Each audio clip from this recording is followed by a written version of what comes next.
أنا جعت. إيش تاكل؟ على هواك. يا ريت العيال كانوا معانا. حرك. تم. يلا على قطر.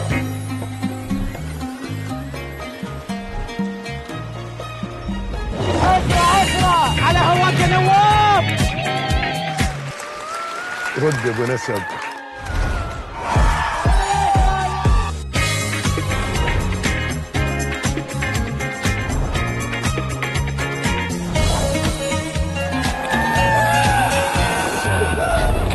كيف صوت العيال؟ معانا. هنا. اشرب عسل. ذي ولا ذي لأحمد؟ اسألي. اختار اللي على هواك. كيفي معاك؟ حبيبي. سبرايز. Round 5 of the Qatar Masters was full of excitement, with the big results shaping the leaderboard.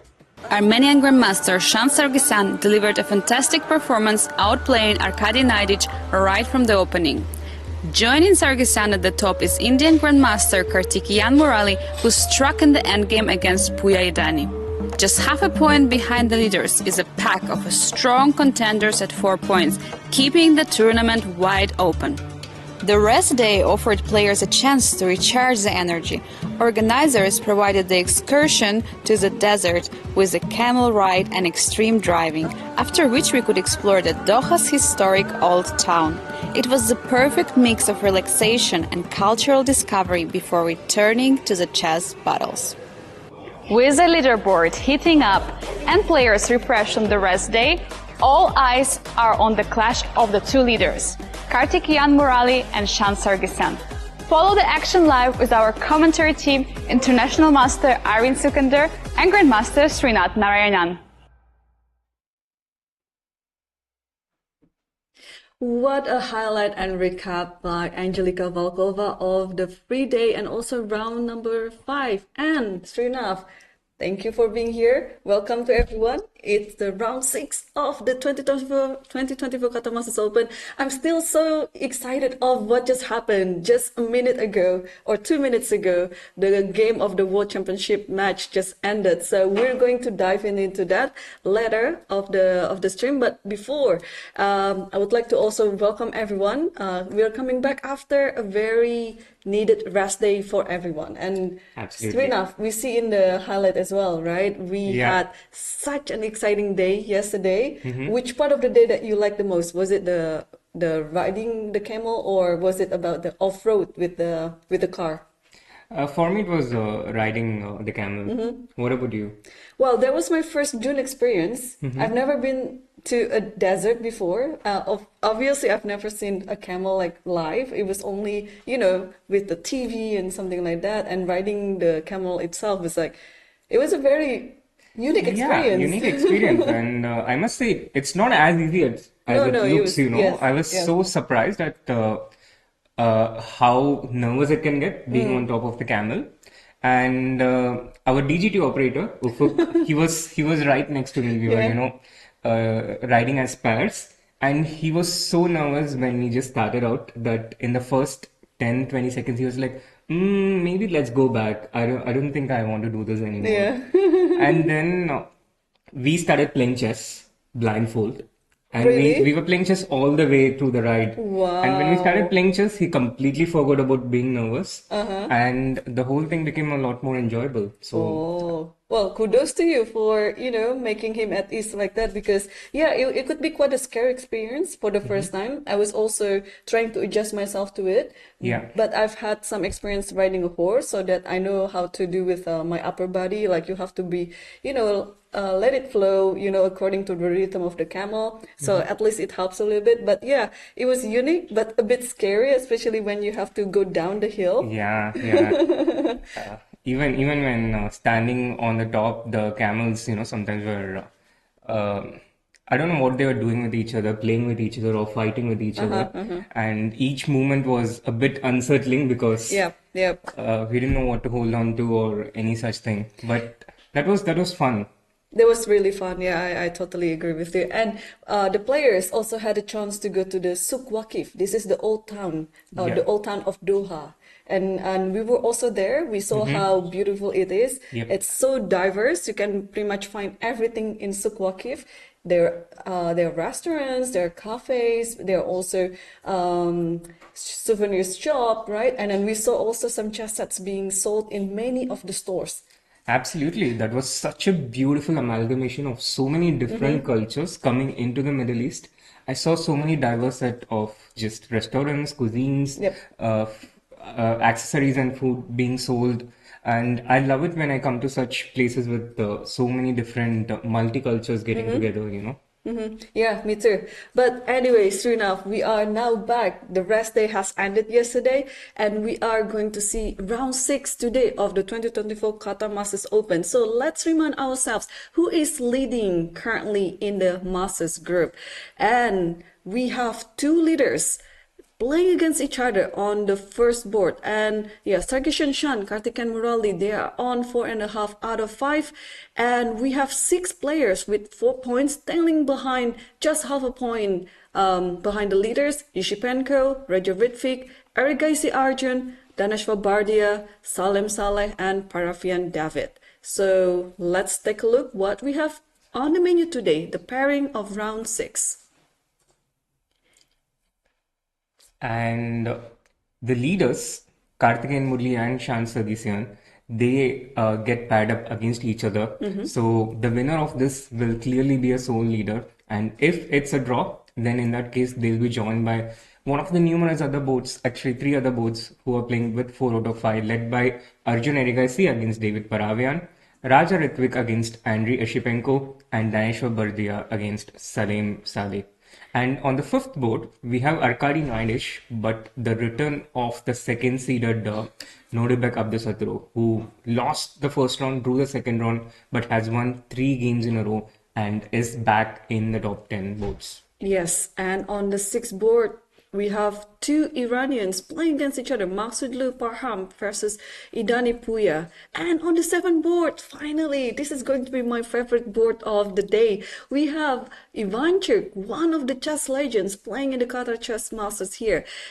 He's going to take on Artemiev, because this is my favorite, because for the past 5 rounds, we never see Ivanchuk in the top 10 board. So Absolutely. while we're going to focus on the top 10 board, we will be able to also spoil our sights with the video of Ivanchuk playing, because it's been a while. To be honest with you, I'm totally missing the sight.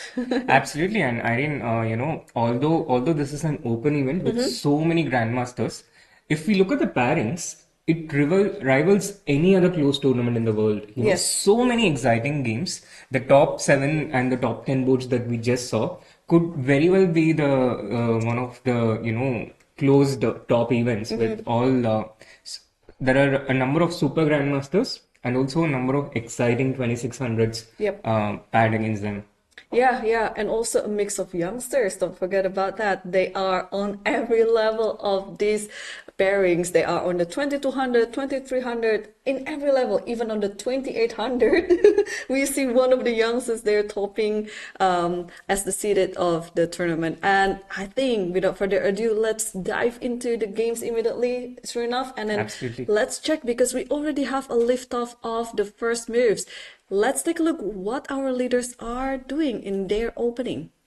Yeah, so we have Karthikeyan and Shan Sargsyan on the first board. Karthikeyan with the white pieces starting with 1 e4, black played e5, and then we have knight f3, knight c6, bishop b5, the Ruilopa's opening, or the Spanish. Bishop c4 is the other popular mainstream alternative in today's times. Bishop b5, black played a6, bishop to a4, and now knight to f6, developing the knight, attacking the e4 pawn. White ignores it, plays short castle, and here black goes bishop e7, which is the traditional mainline. Of course, there is also the variation with knight takes e4, which is known as the open variation in the Spanish, in the Ruilopas. But black starts with bishop e7, which usually at this level, at the top level, is an indication that black is going towards the Marshall Gambit after rook e1, b5, bishop b3, short castle. Karthikeyan decides that this is not going to go into any of those mainstream lines and instead goes 6d3. And he cleverly waited for black to play the bishop to e7. He could also start with d3 here. But in this case, black has a couple of additional moves. One is the setup with b5 and bishop c5. And there is also the setup with d6 and g6. So he goes short castle first, waits till black plays bishop to e7, and then goes d3. Thereby, black has committed his setup. But there's also a pretty solid setup for black. He just goes b5, attacking the bishop. The bishop moves a little bit, and now black has played the pawn to d6. So we have one of the classical Royal Opus positions, and white has chosen a slightly slower way of playing it. Here c3 is one of the main moves, and a4 is the other setup. Sometimes c3 can be prepared with h3 first, preventing black from playing bishop to g4. And the bishop can, in general, with d6, black signals intention to capture the bishop with knight a5. So white can usually save this bishop by putting it to a2 or c2. If it goes to a2, then white prepares it with a4 or a3. If the bishop intends to go to c2, then they prepare it with c3. And in the next few moves, we are going to see a slow strategic fight for the center. Both the sides will slowly build in such a way that they go towards center control. White goes with the pawn to a3. Now with this, the advantage is the c3 square is also open for the knight. In certain cases, white goes knight c3, knight d5 in order to make use of this. The disadvantage, it doesn't quite immediately help with the fight for the control of the center. Right, and after a3 there's a5. I think this move is a little bit unusual because, well, f5, in many cases, since the knight is still on b1, it is provoking a3, a4 to happen, and thankfully the knight is still on b1. You can go to d2 and c4, and the knight can nestle there easily. So that's why one of the reasons f5 is not hugely being played by players is because one of the reasons is that. But what else could it be? Because in this position, it looks like a move like bishop b7 instead of f5 or castle, they look more normal or more common for the players to play. Absolutely, Irene. a5 is definitely not one of the popular moves. In fact, I just opened the Leach's Masters database as we were, talking. And I see that in terms of, popularity of the moves, it's not even in the top 7 moves played in this position for black. So it's not even, so a3, in this position, it's not even in the top 4 moves. Yeah. Short castle, knight a5, bishop e6, bishop to g4. These moves are played a lot more. And with a5, we barely have 5 games played by the masters. So we can see how incredibly rare it is. But can you guess which grandmaster has, used it the most amongst top level games? There's so many grandmasters to be Srinath. I couldn't possibly guess. If you can give me some hint, maybe I can. Okay, so when you see something unusual in the opening, this is one of the top players whose name comes to mind. And this person is also related to the current world champion in some way. Not like related. I know. Because the current world champion is the only son of the family. Okay, well, I could think of his second, Rapport. Yes, Richard Rapport. Richard Rapport has played this a couple of times with the black pieces. And recently it was also picked up by Kirill Alexeyenko, Max Wormadam, and other grandmasters. So not totally completely unknown, but definitely unusual. And I guess it has got Karthikeyan also thinking. So it's not just us who seemed stumped by it. Yeah. Okay, so a little bit of some opening surprise there on the first board, but I mean, this is still pretty much game on. This is still in the opening. It just, which one that Karthikeyan will have to play in this position. A move like c3, I think it is very normal. A move like knight c3 even with one tempo up to Knight d5, this is also very common. What else is there? a4 is there. If you also want to be a bit more primitive, h3 is there, right? So Yep. I think white is it's very pleasant too. Like even though a5 is a surprise, but white has a lot of options of good moves. Absolutely. White has a lot of different options, and black, on the other hand, the only thing that he has to watch out for is that he will probably have to play against Stockfish in the next few moves because his That's opponent true. will be well prepared, That's true. concretely well prepared. He's the one who chose to surprise first with a5, Yep. and he will also have seen all these obvious responses that White has, like we just mentioned with knight to c3 or a4 and similar things. But I guess after everything gets settled in the next few moves, it will reach a common middle game position. And when that happens, we will have, I think, a very interesting fight on the board.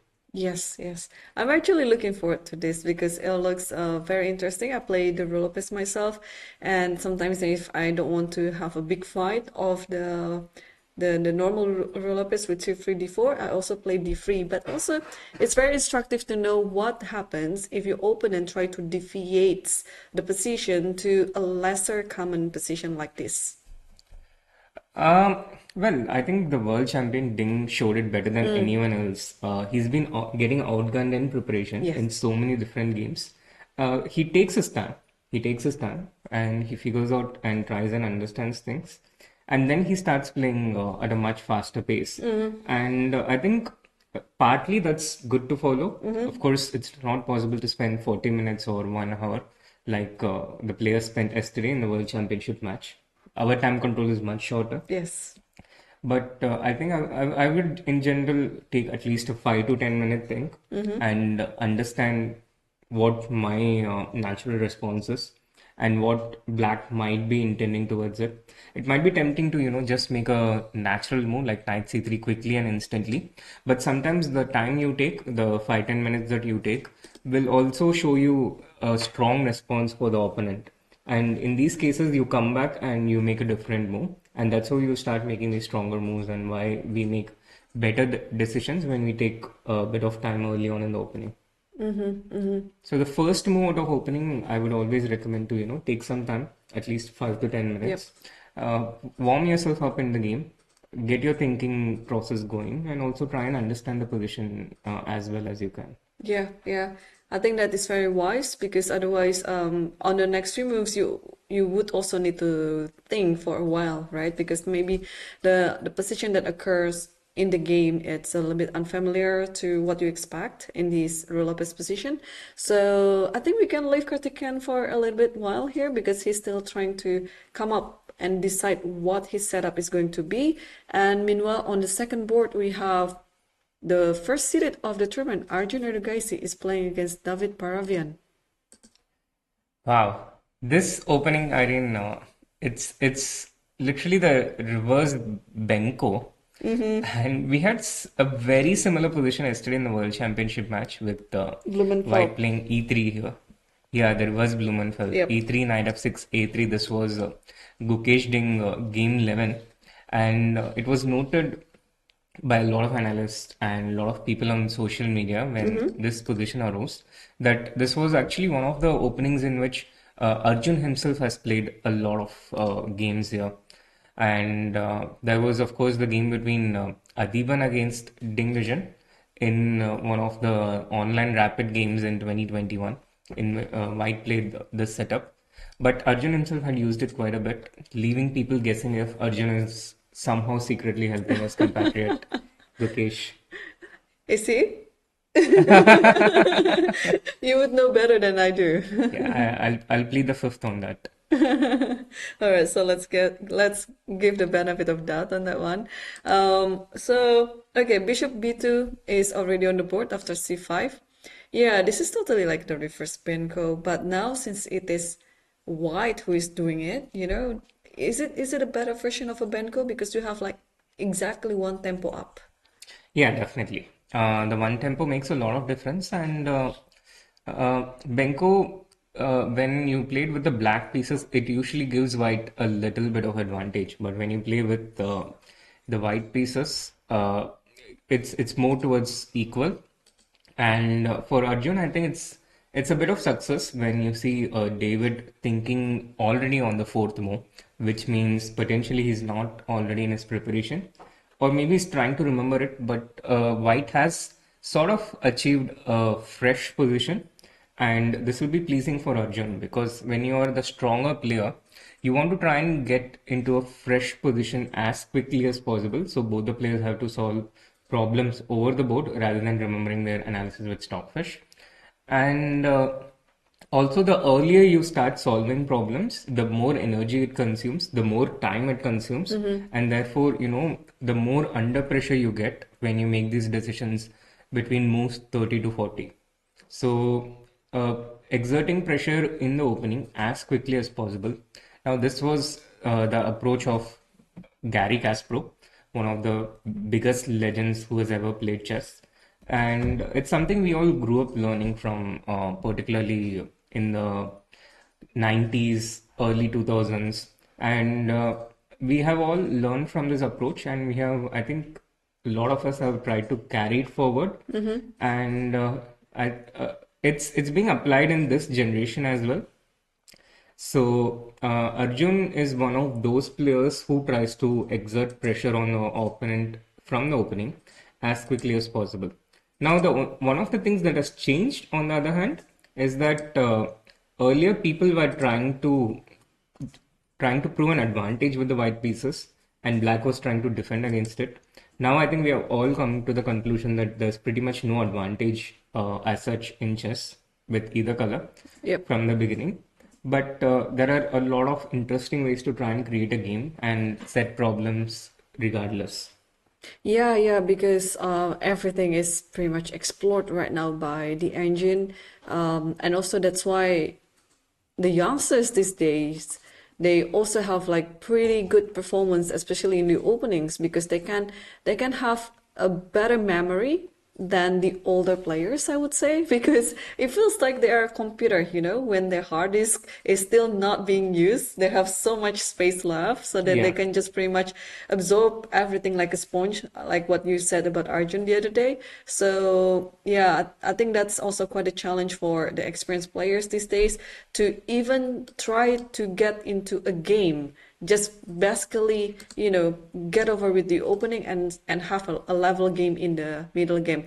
This is sometimes it is quite a challenge because sometimes, you get outplayed, you get outgunned.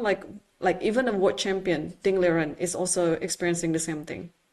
Yeah, absolutely. And about 20 years ago, when I was growing up, there used to be a significant difference between the top players and the rest in terms of their opening knowledge and how much they knew.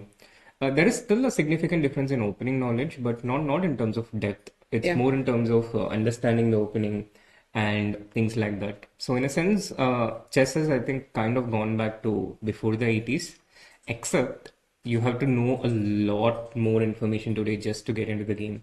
You can't just, coast into the game and play anything that comes to your mind and try and get a game. Yeah. Chess is getting harder and harder every day. Yeah, very demanding too, yes. Okay, so knight f6, we already have it on the board. Paravyan played it, and then Arjun immediately replied within seconds with g3. So still having this type of Benko position. And a5 played and by a5 played? black. No, I made the move, sorry. I clicked something and a5 came in because a5 is the most played move in the position. I see. But I see that a5 is, it has been played by Vishy Anand amongst other top players. And it is the main move. And it's also not a very uncommon idea in the Benko Gambit setups. Yeah, with Queen c2, with Queen c2, Queen c7. Yeah. a5, Queen c7 has been played by a few top players. And I think these are the two main moves. So if we look at this position in terms of structure and going back all the way to the first move, after d4, knight f6, knight f3, let's say c5, d5, b5, c4, and let's say black plays g6 here. Now we have this opening setup, which is very common, especially against Benko players. It's one of the anti-Benko weapons. And here white's main moves are, one of them is queen to c2, and the other is a4. Now white can also take c takes b5 here, but that just goes into the Benko gambit after a6. So if you're going anti-Benko, usually white goes queen to c2 or a4 here. Now, if we look at the same position with the one which we have in the game, starting with knight f3, d5, c4, d4, b4, c5, bishop b2, knight f6, g3 now. With the same structure, a lot of things apply. Even if it's not in the same opening, if the pawn structure is similar, a lot of characteristics, a lot of properties, it gets transferred. And similarly for black also, with the pawn structure being pretty much the same, here queen c7 and a5 are the two top moves in this position. a5 forces the b4 pawn to take a decision whether it wants to take on c5 or move forward with b5. And if it takes on c5, then the black knight comes to c6, supporting the d4 pawn and the e5 advance, and the bishop then comes to c5. And if white goes with the pawn to b5, which is also a possible variation, at least black doesn't have to worry about this pawn on c5 being under pressure. Yeah. So this also strengthens the d4 pawn, and black will try and focus towards playing queen c7, e5 and stuff like this. So black just needs to play in the classical way in terms of just playing for the control of the center. And this is the reason why these kind of openings with knight f3, c4, b4, they were not considered as mainstream openings for white because it doesn't quite help with direct control of the center. And these were considered as less principled ways to play. And that is why e4, d4 on the first move, these are considered as the main openings through the 90s, early 2000s, and the slightly older times.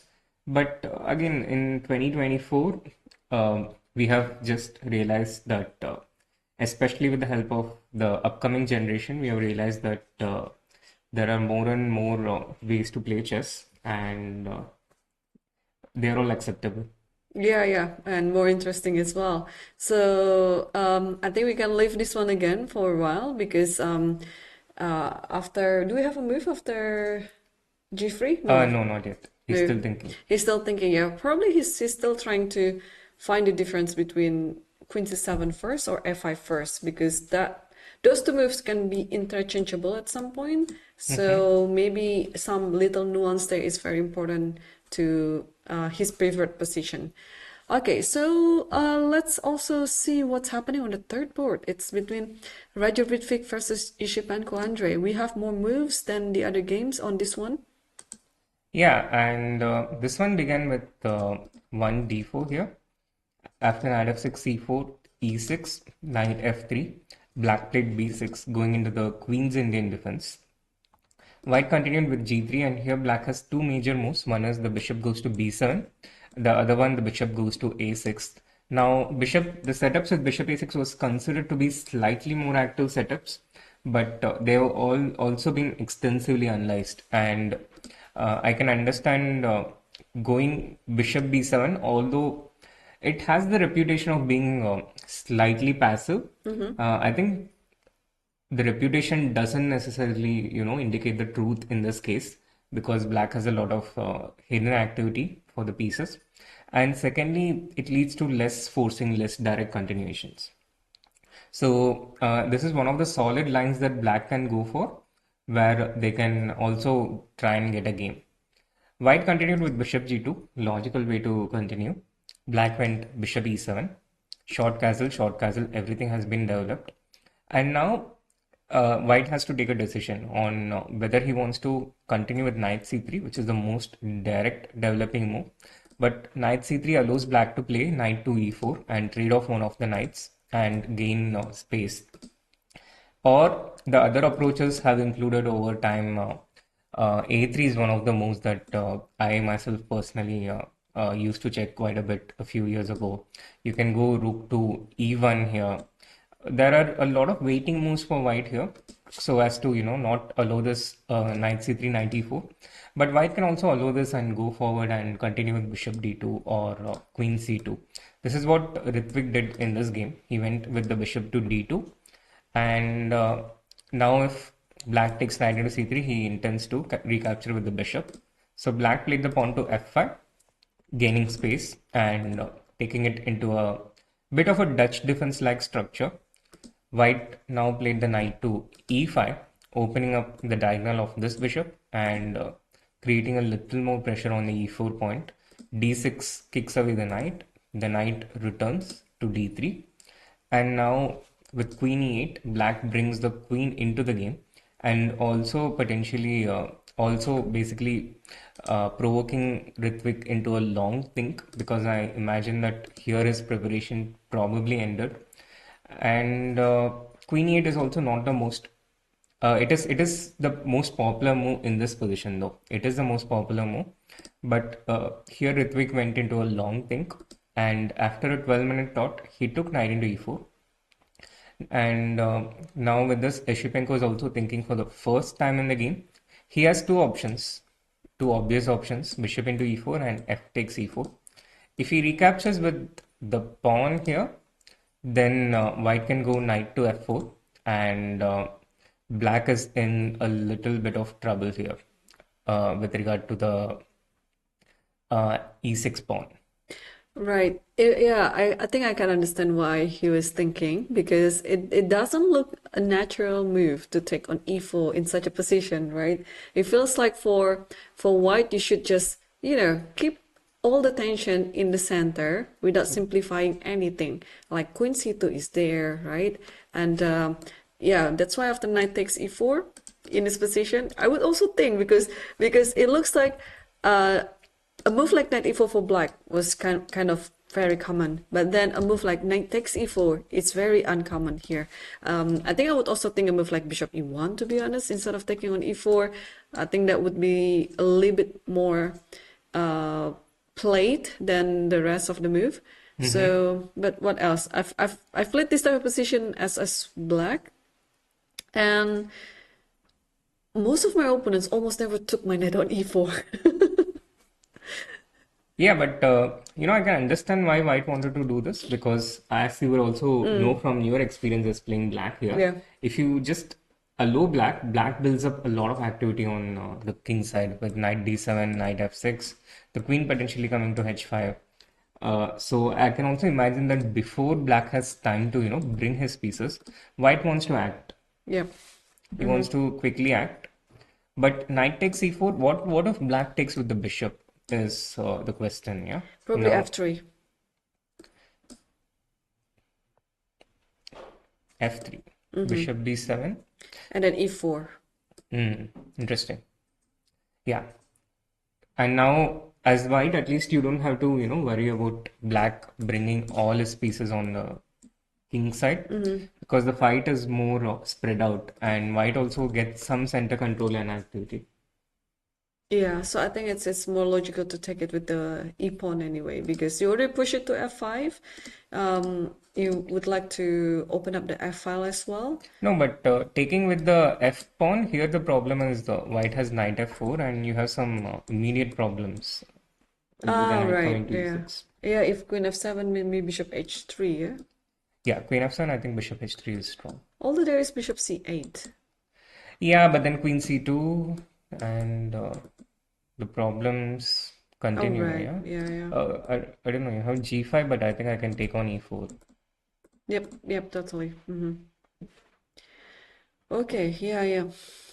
So Raja has been playing quite practical chess then here. Like he was just calculating everything, yeah? Yeah, he was just calculating this concrete line, and I think the 12 minutes that he spent on this move is also good time management. It's not too much time, but he also took enough time to try and understand the position and be able to respond. So, so far it's been pretty decent play by white as well as black. And black needs to take with the bishop in order to maintain equality. And here the idea that you suggested with f3, e4 looks good to me. But let's see how Esipenko continues here, whether he takes with the bishop or the pawn. Yeah, I mean, now after you analyze all the moves like this, yeah, I'm pretty sure that he's going to take it with the bishop. But let's see if he comes up with something else. Because being a player who has more rating than Roger Rithwik here, yeah, you would like to also keep your winning chances alive on the board. But if you just keep trading everything, then it looks like things have been simplified. And I think as a white player here, Roger wouldn't mind taking a draw against a very strong player. So let's see which move that Esipenko would come up with.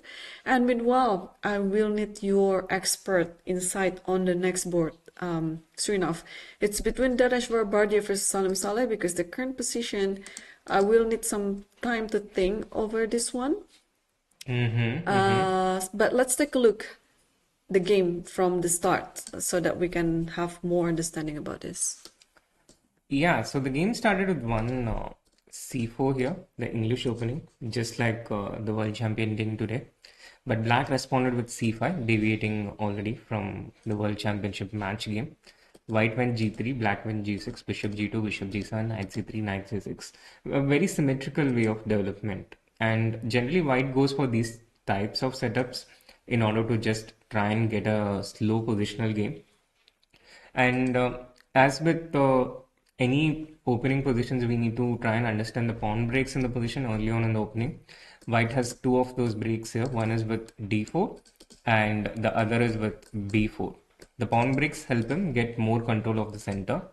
And White went for the one with B4 here, starting with Rook B1. Black played E6, a very similar development to what you do in the Sicilian defense. The knight comes to E7, Black prepares D5. White plays the pawn to A3 here in order to try and play B4. And Black goes knight to E7. B4 played by White. Black is in time to respond with D5. And all of this concrete preparation of Salem. B takes C5 taken by White and short castle.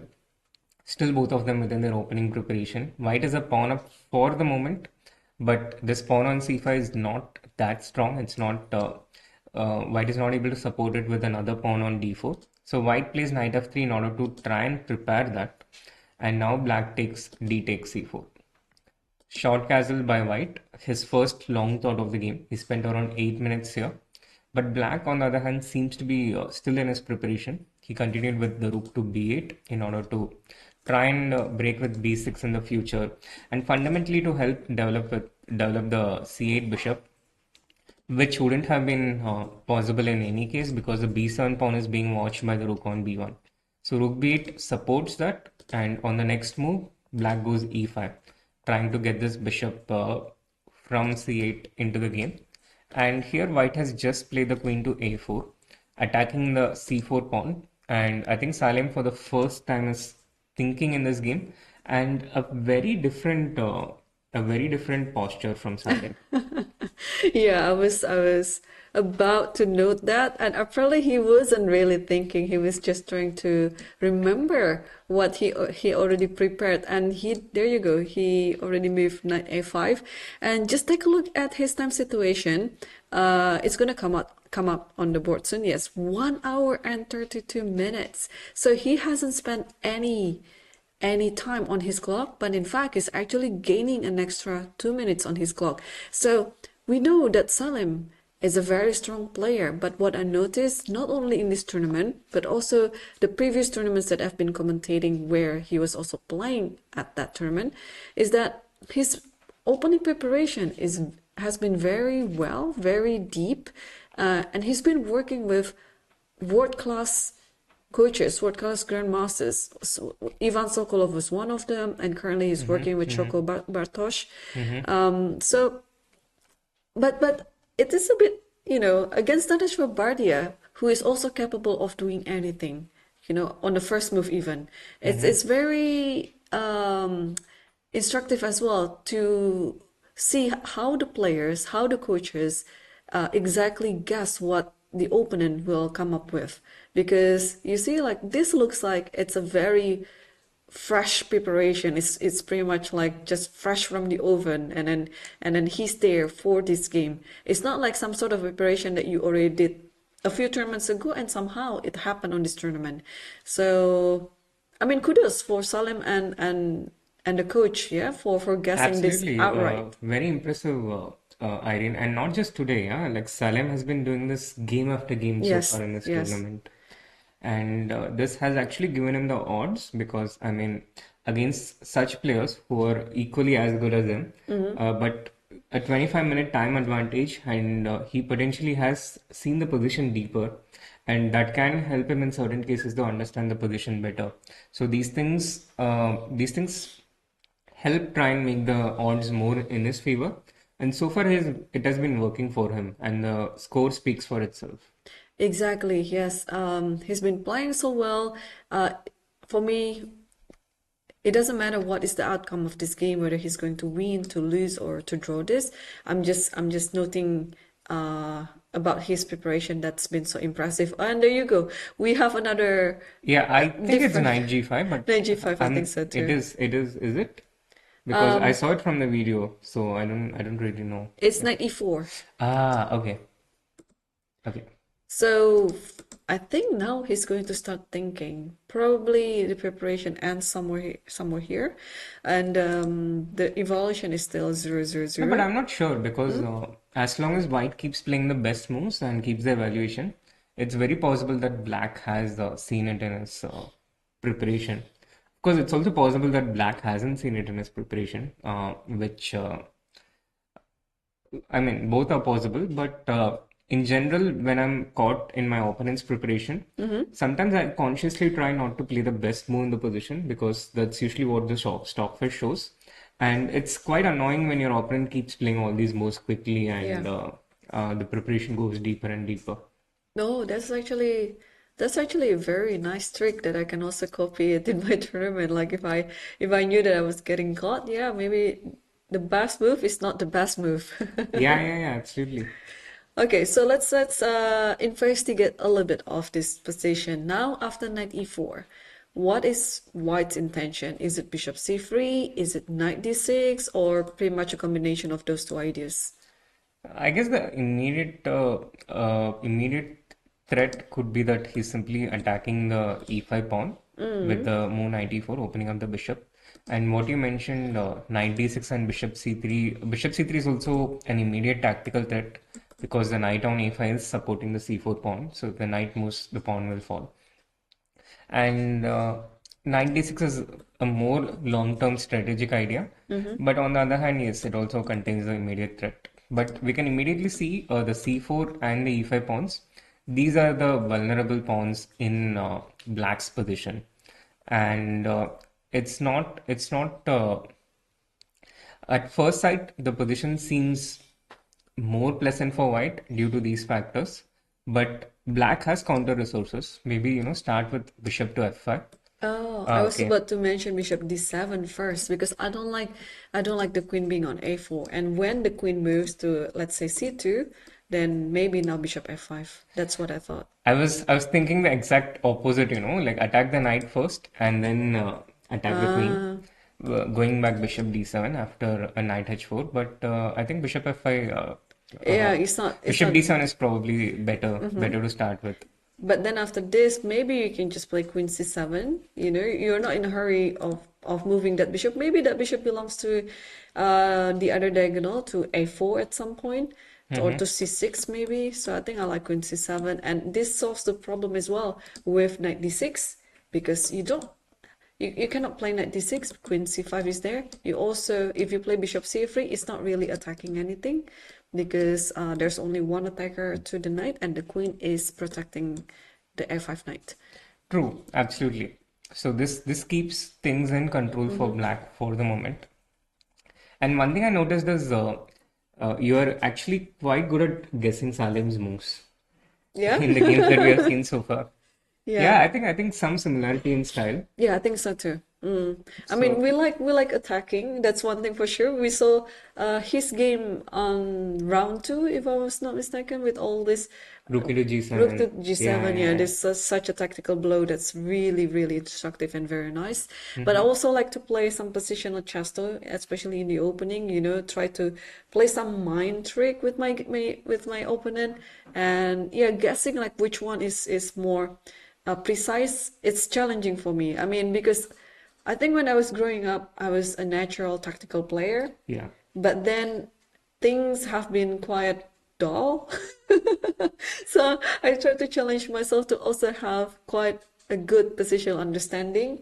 At first, my body, my system rejected it. Like, this is not for me. This is not what I'm signing up for. I mean, when I started learning chess, I just want all the tactics, all the kill to the king. But yeah, at some point in our lives, right, we realize that one characteristic toward the game is not enough. We have to have this flexibility, not only trying to play some positional chess, but also to combine it with some tactical vision as well. And I think Salem is pretty good at that. Yeah, absolutely. With time, I think we all learn to evolve and keep adding newer and newer dimensions to our play, which doesn't mean that the older dimension Yeah. fades away. No, It's yeah. more like we are adding rather than replacing. Yeah. And I think it's very important to keep adding things. Yeah, we try to equip ourselves with, we load ourselves with all this knowledge, and at certain points maybe it is very necessary to apply it on the board. So Absolutely. we can play with new dimension, we can play with the new approach, and yeah, I think we are going to see something like that in Salem's game again. For now, yeah, knight e4 is still on the board. There's still no move yet from Salem, but we guess that bishop d7, queen d7 will come handy anyway, because they look like very natural moves to make. You want to finish the development of your pieces and also trying to keep everything intact. And I think it's also safe to say we can go to the next round. Oh, sorry, go to the next board between Naiditsch Arkady versus Abdusattorov Nordivak, because finally, out of all the top board games, we see a Sicilian happening on the board. Oh yeah, good observation there, Irene. Not a lot of Sicilians today, which is partly because there has not been a lot of 1e4 today Right. on the top boards. Yeah. Only one e4 in the top 4 boards, but on the 5th board, once again, there was 1e4 and the Sicilian defense. Knight f3, black went knight to c6. This is usually the pathway towards a Sveshnikov Sicilian, Yeah. or in some cases also the classical Sicilian. In much rarer cases though, Sveshnikov is like overwhelming in the main line. And now white played the bishop to b5, the Rossolimo Sicilian, which actually started becoming popular post 2000, and especially post 2010. In the 90s, there were people like Kramnik, people like Leko, who was so good with the Sveshnikov Sicilian that they had managed to successfully equalize it. So people started looking for alternatives, and 3 bishop b5 has become one of the most common mainstream alternatives now. So bishop to b5, black went g6, which is the main move. We earlier saw a game where black played e6. This was Raja Rithwik against Karthikeyan Murli from one of the earlier games. But g6 is the main line. After g6, white takes bishop into c6, which is the intention of bishop b5, basically, to get the slight improvement in pawn structure for white. But on the other hand, black gets the pair of bishops. So a bit of similarities to the Nimzo Indian opening as well in terms of the strategic characteristics. Bishop b5 and bishop into c6. White now goes with d3, a very useful developing move. Black goes bishop g7. And at this point, I have seen white play h3 almost all my life. This has been the main line, because black has a number of different setups here. Black can go knight f6, knight d7 and e5. This is one setup. Black can play e5 first and develop the knight to e7. This is another setup. And in some cases, black just starts with b6, but mainly two setups. The knight going to f6 and d7, or the knight going to e7. These are the two main setups. Black can also play the knight to f6 and not play the knight to d7. And there are certain setups against which white keeps the option of castling long. So this is the reason why white plays this non-committal move h3 here instead of castling short. But white goes for short castle anyhow, because again at this level you take into account the very individual particular characteristics of the opponent, the setups he goes for, and white could have potentially taken that into account. So black went knight to f6. knight to c3, knight d7. And now in this variation where white plays starts with h3, white has simply saved a tempo. He didn't need to play the pawn to h3 at all, but goes for the typical setup with the bishop to e3. The bishop goes to e3 instead of f4 because black intends to continue with the e5. So anyhow, you don't need the bishop on f4. I mean, anyhow, the bishop gets kicked away if it goes to f4. So the bishop goes to e3. Now black plays e5. This is black's setup in towards controlling the center and how he wants to, place his pawns. White goes queen to d2, intending bishop to h6. Black prevents it by playing h6. All of these very common ideas within the opening itself, within this opening. Now, white usually plays on the queen side, and this starts with a pawn break on b4. So he goes a3. Black prevented it with queen e7. And I think this is the position we have on the board right now. Both the players have spent a little bit of thought until this point. So this has just basically reached a middle game position.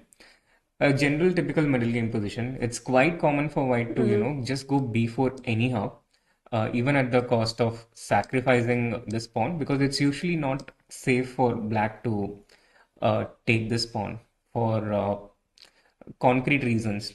Here, on the other hand, I don't see anything wrong as such, but I think white should be able to take the a7 pawn back and at the very least get the pawn back.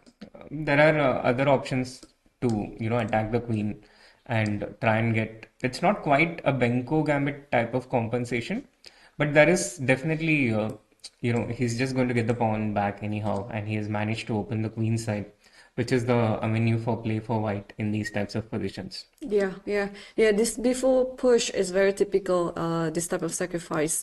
But also, if white wants to play a bit slower, instead of sacrificing, maybe we can try to actually prepare before. A move like, for example, knight a4. It does look like it's very primitive. It doesn't really attack anything, but it does prepare for b4. So my idea is to provoke b5 to happen, because usually this type of structure, you would like to have b6 and a5, so that the c5 pawn, it's the double pawn with the c6, it can be severed. So now after b5, just simply move back, maybe knight c3, and then we can prepare to play b4 in the next move. So, or if not knight a4, we can actually prepare with rook fb1 maybe, and then next move b4, and after a5, can we still push it, or maybe another preparation with the knight? Absolutely. Knight to a4 or knight e2. I think you pretty much illustrated the main concepts of the position with regard to, the knight going to a4, and I've also seen ideas following it up with queen to c3. Yeah, that was another idea as well. But we will not see any of that because Naiditsch played b2, b4 immediately. I'm not surprised.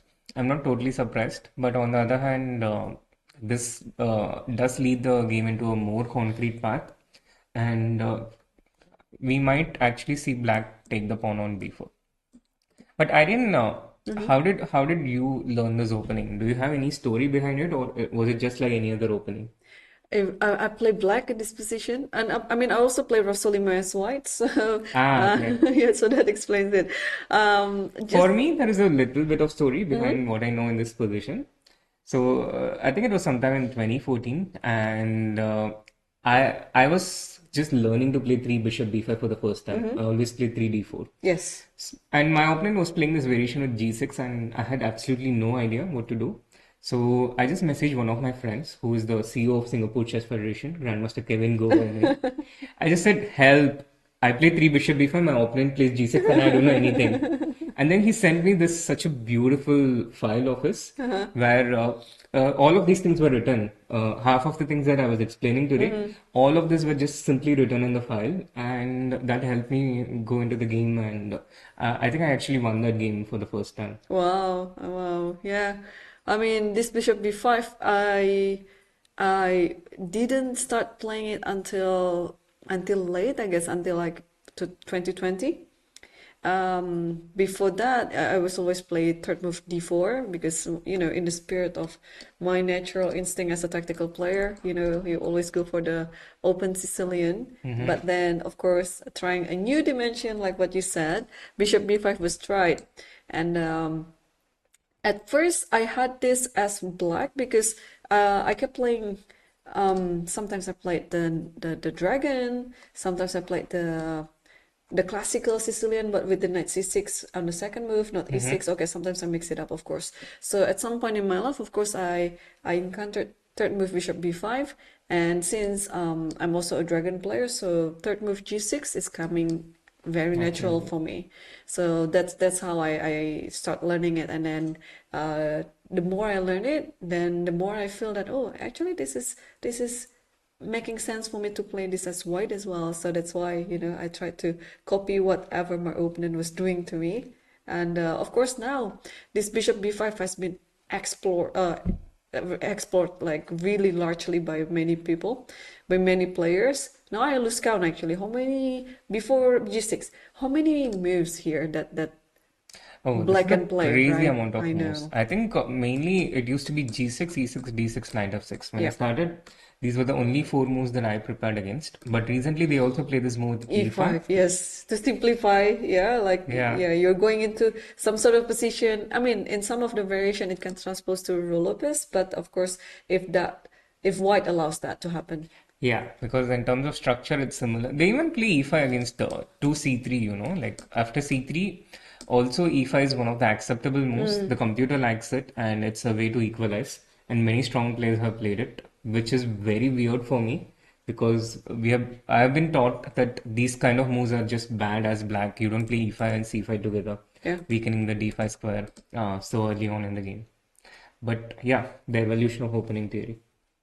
Right. Yeah. So now I'm looking at this position. It is like looking at a game that I can just copy. I can totally learn from both sides how Naiditsch is playing against this before, because in my mind, as a black player, when I have this type of position, I always have to prevent before to happen. So probably before queen e7, maybe I would play a move like a5 first. It doesn't really prevent it, but you know what I mean. It's kind of discouraging white to play before right away. True. Then white would need to prepare it with knight a4 or Yeah. one of the other And then we early go ways. to this setup again. Yeah. And the subtle aspects in these positions, I'm sure this position occurs with the white pawn on h3. Yep. There's one extra move. So black usually has that one extra move to prepare against b4 or protect it. But Naiditsch has managed to get it without playing h3 at all, which I'm not sure how it came about, but it's a very subtle difference. Yeah, I think the move like h3, back in the day, it feels like you always have to trade your bishop c8 with one of the knights. That's why h3 come about as the main approach. Absolutely. But Yeah. these days, players just totally ignore this old rule, and then they feel like, no, for white, no, you can exchange it. It's fine. It's okay for me. And on the other hand, as for black, and black would like to keep the pair of bishops on the board. So yeah, now you just have to keep updating everything, like all this knowledge on this position. True. So yeah, p4 on the board. And what are your thoughts? Do you think Novak is going to take the pawn or do something else? What is the black player's instinct in you, say? I think, well, first of all, we can sort the castle out, because you cannot castle in this position. Bishop takes h6 is there. So what else is there to think about? A move like b6 maybe? Yeah, I was also thinking the same. A move like b6, it keeps the tension. I wouldn't really regard the computer's evaluation so much in a position like this, because if it helps you keep the fight, I think it's totally worth it. 0.3 points. But maybe a move like b6 will fall with knight a4. This is the move that we've been talking about earlier, and then queen c3 is coming, and then c5 will be under pressure a lot. And you have to anyway take c takes Yeah. b4 as black, yeah? So maybe b6 is a very typical move to be made in this type of Rosoli move, but again, after knight f4, you're kind of like losing time. Maybe you just have to deal with the problem and take b4 anyway. And I think that's pretty much what he has done. He has taken c takes b4. Ah, okay. So if a takes b4, you kind of have to take with the queen, right? If you say a, you have to follow it up with b. Otherwise, white plays b5 and tries to access the d5 square. That's true. Also, if you play a6, I think you can still push before b5 and takes, knight takes. The knight cannot be captured because the rook is n3 on a8. And there you go. Abdusattorov just took the pawn on b4. So there's a capture there. And I think what might come next is rook fb1. Yeah, absolutely. Completely agree with you here. Rook fb1, let's say the queen moves back to e7 to a safe square. Now how does white continue here? Do you take on e7 with either the rook or the bishop, or do something else? I think taking with the rook is fine. Black might castle shot in this position, and now we have pretty much a game where the bishop maybe comes back to e3. White takes the knight to a4 and tries to use his opening up of the queen side to his advantage, and black will still try to get some f5 on the king side, but I think it's a lot less effective with so many simplifications on the queen side. So to me it feels like white has achieved what he wants from the opening, at least from the opening. And it's also considerable pressure on someone like Nolebeth. Like he's 140 points higher rated than his opponent, but he has the black pieces, and his opponent is someone who has played elite events, who was 2700 I think for a considerable time. And it's not even like, I would say he's actually a pretty strong opponent, but he's 140 points below you. Yep. Which is a massive strain on your rating. So, and the tournament situation as well. The start for Nordebek has meant that he has lagged behind a bit in terms of the standings, and he has to try and pretty much win every game that comes across his way. But in a position like this, it's not at all easy to do this. And all of these things, it adds up to the pressure. Yeah, that's true. That's true. Yeah, but as for Naiditsch, even though, well, he's not the favorite in this game, but still, having this type of position, you already sacrifice one of the pawns. Maybe if you would like to not simplifying the position after rook f b1, queen e7, maybe keep all the tension like that without taking on a7. Can we do something about it that we don't want to take on a7? Because if we take on a7, then it takes the attention away over the h6 pawn. Meanwhile, we'd like to keep the king still in the center. So what if I try to play a move like knight a4 here? This looks interesting. It looks really interesting, and it's something that also sets problems for black in a certain way. I would first look at b5 as black. b5, just yes. to, yeah. Okay, let me continue with queen c3. Oh, now I'm starting to get scared actually. Yeah, I'm trying to approach this position in a practical way, like concrete chess, but we'll see what's happening on the board, because I saw Naiditsch just took a pawn on a7 with the bishop, but So he didn't play rook b1 at all. no, he didn't. So he's I think playing pretty anti-Irene chess. Anti-Irene. If there is such a variation, yeah, anti-Irene chess. Yeah. Okay, bishop a7. Again, you're just taking back what you have sacrificed before. That is a very nice this is my threat. threat.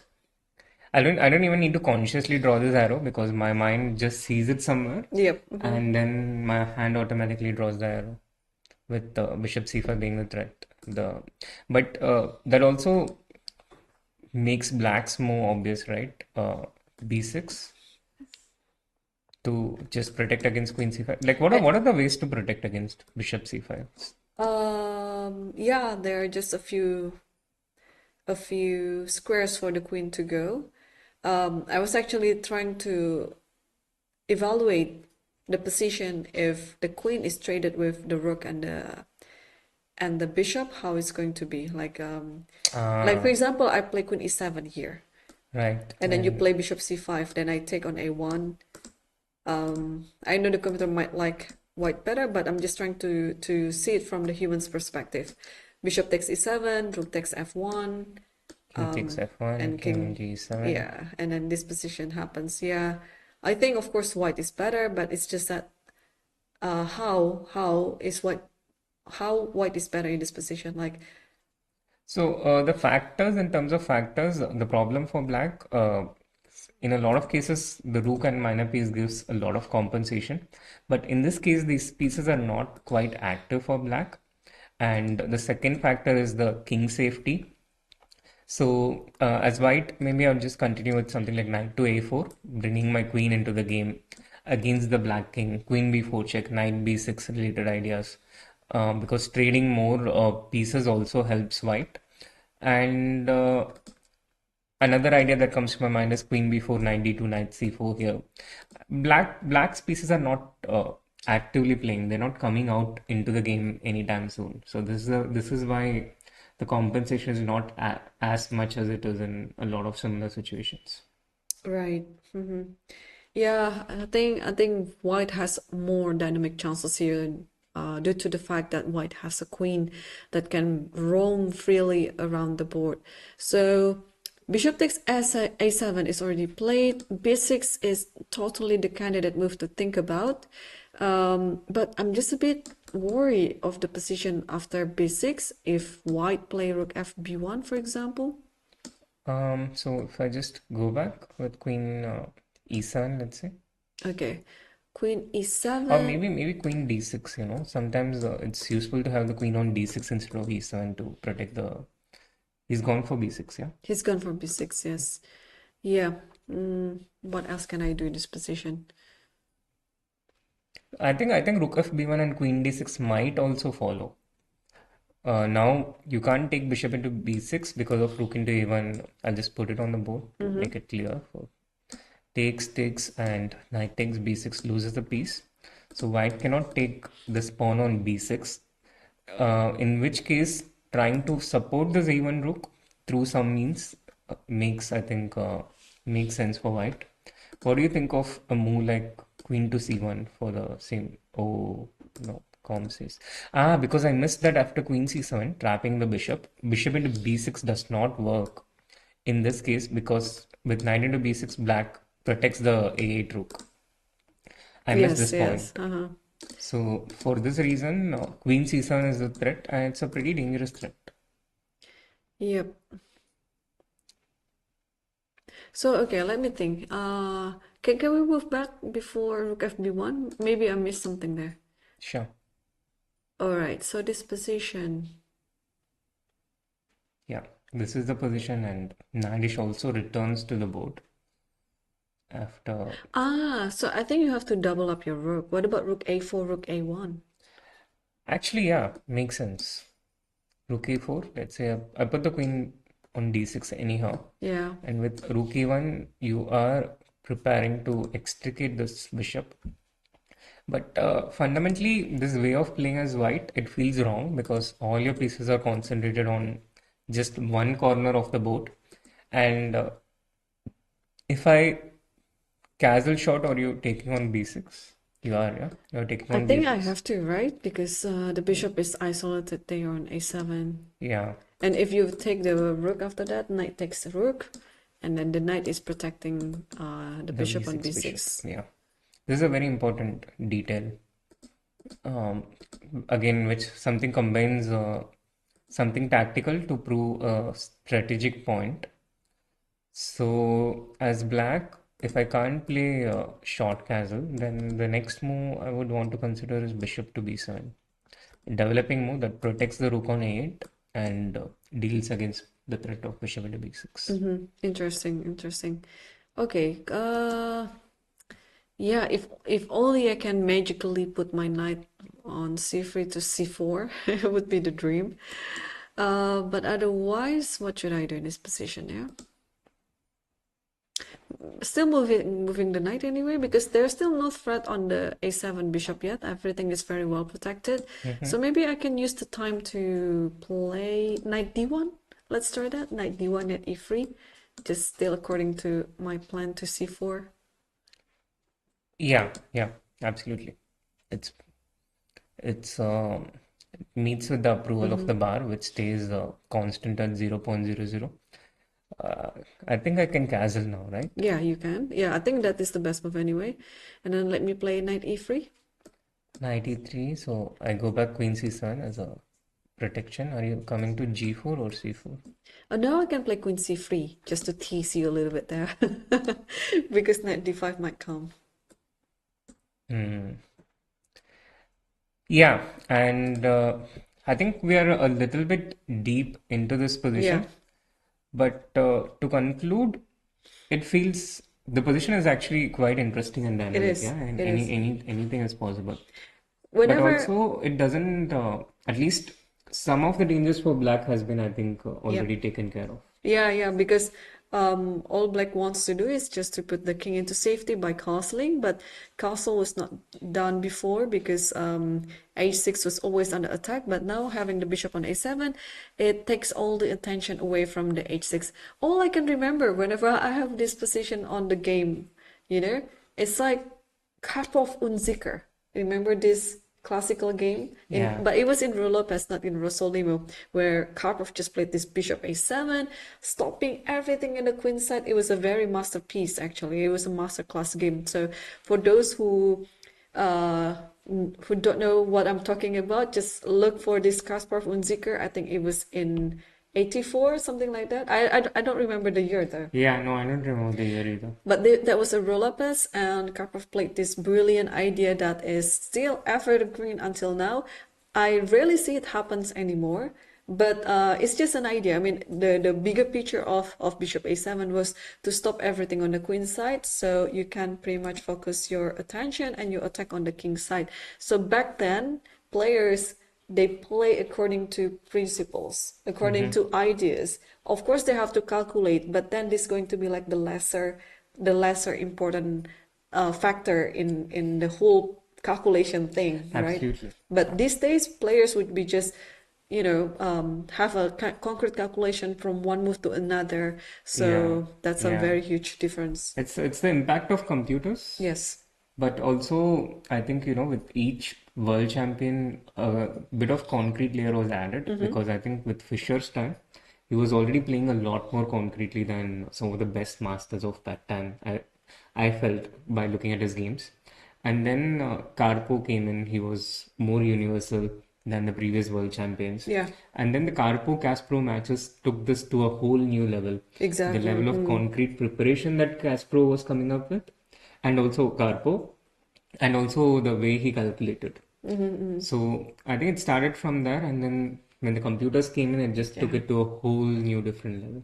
Yeah, totally. Yeah, and then we also enjoy this type of preparation in the current World Championship match between Ding Liren versus Gukash, and in which, in many games, Ding was actually being outplayed by Gukash in the opening stage.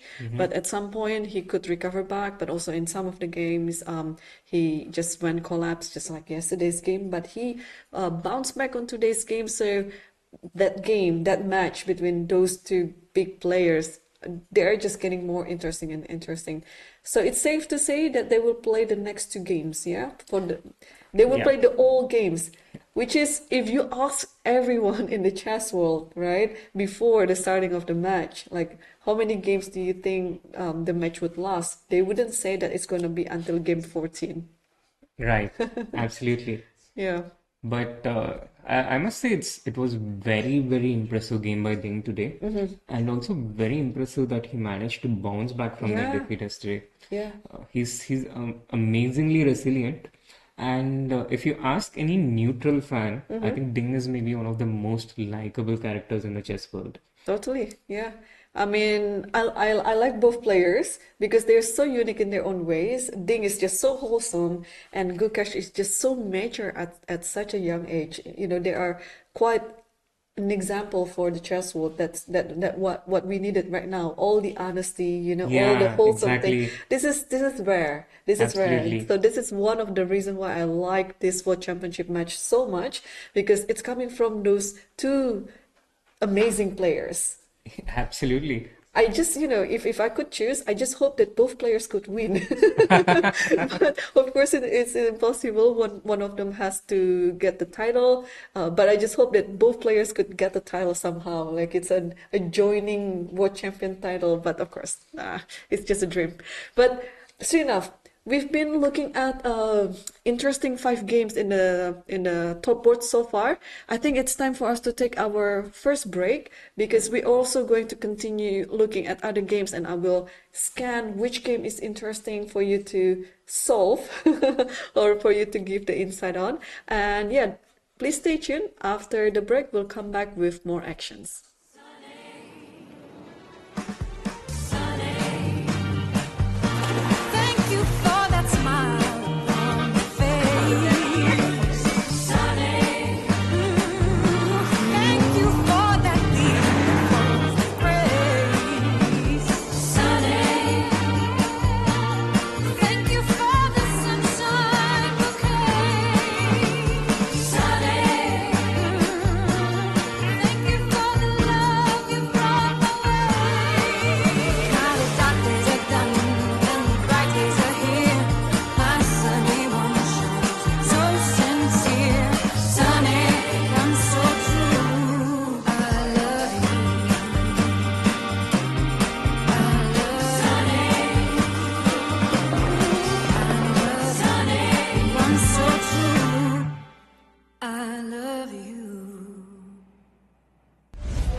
أنا جعت. إيش تاكل؟ على هواك. يا ليت العيال كانوا معانا. دم. يلا على قطر.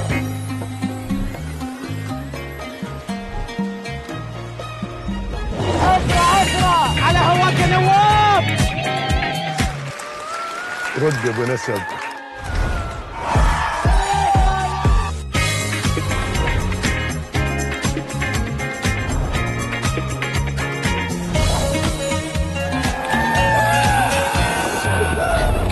كيف صوت العيال؟ معانا. هنا اشرب عسل. ذي ولا ذي لأحمد؟ اسألي. اختار اللي على هواك. كيفي معاك؟ حبيبي سبرايز.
Who's your favorite chess player? Magnus Carlsen. And who do you root for the World Championship match, Ding or Gukash? Well, I don't really follow up on chess, so I don't really know though. Do you play chess? I play, but I'm not master or I'm not good. But I know how to move the chess. That's okay. So guys, do you play chess? I do play chess. You play chess too? No, I don't. Do you play chess online or over the board? On the board. I prefer on the board. And have you competed chess tournament recently? It's been a few years back, not very recent. How often do you play chess? Well, it depends. In the summer, I play with my friends quite a lot though. But what do you like the most about the chess when you play? About smartness. Smartness, no? Is there, right now we're at the Formula One. Is there any connections in your mind between Formula One and the chess? Something similar? Fast thinking. Hey, who's your favorite chess player? Actually, I don't know regarding who's the player, but I don't know who's the good one and who's the master now. But I know how to play. Yes. Who do you want to see in Qatar Masters? One of the top 10 guys, let's say, in the world of chess. Definitely people like Magnus Carlsen, like championship winners.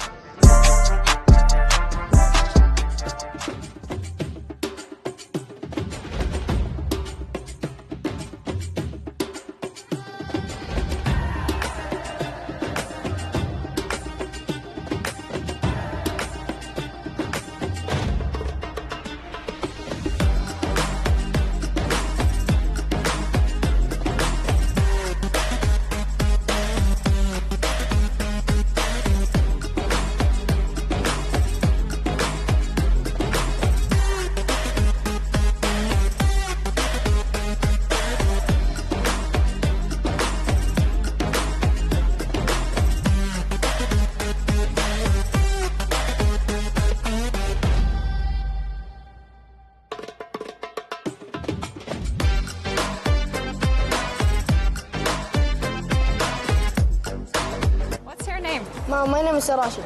How old are you? I'm 10 years old. What's your favorite chess piece? My favorite chess piece is the queen. Queen? Why? Because like it have so many moves. And What's your name, first of all? Mohammed. Mohammed. Wow, nice name. How old are you? 10.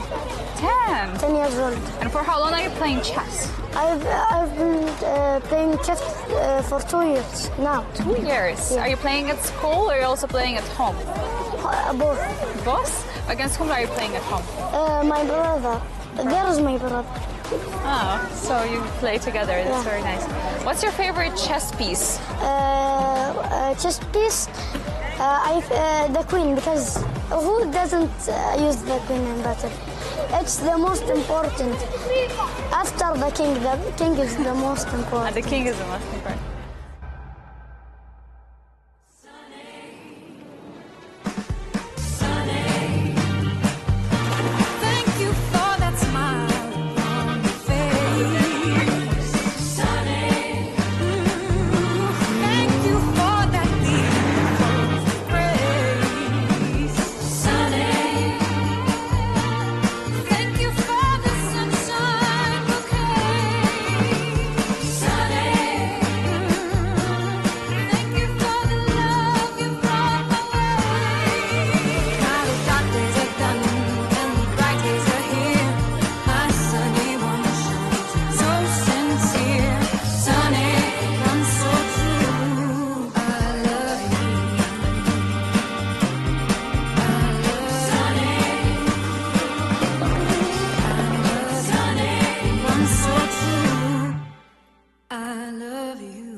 أنا جعت. إيش تاكل؟ على هواك. يا ليت العيال كانوا معانا. تم. يلا على قطر.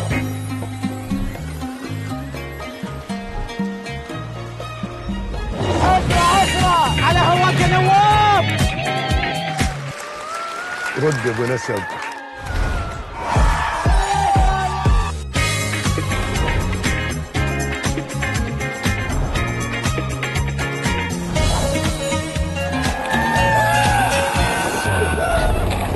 صوت العيال معانا هنا.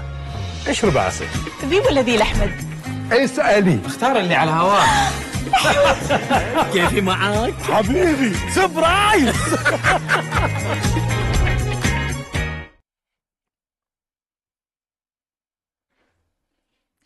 Welcome back everyone to the sixth round of the 2024 Qatar Masters Open, and the actions are still ongoing. One of the actions that captured our attention is the game between Arjun Erigaisi versus David Paravyan. So let's dive into it directly, Srinath. What's happening on their game? Because we left it off after White played G3. Irene, actions have heated up like crazy since we left this game. Here we are looking at patient strategic moves like Queen C7 or A5. But David, he took his time. He took a lot of time. In fact, he took 20 minutes. But he came up with his move H5. And this, I'm pretty sure Arjun would have also not anticipated in his prep. Although when you play G3, playing H5 is not so uncommon. But in this position, I'm sure it would have probably come as something new for Arjun. So he played the queen to A4 after a 6-minute trot and closed the queen side with B5. This ensures that black is not able to develop the knight to either C6 or D7, which makes it harder to get this central breakthrough with E5. And white threatens to play A3 to try and undermine and break that center. So black goes for H4. Oh, H4. What a sacrifice. I know, right? Yeah. So it's almost straight from this Game Changer book. Totally. About the AlphaZero games, the H5, H4 revolution. Black sacrifices the pawn, distracts the knight, and then goes for the center with E5. And he has built up a pretty impressive center this way. White plays the pawn to D3 to, fight for some control of the center. But black goes for E4 anyhow. And Arjun has taken D takes E4 here. So I think knight and E4 pretty much expected, no? I think so too, yeah. I can't imagine any other G5. position. Oh, G5. Yeah, I was thinking maybe also G5. G5, E5? Take on H4. Take on F6, queen takes F6, and probably black is better, yeah? Or you can first I can take on G3 first, and then you can take on F6, right? Yeah. Oh. Keeping the position wild. But it's already wild since ever black played H4, H5. Absolutely. So H5, H4, I meant, yeah. And now, I think D takes E4. If G5 happens, then should we retreat with the knight to F3? So firstly, the line that we looked at with e5 is also perfectly playable, and the position remains somewhat even after this point. White can go bishop g2, knight d2. Long castle, black brings the bishop to h6, but has to solve the problem of this knight. On the other hand, yes, after g5, you also have to consider moves like knight to f5, knight to f3. Knight f5, maybe the knight runs into problems after potential knight into e4. There's no square for the knight anymore. So moving forward is not always the best solution. Sometimes you need to come backward with the knight, with knight f3. But here also black takes knight into e4, I guess, at this point, and then continues with g4, bishop h6. Or he can also start with, after knight f3, he can start with g4 and be like, okay, I've sacrificed this pawn and I'm going to play for compensation due to the activity of my pieces. And for now, keep the white pawn at e4 so that after white plays bishop g2, it's not so easy to, advance the pawn forward for white. Wow, this is, this already is an original game for both sides since ever that Paravyan pushed the h4, h1 to h5 and then to h4. And then, but Arjun has more time on the clock because in the earlier stage of this game, Paravyan just kept thinking. I think he should be thinking a lot too, because after he come up with this idea with h5, h4, which is very original, very unorthodox too in this type of reverse Benko position. It looks like we're just going to see lots of actions in this game, particularly some wild position, tactical nuances. Yeah, absolutely, Irene. And talking about action and wild complications, it just occurred to me one more move, which is possible for black, which might be, just taking a look at h4. And this type of sacrifice is actually very common in London with the King's Indian setup, remember? Yeah. When white pushes to the pawn to h4 and then to h5, knight takes h5, and then you just simply take the knight on h5 with the rook, and you have like, okay, exchange down, but with all the initiatives. Yeah, it occurs in so many different openings. The Dragon Sicilian, where white takes rook into h5, yeah. But here, after, it took me a while because I was, to be honest, a bit slow to see this, but I can imagine that the black player would have found it instantly, and he's probably thinking about this move exactly. Rook into h4, g into h4, and then here continue with maybe something like knight to g4 here to, follow up with queen into h4, or even take knight takes e4. But meanwhile, Srinath, we can come back to this one, but let's take a look board 5. Apparently we have already a result there, unexpectedly, because I thought this game is going to be one of the longest in the top 10 boards, but they are just repeated the moves. So we saw the position after queen takes b4, and then after that, white took bishop into a7. Bishop a7 and b6. White to play rook b1.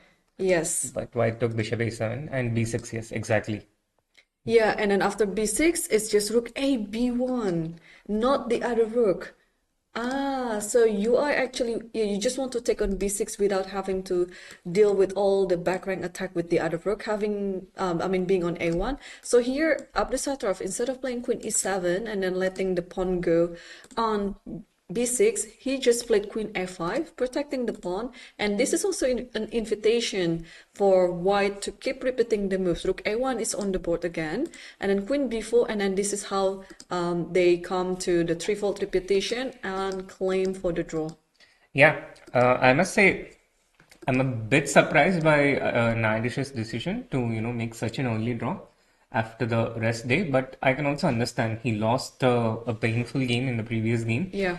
And up against him is maybe one of the best players in the world number 5, Naiditsch Abdusattorov. So totally understandable.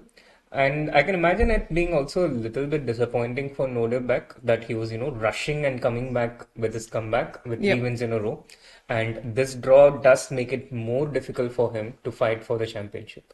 Yeah, I can feel it too. But on the other hand, maybe he has to also think about the objective evaluation on the board, because it feels like also for black there's nothing much more to gain, and probably with this an early draw result, it can save him some energy walking towards the last third of the tournament, because tomorrow we are going to see round 7, and then at least he's already on the top 10 boards, at least he's back in the contention, because still he still has all the hope to take on the first place, because if he wins 3 games in a row in the last 3 games, I think he can almost sure that he's going to be the winner of this tournament. Absolutely. The one who finishes strongest in such opens will always, finish strong. And meanwhile, we actually have the moves on the board in the Arjun Paravyan game. He did actually take rook into h4. This came on the board. G takes h4 also happened. Knight into e4, attacking the pawn on h4. And now white just played bishop to g2, trying to neutralize the attacking knight on e4. But a crazy interesting game developing in the Arjun Paravyan game. And this is something Arjun has also achieved with each of his games so far. Yeah, I mean, as a youngster, both of them are very young. I'm just so happy to see this type of position arise on their game, because it looks like everything is very dynamic, everything is very concrete as well. You just pretty much have to be careful in every single move that you're making, because that can turn the whole evaluation upside down. And I think I have to also warn my media team, Srinath, that this, regardless of the result, this could be the game of the day, judging by how both players are playing. White is coming up with this a little bit unusual reverse bend curve in the opening, but how Paravyan reacted in this game is not like what we have seen in other games before with a5, queen c7, all this position on nuances, but instead he went for the kill. h4 is there, and then another sacrifice on h4, and now despite being an exchange down, it ensures the position to have a lot of actions. Absolutely. And 3 white games so far from Arjun, and in all 3 of them, he's come under initiative from his opponents, which is a very interesting phenomenon and something very different from what we have, what we're used to seeing from players with the white pieces. But Arjun had even worse positions with the white pieces in his 2 earlier games with white, and he managed to overcome them. And let's see if he's able to continue doing the same and maybe even go 1-up this time. Yeah, I just want to investigate a little bit on this position before we move on to the next board, which I already said on my screen is a very interesting position occurs on the game between Tabatabai versus Pranesh. But I just want to see, like, after Bishop G2, what is going to be the reply or the reaction for David Paravyan here? Are you taking the pawn on h4, or what do you do with this threat on e4? So firstly, is there another option other than taking on h4? I mean, there should be, because Paravyan hasn't taken queen into h4 immediately. But I think this kind of suggests itself, right? It's not obvious, because I can see it from here, like after you take on h4. Okay, maybe I shouldn't really think about castling at this point, because it might be just a suicide, because actually we can put it on the board. It's going to be interesting to show. Yeah. Like if you castle and then bishop d6 happens, there is a 1 move checkmate on h2, you push h3, but then there is queen f4, and then you kind of in a position where you cannot escape, because if you put your rook away from f1, there is queen f2, but then if you don't do anything about that, then there is queen h2 checkmate. So yeah, this is one of the situation where you shouldn't castle, or you shouldn't walk your king into the side that is currently having lots of your opponent's pieces. And Paravyan just took the pawn on h4. Yeah, he's played it, and I guess now we'll also see Arjun taking rook f1. Goes rook f1, so he puts the rook on f1, but without putting the king on g1. So in effect, not castling, and he again gets up and walks away from the board with a 30-minute time advantage. Wow, it is a huge time advantage. The last time it was happening in the World Championship match, it gave Gukash a very strong edge in his game, and therefore made Tingleran blundered a piece. Yeah. Yeah, yeah. But it also comes with a double-edged strategy, and sometimes it also backfires against you playing so fast. But I think in this position, Arjun just literally played out the process of elimination, because F2 is under attack. You cannot tussle. Definitely, you cannot legally push the pawn because it's currently pinned. And how else can you protect F2?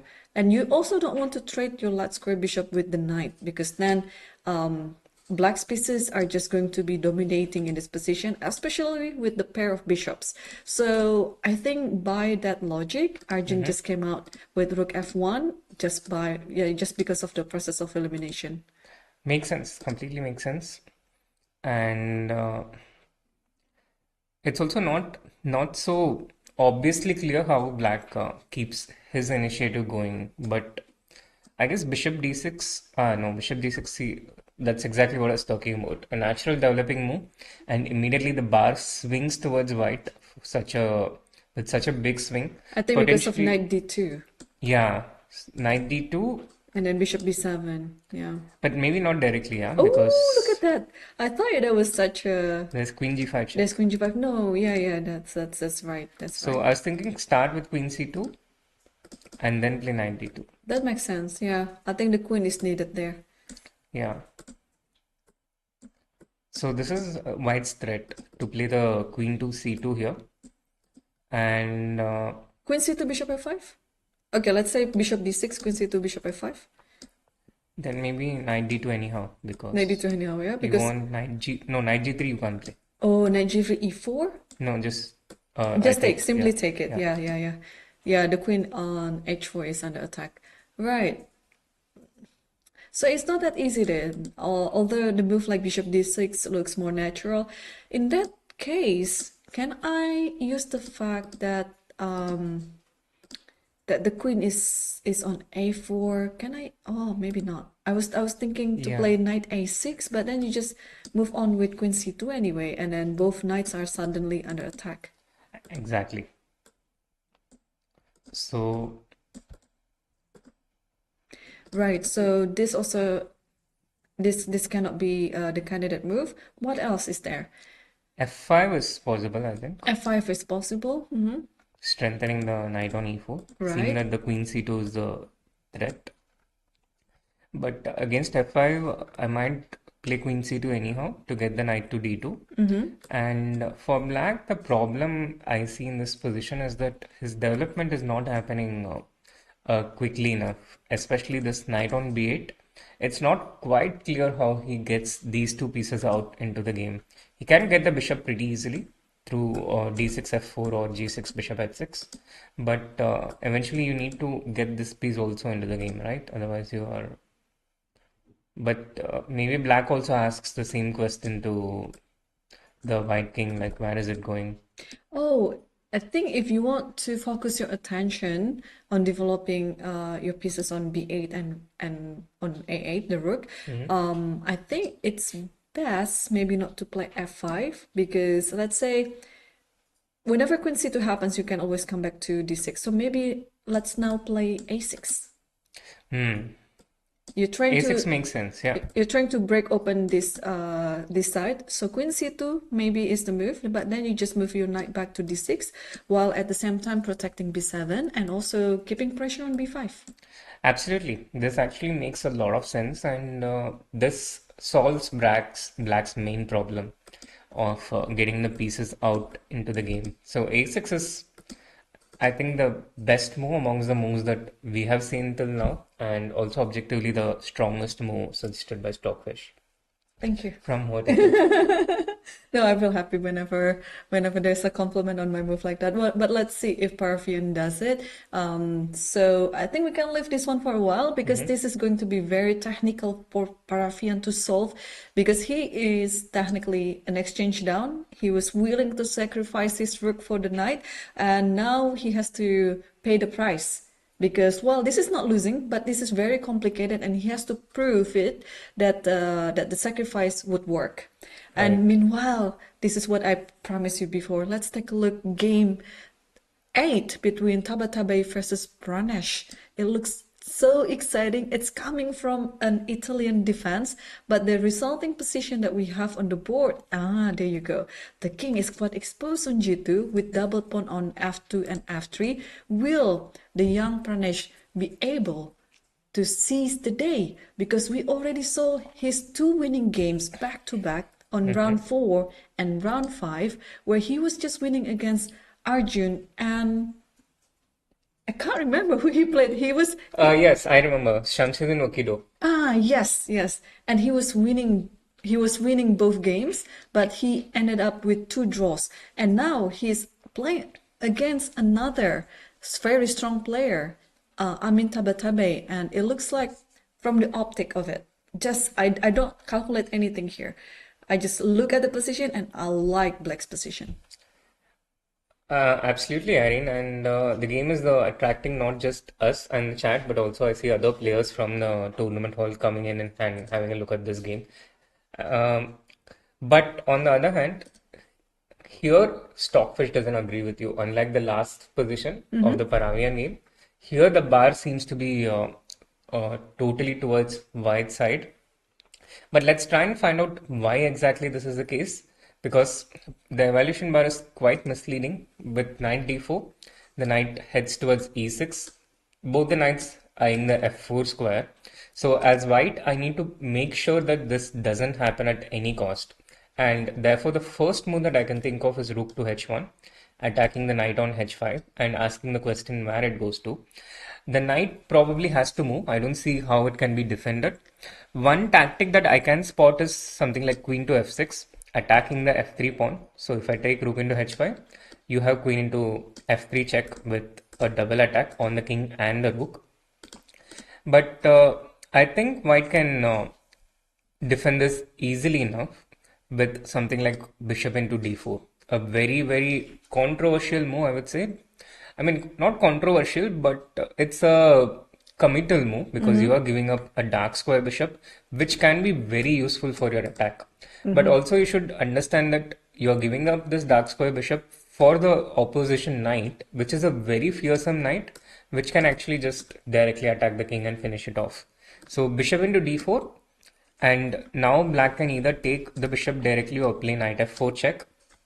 If knight f4 check, I'll just move my king. To f1, yes. E takes d4. And now knight d5. Yeah, exactly. And now I'm liking white's position better than black's. But knight d5, there's a problem because black can take the f3 pawn, which is not the end of the world, but you can maybe do the same thing without giving up the f3 pawn by playing the knight to e2. And if the knight refuses the trade, then white can bring his own knight to g3 and f5 or h5. Or even just push simply f4, f5, yeah?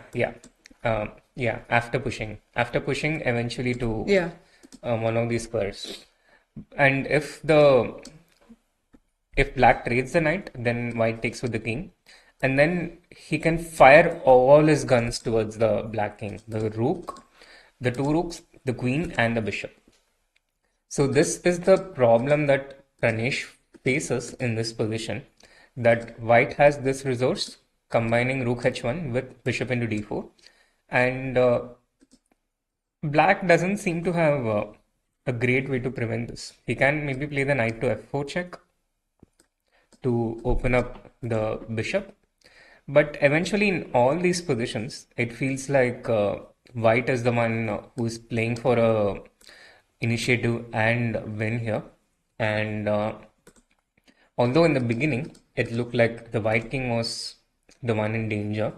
But I mean, I imagine this white king being one of the characters from Breaking Bad and going like, I'm not in danger, but I am the danger. I'm the danger.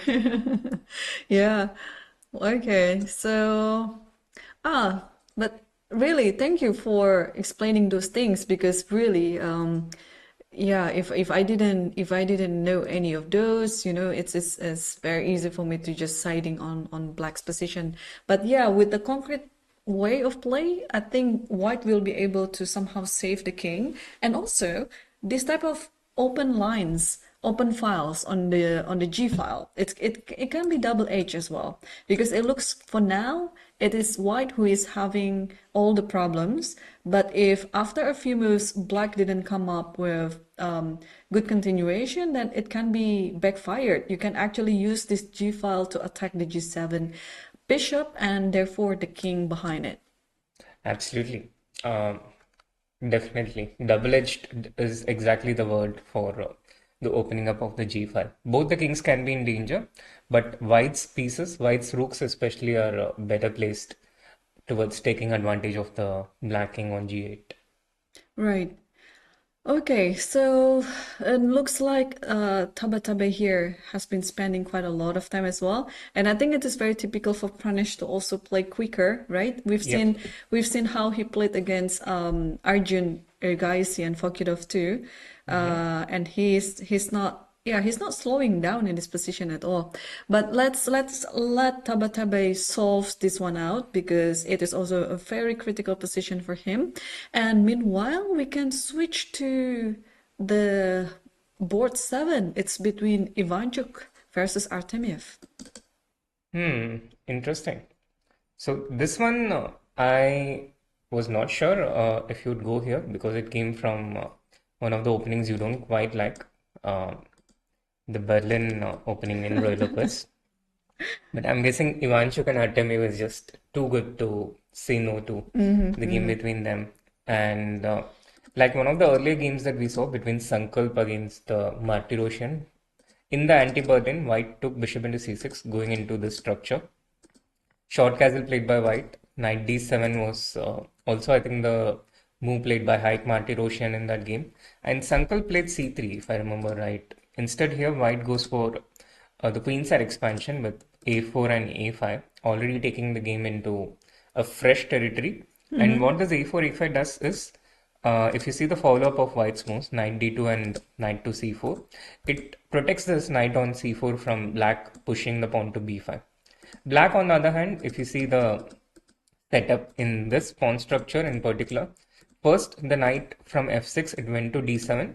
Later, the rook on e8 adds another layer of protection to the e5 pawn, so that this knight on d7 can move, freeing the light square bishop to develop.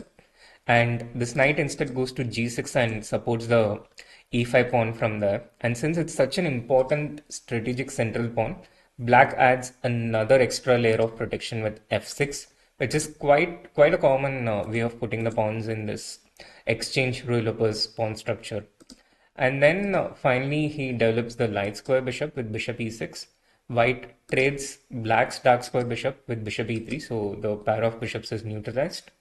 And after c5, white has just played the knight to g1, intending to prepare a pawn break with f4 in the next few moves. Yeah. I think we can also see the switch of approach by Ivanchuk, because I was growing up learning his games, as I should, because as a tactical player, especially if you're playing Open Sicilian, you can see his game in the early 2000s, even it was just masterpieces. I always try to copy his style whenever I have an Open Sicilian in my games, and then play g4, with this e4, f4, g4, queen goes to h3, and somehow there's attack coming on the board, but of course you have to watch out about d5. But anyway, this is just one of the approach that I remember when I was younger, that, this is Ivanchuk who popularized that. Of course, like many many strong players also did the same thing. Kasparov mainly, right? Yeah. But this is just, you can see, like, this is the style that they had in previous decades, that, this player is good on this style. Shirov too, right? Shirov also has this approach in his Sicilian game. So it's always, growing up with this core memory of the styles of these players. And now looking at the current position, it's a bit, I'm feeling a bit like this is not Ivanchuk who's playing, but again, you cannot really go against time. This is the time then that for Ivanchuk maybe it's very hard to come up with original ideas anymore because everything already has been explored by the younger generation. So now I think he just wanted to come up with a quiet game that ensures him to have a game in the middle game. Absolutely. And Artemiev so far has been more than up to it. He Yes. has a very solid position. And just by playing Berlin, you can see how much he respects the legend Ivanchuk. He goes for a solid opening. He's not like, I'm going to beat him, but it's like, okay, I'm going to play it safe. Yeah. I'm not going to take any chances. And Ivanchuk was legendary in his ability to literally be able to play any opening, which we see now with most of the younger generation. But back in those times, in pre-technology era, it was a lot more difficult to learn new openings. Yeah. And only Ivanchuk was able to pull this off. Exactly. I think he was one of the players who Kasparov feared the most, just because of his capability of coming with any sort of openings, and he has the vision to come up with fresh variations or lines. Absolutely. As I remember so many games where he defeated Kasparov. Yeah. And also he was, I think, one of the biggest differences in the 2013 candidates when, Magnus Carlsen as well as Vladimir Kramnik, they were racing towards the championship. And he defeated one of the leaders. I don't remember whether it was Kramnik or Carlsen. I remember Swidler defeated one of the players and Ivanchuk defeated one of the other players. I'll need to check, but yeah, I think, again, the chat might have a better idea than me here with the help of internet as well. Yeah, well, it's talking about Ivanchuk, it's not going to end because he has achieved a lot in his chess career, and now I think he loves chess so much. That's one thing for sure. Yeah, absolutely. It's very hard to find someone who's crazy about chess the way Ivanchuk is, even from the pre-computer times. Now we have kids going to different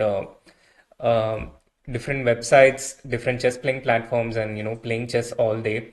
Back in those times when Ivanchuk grew up, I can imagine that he didn't have a computer and he was growing up with chess books. Back in those times, they had very limited access to books as well. And I don't know exactly how much true this is, but I remember one old story of some legend coming in, and there was this boy who was just sitting on the floor, and he had like this 8-10 different informator books with a chessboard, and this legend was Karpo, and apparently he was asking who's this crazy kid and what is he doing, and that turned out to be Ivanchuk. But this is just a very I have absolutely no source to substantiate this, and it's very hazy from my memory. So.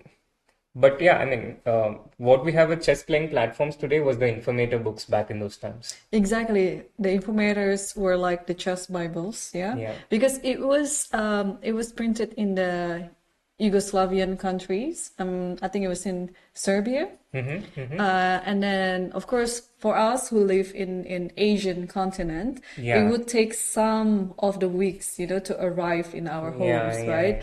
And then I remember back then when I was literally couldn't understand what was going on the games of Informator, but just for the sake of, it's Informator, I was like, 9 years old, 10 years old. The games were very high quality. I could barely understood the moves, but I just wanna see like how the top players are playing. So I was really waiting for the informators to arrive in my home.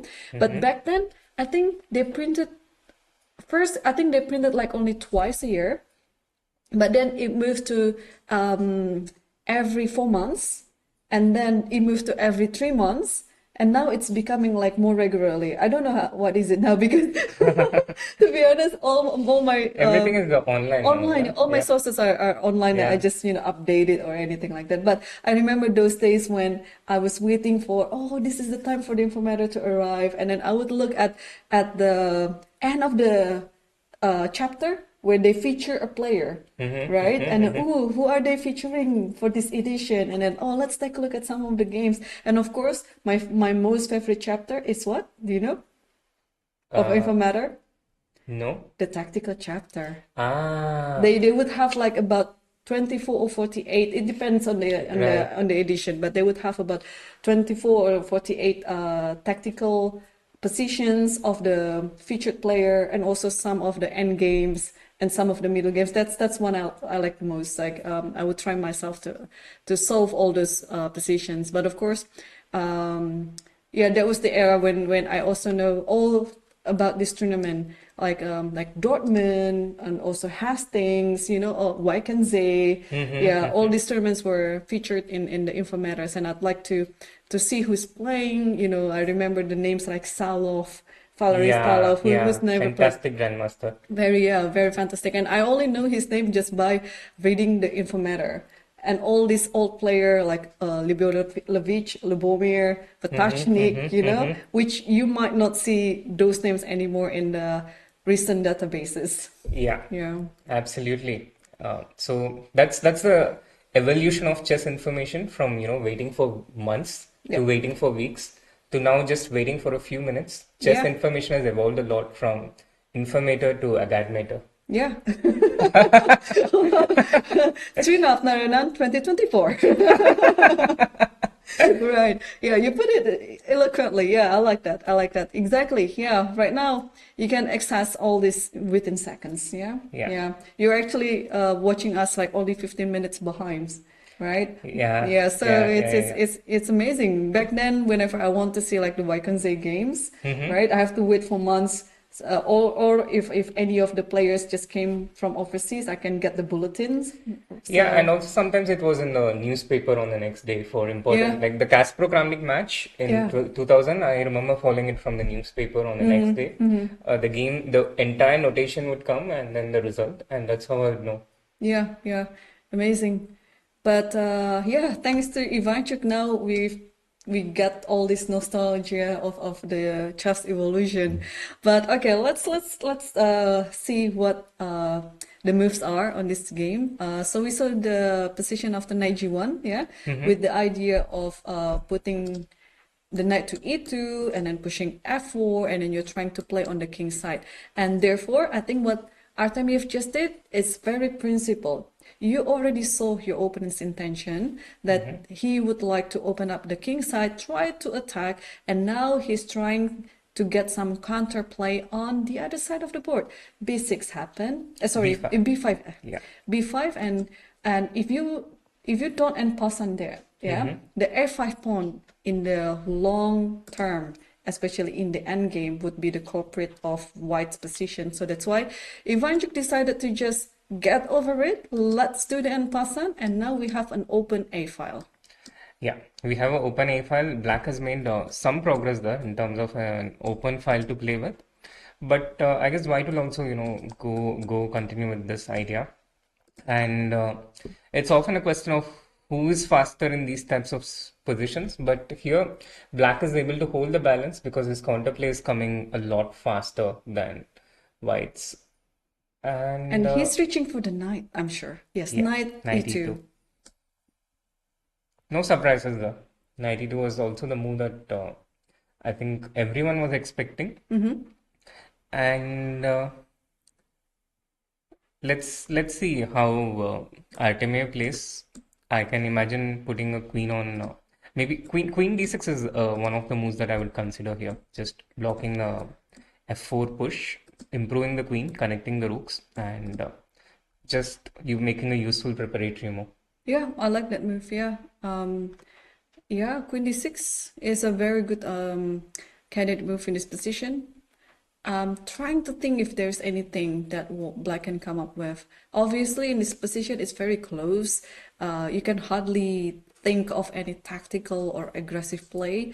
I guess the best that you can do is try to regroup with your pieces, put it in harmony so that you can be flexible where to play, either on the king side or on the queen side. Yeah, queen d6, I think I like it. So queen d6 is one of the moves that comes to my mind, and maybe there are also other options. These are positions where also someone like Artemiev, with his refined strategic understanding, he's very strong. But yeah, in effect, just don't allow white to play f4 and create this break. And if white tries to insist with g3. In these positions, you have this option of playing bishop to h3, attacking the rook on f1, pushing it away from the f-file, so it's even harder to get this f4 break going on. That's true. That's true. Yeah. Well, I think this position or this game will take quite a while because it is still very close position, and I still have no clue where the players will try to have their battles. So let's switch to probably one of the top boards just to remind ourselves, especially the board number 1. It's between Karthikeyan and Murali versus Sargsyan Shan, because they are the two leaders, the only two leaders in this round. Yeah, and I didn't know this position we left at quite early in the game after black played a5. And we were discussing ideas with knight c3 or a4 here. White did indeed go with a4. Black played b4, and the ideas that you showed exactly the same ones, with white putting the knight on c4. We saw this play out in the game. White put the knight on c4. Black played bishop to e6 at this point, bishop to e3. All of these moves are very normal, typical developing moves within this setup, like just slowing down a bit from earlier. Black castle shot after the even square is the square for the white's rook, so the white rook goes there. Rook b8 in general an useful move, preparing against white's potential c3 break in the future.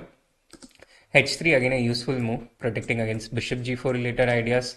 Black following suit with h6 and also preparing the move bishop e6 so that white does not have knight g5. And now white finally goes for the central break with bishop e3 followed by d4. The break happens, but black is very well prepared for it, and he specifically moved the queen to c8 so that at the end of everything he goes for this rather unusual position for the queen. The a5 pawn is hanging and the queen came to c8 in order to be able to go to a6. With queen a6, the a5 pawn is not just defended but also the c4 knight is attacked. White goes queen d3, protecting the c4 knight. c5 attacks the bishop moves back, and now black puts his rooks very nicely, one rook on c8, the other rook on d8, preparing against white's rook d1. And this is the current position that we have right now, which looks very balanced to me. Black has managed to, solve a lot of typical strategic problems that he faces in these positions, and he's preparing for the d5 break. Yeah. That d5 break is very important in this position, because if I didn't see that move as the potential move for black, I would very much like white's position in this structure. Like, for example, I can come up with the idea of f2, f4 and things like that. I just want to strengthen the white center and then attack. But again, now after rook d8, rook f d8, yeah, this break with d5 is something that white has to watch out for, because for sure after white plays f4, d5 will happen. Absolutely. And a move like f4, it's very strong when you're able to keep the e4 pawn. But if the e4 pawn gets traded, then the pawn is not very well placed on f4. So this is what white needs to watch out for. In terms of the assets in his position, the knight on c4 still stands strong. There is pressure on the a5 point, and I think that will continue to play out. Meanwhile, white will need to, I think, start looking at the possibilities of a break like c3, which here it probably doesn't work because of some tactical reason. So what I think probably just d5 and knight into d5. Yes. But no, there's something even knight stronger. takes c4, of course. Knight takes c4 and d5. Right. This is pretty strong. It wins a pawn, but apparently there's something even stronger than this move. Queen e2 maybe, or queen somewhere. I think the queen is a bit awkward on d3 because of those reasons. Rook b8. I mean. Oh, just rook b8. Yeah, rook b8 is super strong. Right. Yeah, the bishop on b3 is suddenly very weak. Yeah. So for this tactical reason, for numerous tactical reasons, white is not able to play the pawn to c3. Meanwhile, I see Karthikeyan has made a move, bishop back to c1. Interesting. I think I know the reason. Whenever there is d5 happens, and whenever the queen has to move, then it's going to move to g3, and suddenly it's threatening bishop takes h6. I mean, not now. After d5, I think you have to take the d5 first. But however you take it, let's say rook takes d5 so that the queen has to move. Yeah. Then now you can play queen g3. No, but you can't, yeah. Like you can't play queen g3 here because the c4 knight is hanging, and bishop into h6 can be Yeah. utilized. Sorry. Oh yeah, the c4 knight is hanging. Wow. Yeah. So where does the queen go then? e2? Yeah, the queen can go to e2. That's one square. It's a safe square, and I don't know if this is Karthikeyan's intention, but there is also a very interesting strategic sacrifice which might be possible in this position, which is rook into e6. But it doesn't work here. One It takes. works. You can do it with maybe against knight into d5. You can take rook e6, but with rook into d5, it just simply doesn't work because you can even just take rook into d3. Yeah. Oh yeah. I just took d3 and then take on Yeah. d6. I was going for a strategic compensation for the, with the light square bishop against this setup, but for tactical reasons, it just simply doesn't work. So after d5, I feel black is totally fine here, and there's not a lot to exert pressure with as white. No, I don't think so. Yeah. I think Karthikeyan is treating this position, without so much of ambition. As long as the position is fine, and it is actually very like the position is very much tolerable. Like if white would like to push for a win, he can do so as long as black also has the same approach. Because Right. otherwise, if black has this mindset to just simplify everything, there's nothing much that white can do. Absolutely, because the position is equal, it's balanced, and white does not have enough superiority to dictate things in this position. Yeah. Okay, this is very interesting. But let's also take a look at our first seeded of the tournament, Arjun Erigaisi playing against David Paravyan, because we have a few moves on the board. Very interesting, and these moves are exactly what we saw pretty much. We left at this point after rook f1, and here the moves we considered for black were f5 and e6. We saw a6 directly, and we also saw f5 directly. What black has done is he played f5 first. We anticipated queen c2, and now he played a6 to try and solve the problem of the development of his queen side pieces. So pretty much exactly what we thought might occur. And now it's white's decision whether he wants to support the pawn with a4 or play something like knight to d2 and counter-attack on b7. But either way, it looks like the game is very balanced with, initially I felt that the position had a lot of dangers for black, but having spent some time in the position, I feel it's balanced. It's not any one side having a clear superiority. Right, but if I can ask you, like, what is the biggest goal that both of the colors here would try to achieve? For example, for black, it's clear the development of the knight b8 and the rook on a8 and a possible long castle, maybe. We can think about it once the development is finished. But what is it for white? I think for white also it has to be similar. He has to get his pieces into the game one way or another. And with a4, one thing that could happen is the trading of the rooks on the e file. Now, if that happens, both the sides solve one of their problems, which is the development. Second, after e takes b5, Arjun can also take with the c pawn, in which case he gets the c5 square for the knight. And if we come back to the live position after a4, this is also one of white's problems. Where does the piece go? Where does the d1 knight go? How do you get this rook on a1 into the game? Does the knight go to a3 or does it go to d2? The first priority is king safety for both the players. It is white's king is still in the center, just as black's king is, but black is the one with the initiative so far. So I think the first one of the few primary objectives for white, neutralize the e4 knight and get the king to safety. If white is able to take care of these short-term factors, then over a period of time, white should be having the advantage. But if black is able to mobilize his queenside pieces, then in the long term, it will be black who has the upper hand. Yeah, yeah. Well, definitely this type of sacrifice and we see the resulting position on the board. It's going to give more wild approaches in both sides. You shouldn't you shouldn't think of just one combination, but also somehow combine all of these ideas into both positional and combinational vision. For example, f4 is on the board right now, and even though it would be a dream for white to also finish the development, but you can also think about having the king on the center and maybe, get the rook to a3, to h3 and create this type of counterplay. Absolutely. You have to just solve the problem of the development one way or another.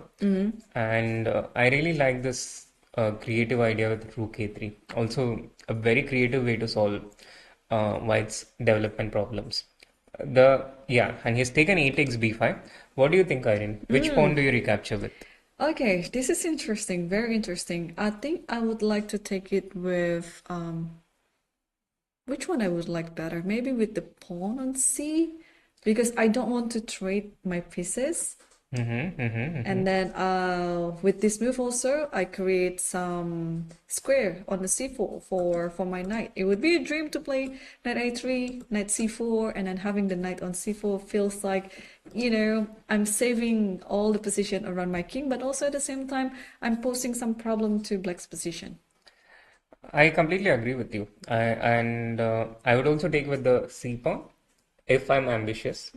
Yeah, that is actually the keyword, right? If I was going to be ambitious on my game, I would take it with c-pawn, but it would be depending on my tournament situation. If I'm not ambitious enough, okay, like AB is the lazy move to continue. Yeah, and Arjun is always ambitious. Yeah. So I expect him to, take with the c-pawn as well. Although this comes with a cost, yeah? You are voluntarily giving the c5 pawn as a passer. Yeah, the c5 pawn is a protected passed pawn, and also it does open lines against the white king if it goes towards the queen side in the future. But on the other hand, some of black's problems also remain, and by taking with the a pawn, it makes it a bit easier for black to solve the problem of the development of at least his rook. So in this sense, I feel that the positives outweigh the negatives. Because in chess you cannot have it all. You have to give in what you can give in and then gain what you can gain. So okay, but Arjun has some time advantage, I guess, in this game, yeah? Yeah. As he almost always does, except against Pranesh and actually against Murtaj also. Yeah. He had less time. Yeah, he has about 15 minutes more on the clock, and the game is still on move 15. So both players, they have to play faster with 25 moves to the next period of time control. Yeah. But Arjun might not mind going into a mutual time scramble, or as long as the time keeps reducing for his opponent. Yeah, that's true. I remember there was this one tournament I played in Tashkent in Uzbekistan, the Asian Juniors, where this was actually my tournament strategy against a lot of local Uzbekistan players at that time, that I would try and out-prepare them in the opening. And that was not so difficult to do because at that time they were, not keeping up with the opening changes. So I was able to achieve superiority in preparation with opening preparation, have more time, and then my targeted strategy was to just keep setting problems with each move so that their time goes lower and lower, push them towards time trouble, and then make something complex and try and beat them. And it worked during the tournament quite beautifully. But when I say I played in Uzbekistan, I'm not talking about this generation of Uzbekistani players. Not with Nodebek and Sindarov and Yakubayev and Vakido. The first seed was actually Jahangir Vakido, who is one of the coaches in Uzbekistan, popular coaches in Uzbekistan right now. But yeah, it's incredible how much they have improved from that from 2013. It's just a little over 10 years. I think it's also very important to note that most of these up and rising chess countries, we can put aside the ex-Soviet countries like Russia, Georgia, Armenia, because they've been very strong even before we were born, right? Right. But nowadays, a country like Uzbekistan, I think you also have to need like an example role. For example, India has Vishy. Uzbekistan has Rustam Kazimzadov. But then Uzbekistan is also a former Soviet country, right? Yeah, but Arguably. I mean, arguably, yeah. But in what I mean is like Kazakhstan, when they kind of like the Soviet broken up, they were not as strong as they are now. Yeah, absolutely. Yeah. So I think like a example role, like someone to look up. It's very important. Like Kazimzadov, I think he's playing a big role in shaping the future generations too. Absolutely, and still manages to keep his rating quite high up. Exactly, yeah. Even though now he's I think he's only playing like Bundesliga. Yeah. He doesn't really play like open tournaments anymore. Maybe just some of the leagues and especially Bundesliga. Yeah. And coaching so many top players as well. And one of them was Fabiano Caruana. Yeah, one of them was Fabiano Caruana, and in recent times, Naiditsch Abdusattorov. Yeah. And Arjun Erigaisi as well. Oh, Arjun. Yeah. Ah, I see. This information I didn't know before. Oh, okay. So they have been working for a few years now, Rustam and Arjun. I think since sometime around 2022. This is a very okay. This question come into my mind. Like, do you think that there's some specific approach that the ex-Soviet players have that also can help your general repertoire in your chess? I'm not talking about opening, but just like a general approach. And that I can see this approach has been taken by so many top young players these days. For example, Pragnananda is working with Peter Svidler. You have a sense that they've been working with so many Indian players, right? But also you want to have this like Soviet approach in your repertoire. Not only that, but also, for example, Magnus Carlsen, he included Dubov in some of his preparation matches, right? Right. So is it really necessary, or how to come up with a better question? It's like they have a particular style that you would like to incorporate to your approach. My honest answer is that I think it's largely individual in the sense that let's say the names like Peter Svidler and Daniel Dubov, they are both from Russia, but they have wildly different approaches and ways on how they work and the things that they incorporate. Yep. So I think I'm not really sure how much in common they have when we talk about the Soviet chess school. Yes, I mean the Soviet chess school exists, and in the future we might have an Indian chess school, for instance. But what I do know is, if we let's say take India, each coach, everyone has their very unique and individual ways of working. Yeah. And so as such, it's very hard to find something in common which connects and makes it a chess school as a whole. So as such, I'm not sure how much the impact is just from the region of the chess school, as opposed to the more of, I think the individual characteristics of the coach itself is what actually makes the change. Yeah, that totally makes sense. Yeah, but these days, most of the approaches, they are very universal. Like right now, I cannot tell if this player is coming from a Soviet chess school or Chinese chess school. Absolutely. Back then, like in the 90s, we can tell, this is very principled. This should be coming from the Soviet. Without looking at the players' names, right? Yes. And then some other, this is looking like from Southeast Asian chess of school, if there is such a thing, because we in Southeast Asia, Indonesia, Philippines, Vietnam, we like all this Very aggressive, tactical, yeah, very yeah. tactical, very aggressive. But these days, we cannot really pinpoint such style anymore because most of the players, they're very, they're very versatile and very universal in their approach. Yeah, and there's also democratization of where they learn from, because everyone uses Stockfish, everyone uses the That's chess right. playing platforms. Right. So it's not just learning from a few selected humans that you can interact with. Yeah. And I think that also makes things more universal and more uniform. Yeah, in a way, or shorter word, Lichess gives a big impact to most of the players these days. Absolutely. No Okay. questions about it. All right, let's also see other games on the top 10 boards. I think we haven't really touched this game. It's between Parham Maksudlu versus Idani Puya. The reason is it's still very much a game, but it's been very calm in comparison to other games on the top 10 board. So that's why I wasn't really touching it so much about this. You say calm, but I see a lot of tension brewing up. Firstly, it didn't come. It came from a calm opening. It started with 1 d4, d5, c4, and here Idani took d takes c4, which is the queen's gambit accepted. But here White has largely two different ways to play. One is with e3, the other is with e4, and White went for this direct option with e4.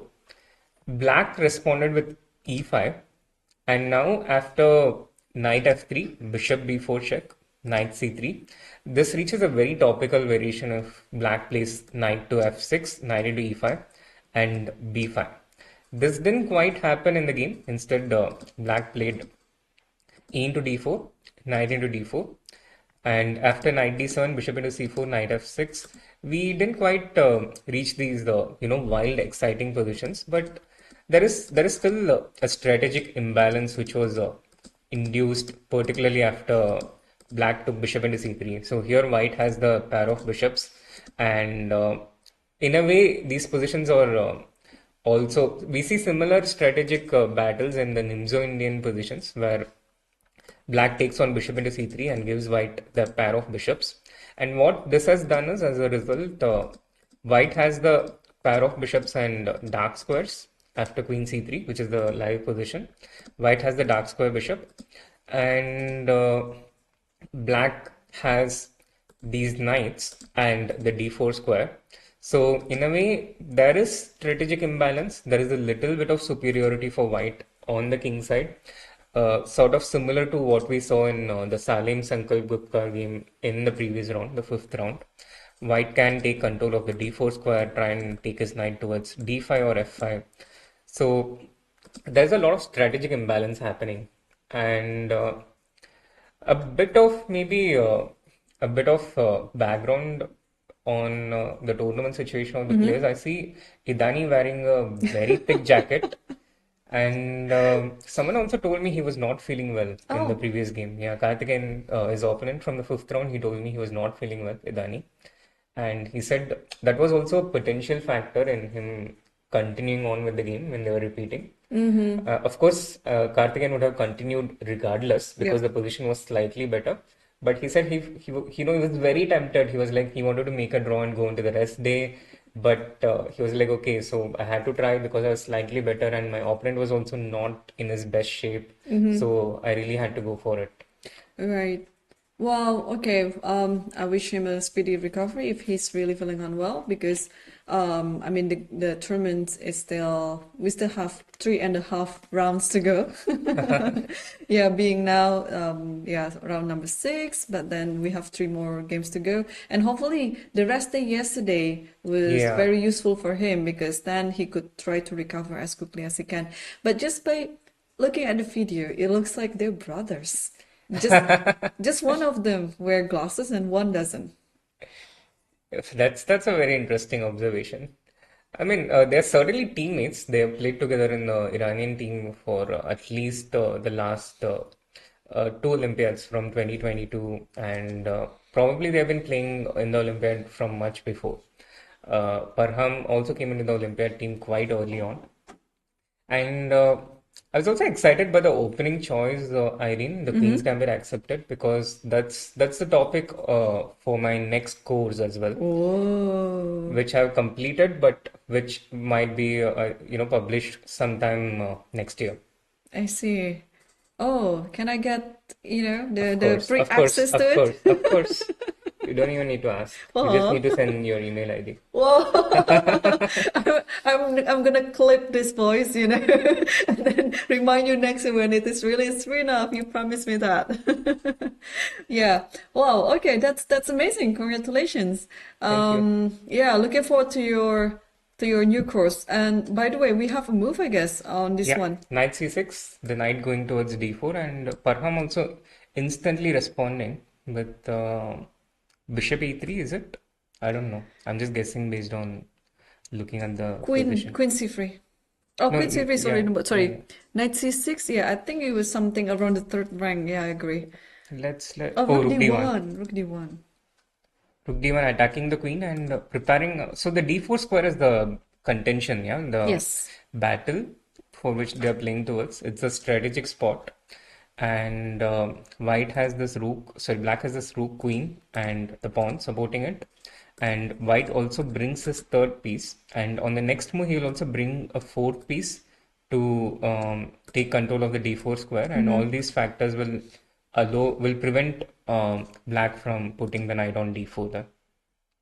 Also curious, why didn't white take bishop into h6 here? Why is this? Because of knight d4, exactly. Knight d4 prevents the queen on c3 from looking at the Sorry. f6 knight. Could it also be I just take on h6 and then queen f6, queen d2? Could be, yeah. Queen into f6, queen d2 also is very tempting, and also I think wins a piece. There is bishop d1, but I mean, I don't mind giving up a pawn like that because look at the position, right? Yeah, I mean, bishop yeah, c4 as exactly. well. Yeah. Bishop c4, bishop c4, there's queen c6, and the calculation goes on. But like you pointed out, yes, it makes white's position really passive. And I mean, generally, when Stockfish agrees with it, who am I to argue against it? I would continue with king h7 and rook g8. I don't know, it's just something that maybe you have rook f2, but I mean this position is game on. It's I don't mind giving up a pawn like that because eventually the pawn on c4 will fall anyway, so I think that's pretty much a straightforward approach. Right. And going back to the position we have on the board, I see Dani has also made a move, knight to d4. Knight d4, yeah. And Parham has taken knight into d4. So quite a few moves since we came here. So He takes d4 c4, it's also, almost sure. And now, okay, the question is where does the queen go, yeah? Maybe a3? With the intention to play bishop b2 and bishop g4, yeah? Yeah. Yeah, eventually bishop b2 has to come. So queen can go to a3 from here.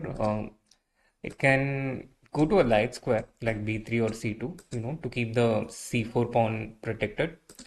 Kind of dividing labor between the queen and the bishop. Like the queen says, okay, I take care of the light square. You go to b2 and attack the d4 pawn. And the queen can also go to d2 where it provides added power towards the d4 pawn. So I think a lot of different options with the queen for Parham here. Yeah. So do you think black will be able to hold the d4 pawn? Because it looks like with the help of the dark square bishop, it's going to be very hard to defend the pawn. So the pawn is certainly not going to be held for such a long time. But black will be able to get the c4 pawn in return, I think. Right. So this is what is the likely outcome of this strategic battle between both the sides. And when the dust settled, as in both of the pawns will eliminate on the board, then the position will remain equal, yeah? Yeah, it will remain equal, but white will try and eke out a slight advantage because of his bishop. And that's, I think, what is going to be the battle about. Very close to equal, but if anyone is better, it's white, and he can try and keep pressing and try and get the maximum out of this small advantage. Yeah, definitely. But who is not having an equal position right now, and we already spent some time on his game before, it's Tabatabai, who is actually having a slightly better position, and actually not slightly, it's almost thick. I think the advantage is quite thick. It's 1.5 for Tabatabai. Wow. So we left at around this point, yeah, and I think it After knight d4. yeah, yes. after knight d4, and pretty much the variations that we were showing after rook h1, Yep. queen f6, bishop d4, knight f4 check, king f1, e takes d4, knight e2, everything came on the board. Black went knight to g6 here, white went f4, also what you pointed out at that time, c6 with the idea of d5, trying to neutralize the light square bishop, bishop to b3, protecting against it. Black goes d5 anyhow because his intention is more to, prevent white from playing f5 rather than anything else. And if white does not take e takes d5 to control the f5 square, then the bishop on b3 is stifled for the moment. And white goes f3. For now, he's protecting the e4 pawn, strengthening the center, keeping the tension on d5. But he's actually intending also king f2, King rook f2, g1. rook g1. Yeah, this was the very idea that we talked about before, that involving the g file that could be double edge. And now it seems like Tabatabai has turned things around to his favor, because before, right, we saw that the king on g2 was very exposed. It could be the target of attack, but turns out after a few moves, after a good few moves, now the table has turned. Yep, absolutely. The tables have turned. And Tabatabai has been having a difficult last month in terms of his chess performance. He's actually lost 30 rating points. Wow, So, 30. yeah, from Uzbekistan to here. But seems to be turning tables not just in his game, but his tournament performance as well. He won a nice game yesterday, and he's also having a very nice position today. Yeah. It looks like white is in the driver's seat, but he still has to be careful because he only has 20 minutes left on the clock, and he still has to make another 19 moves. But he realizes that, yeah, you can see he came back to the board now. I think pretty much after you told him that he has to be careful, he literally returned back to the board, and now you see him wrapped with attention, Right, yeah. fully focused. Yeah, if any of the players can listen to me, yeah, I think they would be doing so great in the tournament. Absolutely. All right, soon enough. I think it's also time for us to take our next break while the players are, they're almost in the time scramble situation. Well, for some players, they're actually in time scramble, but let's take a quick break, and after the break, we'll come back with a lot of actions on the top 10 board. So stay tuned.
أنا جعت. إيش تاكل؟ على هواك. يا ليت العيال كانوا معانا. تم. يلا على قطر.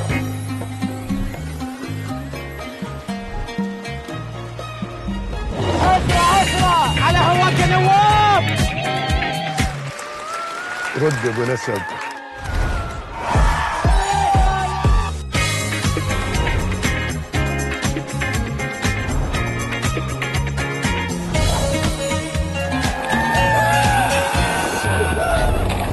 صوت العيال معانا هنا.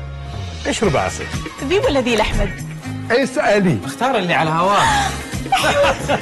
كيفي معاك؟ حبيبي سبرايز.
على جهد. ايش تاكل؟ على هواك. يا ليت العيال كانوا معانا. دم. يلا على قطر.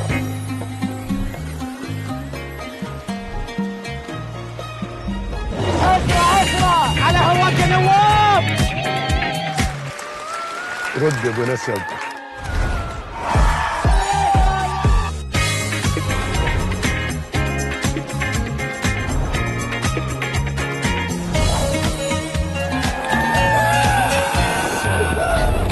كيف صوت العيال؟ معانا هنا.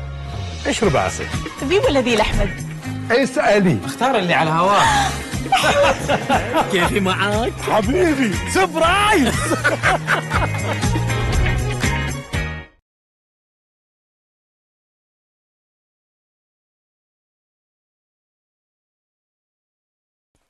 And welcome back everyone to the sixth round of the 2024 Qatar Masters Open, and we are still pretty much in action of all games, especially in the top board. We are going back to see what's happening in the game between Irene Erigaisi versus David Paravyan, because we have some of the moves on the board and we predicted right, because now Arjun has taken back the pawn on b5 with the c pawn, and therefore allowing all sort of counter chances. Absolutely, yeah. So this is what I was pointing towards. A takes b5, c takes b5 indeed happening, and here black found a way to solve his problem with bishop to e6 followed by bishop to d5, protecting the d5 knight and also creating an avenue for his queenside pieces to come into. Arjun played the pawn to a5, trying to create an outside passed pawn in the middle game. Black played the pawn to g6, bringing his dark square bishop into the game. And now Irene, exactly your creative idea with rook to a3 to develop the rook into the game. And this is the present position that we have, with the game seriously heating up. A very interesting situation here for both the players. And if you see, actually, Paravyan has caught up a bit with the time as well. Arjun has also spent a lot of time to get here. He has only 21 minutes remaining for the 19 moves. But despite that, for the remaining 21 moves, a move per minute. But despite that, David has even lesser time. He has only 14 minutes remaining for the 21 moves. And the game is just starting to heat up. Yeah. I mean, look at the imbalance in this position. As you speak, I'm still trying to figure out what is going to be the best move in black in this position. Of course, one of the most natural moves that I would think about is bishop h6. But then playing bishop h6 will also leave the pawn on c5 hanging. So I don't think that is actually the best approach, because after bishop h6, maybe you just take the knight on e4, followed by queen takes c5. But then if it's not bishop h6, what else can be played? Maybe knight d7? Yeah, absolutely. Knight d7 is the first move that I would look at in this position, because that's what we are trying to do as black, right? We are trying to develop all our pieces, solve this problem. But maybe this is also what white is anticipating, and that is why he has positioned himself with a5 and rook a3 on the last two moves to react to knight d7 with a6, so that he has a dangerous advanced pass pawn on the a5. This is totally very complex. Even if this happens, this is not the end of the world for black. In fact, maybe this is what black is actually in favor of, because after a6 and b6, at least you can sigh a breath of relief there, because the queen side has been closed. And even though the e-file bar doesn't agree with black, but I mean, this is some sort of thinking that you can actually incorporate in your calculation, because when the queen side is closed, you can divert all your attention to the center and to the king side. To be honest, Srinath, if there is no evaluation bar in this position, I might have a little fear for white in this position. Oh yeah, absolutely, Irene. Even with the evaluation bar, the fear is valid, I think, Yes. because your king is never safe. And as long as your king is not safe, the position always has an element of danger. Because in such situations, it only takes one move for things to turn around. Exactly. One little attack against your king and it's game over. Yeah, exactly. And we've seen this in some of the games also, maybe not too drastic as to lose the game, but at least you lose all your advantage and then you have to fight back in order to get or to save the day. And now we still are on the move after rook a3. I think knight d7 is a very good candidate move for David Paravyan here. But instead of knight d7, what else can be done? So instead of knight d7, another direct move that you can think of is c4, attacking the a3 rook, and also potentially creating options with bishop b4. But I'm guessing the computer doesn't like this because white can just take knight into c4. Or no. Rook h3 maybe. Yeah, rook h3 first. Rook h3 first, and then you take one of these pawns. Yeah, yeah. So although pushing the pawn like that looks very good for black, but it's not coming without any risk. So that's why I think David Paravyan here has to think quite long, but he doesn't have much time on the clock anyway. 11 minutes for the remaining moves until the second period of time control. So he has to come up with some practical moves, not only the coming up one, but also for the next few moves. Absolutely. He has to come up with practical solutions. Yep. And but he's someone who could very well be up to it. Like a lot of other young players, he's also very proficient in the faster formats. He plays online a lot, and yeah, so we are moving into a zone where it is going towards something which might be a phase where both the players are proficient with less time. But there's also a difference in starting with 20 minutes and getting into a position where your opponent has 20 minutes and you have only 10 minutes. There's a lot of difference. And also there is a difference that this kind of a wild complexity, you might not necessarily be aiming for such positions. And of course, one of the major differences is it's so hard to switch your thinking style, you know, like your long form thinking involves a lot of calculations, whereas your short form thinking involves a lot of quick decision making using intuition, and it's so hard to switch from this to that in during the game in such situations. Exactly. And also the ticking of the clock, you know, it gives you some additional pressure into your calculation, because I think if somehow Paravyan here has more time on the clock, he might, you know, come up with some complex calculation that ensures the dynamic play of the position. But maybe for now, for him, it is wiser to come up with a practical solution that could simplify the position a lot. So then, therefore, for the next few moves, he wouldn't have to think as much for his moves. Absolutely. Well put there, Irene. A proficient calculation does help you play the next few moves much quicker. But let's see what David is able to come up with here. Meanwhile, I think we have a couple of significant updates in some of the other games, right? One of the games is the game between Daneshvar against Salem. Yep. Major update on that position, because it has turned into, I wouldn't recognize the initial opening, when we are landing on the current position. And where we have left, it was a move after knight e4, I guess. Yeah, we left it a long time ago. And this is where we actually saw bishop d7 from black. Like it has been happening so far, Salem did indeed play the move that you predicted.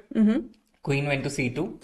And here, instead of queen to c7, defending the e5 pawn, he instead went knight e to c6 with the same idea, defending the pawn. White did put his knight on d6, attacking the c4 pawn. Black defended with bishop e6. White went h4 and h5, creating the f5 weakness.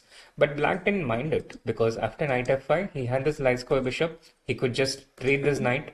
Queen takes f5 happened. Now rook to e8. Knight h2, the deadly threat of bishop to e4. The queen threatening to enter into the light squares. The black queen coming into the defense with queen to c8, neutralizing the white queen on f5. The white queen moved back to a square which it had earmarked for the bishop, and now black moves in with knight to d4 first, and then the knight to b3 next. This led to a situation where black got this connected passed pawns, which we are looking at right now in the live position. The queen moved back, it was attacked. Black defended the c4 pawn with queen e6. Bishop f3 protecting the e2 pawn, but it doesn't save the c5 pawn, which was also hanging. So black took it, became a pawn up. And after rook b5, attacking the knight, black just defended it with b6. Bishop to g4, attacking the queen. The queen just moves to d5. And at this point, black is the pawn up for sure. And black also has superior piece placement. Took me a few seconds to be sure that black is a pawn up because of the asymmetrical nature of the pawn structure. But yeah, black is a pawn up, and also with superior piece placement. So very impressive play by Salem so far.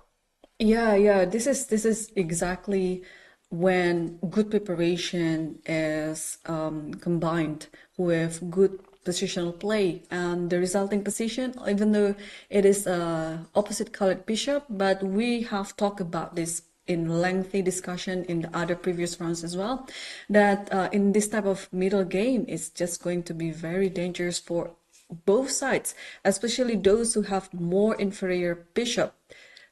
And in this position, Daneshvar is really in trouble, not only about the material balance, but also to come up with all the ideas just to, keep the game alive. It's going to be very, very hard. And now, are we seeing a repetition there? Well, white can try, but I don't think Salem would go for queen d5 if Daneshvar repeats. I think he will move the queen somewhere else. I was thinking queen e4 first, but then you take the c4 pawn, yeah? Mm-hmm. So this is indeed what has been offered to Salem. There is, I think maybe d3, f5, white can take it, yeah? Then you want to take on e2. Yes. But I think Salem just played queen d5 again. Am I mistaken? No, you're not. And bishop.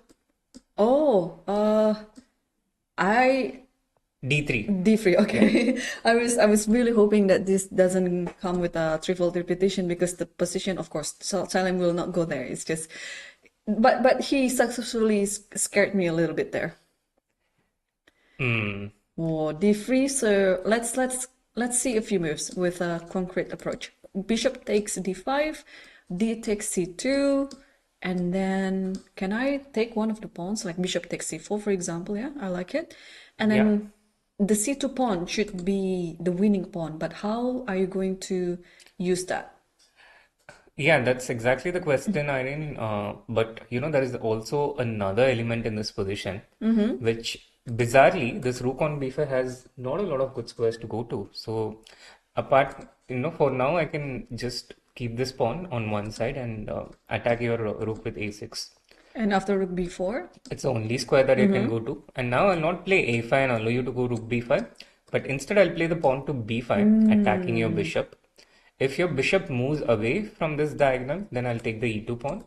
If your bishop stays here with something like bishop d3, you can just take it. Exactly. Or maybe start with a5 first and just push your rook out from the b file. It has no square. If you take on b5, then I take on d3. Take on d3, rook takes b8, rook takes b8, e takes d3, and bishop b2 maybe, or even rook b1. Choose whichever you want, or even rook c8 first. Yeah, exactly. So this is the problem that white has in this position. The problem is the rook on b5, and a6 and b5 ensures that this rook on b5 is out of the game, and the bishop on c4 is also dislodged. Wow, Salem has been playing really, a very. I like how he plays on his games. He solved everything in the opening, and in the opening it always gives him some time advantage. Whereas in the middle game he would have more time on his clock than his opponent, and therefore I think he would come up with. You see, when you come out of the opening without any problem, just straight out of your preparation, you feel clean. Yeah, that's what I feel whenever I have okay, I got my preparation works out in the game. I come clean in the middle game with fresh mind, and then knowing that for sure my position is not inferior at all. Right? It's already a very good point to start with. And then from then, you just get all your creativity in the middle game, and then with some time advantage, you can pressurize your opponent, just like what Salem is doing right now. Absolutely. And ultimately, chess is a game of nerves. There's a lot of nerves involved. So your opening preparation coming on board, it actually it calms down your nerves by a lot of by a long distance because you know that things are under control. Yes, And when things yeah. are under control, you feel a lot less nerves. Yeah, totally. Yes. Sometimes you're not actually asking much, right? You just want to have the control of the game so that you can start from that point, because that is also the nerves that sometimes you try to anticipate before you actually start the first move, whether the game will go to which direction, unexpectedly to an unfamiliar position. That's when you feel a bit shaky. Yeah, absolutely. And in general, I think this feeling of control, it makes a massive difference in making us feel safe. Yes, and who is in control right now is Salem after the pawn moving to d3. Now Daneshvar just played queen a2. So now let's investigate this position again. What Salem should come up with after queen a2. So I was quickly looking at a variation involving, so the queen is attacked. I moved to d7, attack the b5 rook. And then my intention was, if you take on c4 to support the rook, I'll take on e2. And now if you take on e2, I'll play rook to e4 to attack your queen. And the queen has no square from where it can defend the e2 bishop. But white has this intermediate move with d4. And this solves the problems for white to a temporary extent. So this is still a very nice position for black, but maybe black can also explore other options before jumping into this variation, seeing that it's not an immediate win. Now, if it's an immediate win, it makes sense to go for it directly. But if it's not an immediate win, you can consider queen e6, you can consider queen d4, and any other moves that you have in mind, Irene?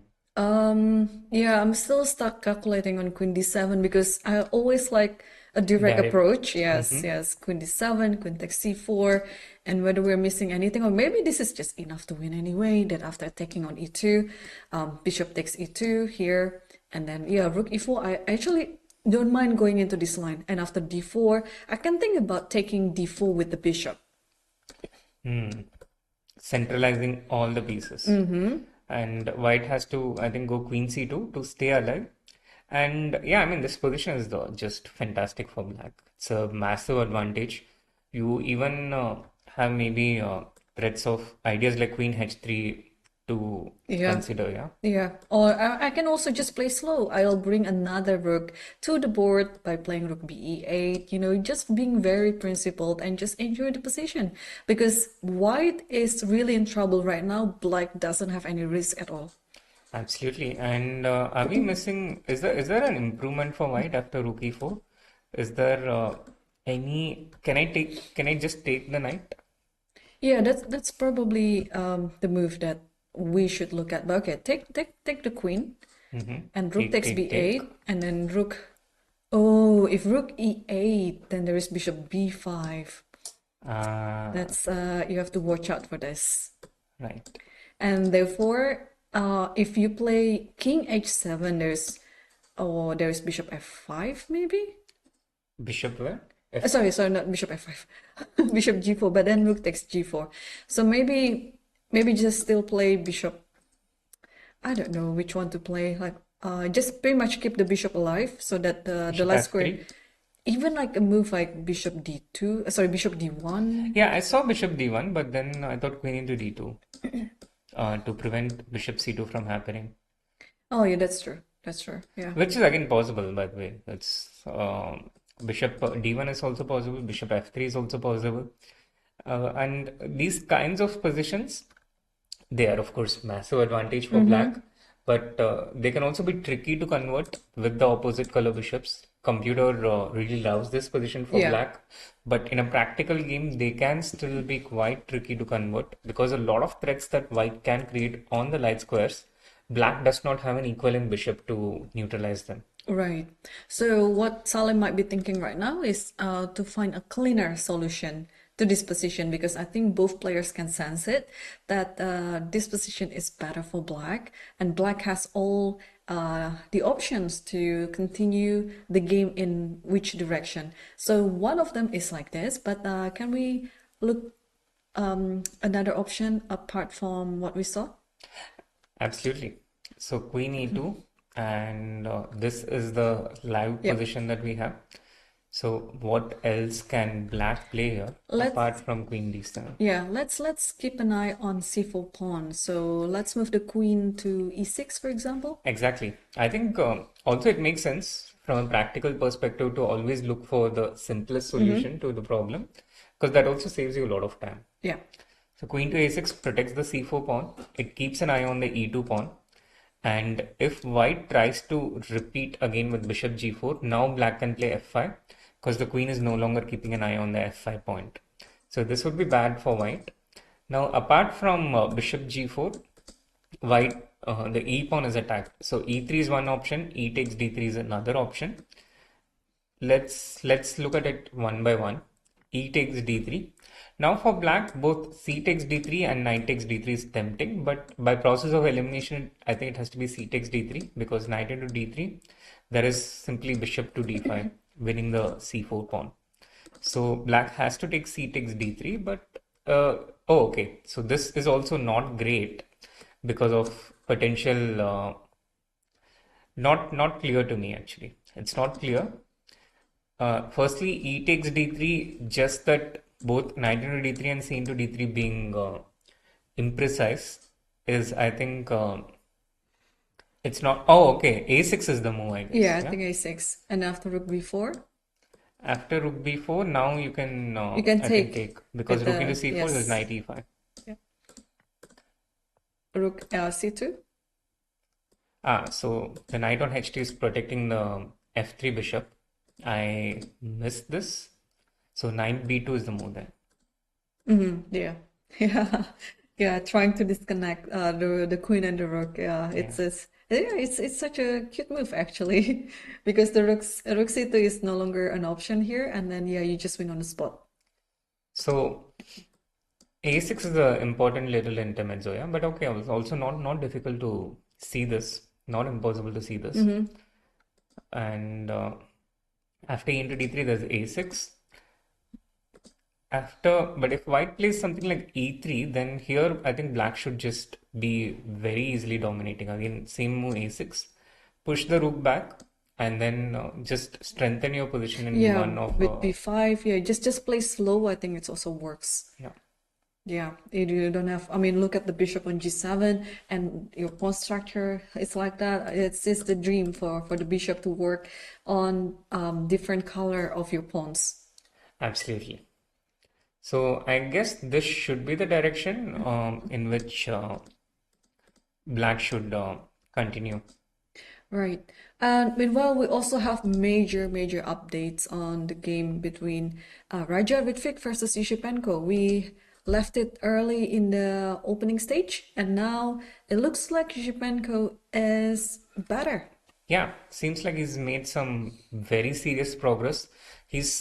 He's managed to exert enormous pressure on the white pieces, and clearly something has gone wrong for white, because these pawns on e5 and e4, they are double pawns, but they actually control very important squares. Very strong double pawns, and I guess this, especially this year, I can see that it has been a trend of top players just voluntarily doubling up their pawns, especially the center pawns. And I can see it's been very successful in many games. And I think one of the games could be this one. Yeah, absolutely. I guess that's kind of how people also learn from each other. When you have examples, it adds to the understanding, and then it becomes pretty easy to replicate. And Esipenko is continuing his very impressive run in this tournament. He had a very nice win against Surya earlier. Some very solid, hard-fought draws. One against Arkady Naiditsch, and another one against Daneshvar. They are very interesting games. And now he has a slightly lower-rated opponent. In fact, Rithwik is, I think, the only non-2600 player in the top 7 boards, and definitely among those with 4 points and higher.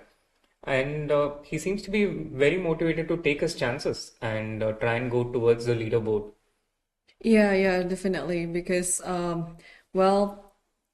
I think Esipenko is also one of the favorites to win the event. Of course, this is still a bit too early to tell anything because we still have 3 rounds to go, and all the leaders, they are just very close to each other. We have 2 leaders with 4.5 and 6 players tailing behind by half a point, lower with 4 points. It's anything can still happen at this stage. Absolutely. Anything can happen. And again, once again, to remind the viewers, it's not just the $25,000 first prize at stake in the A tournament, but also the FIDE circuit spot in stake. And right now, the leader of the FIDE circuit is Fabiano Caruana, the world number 2.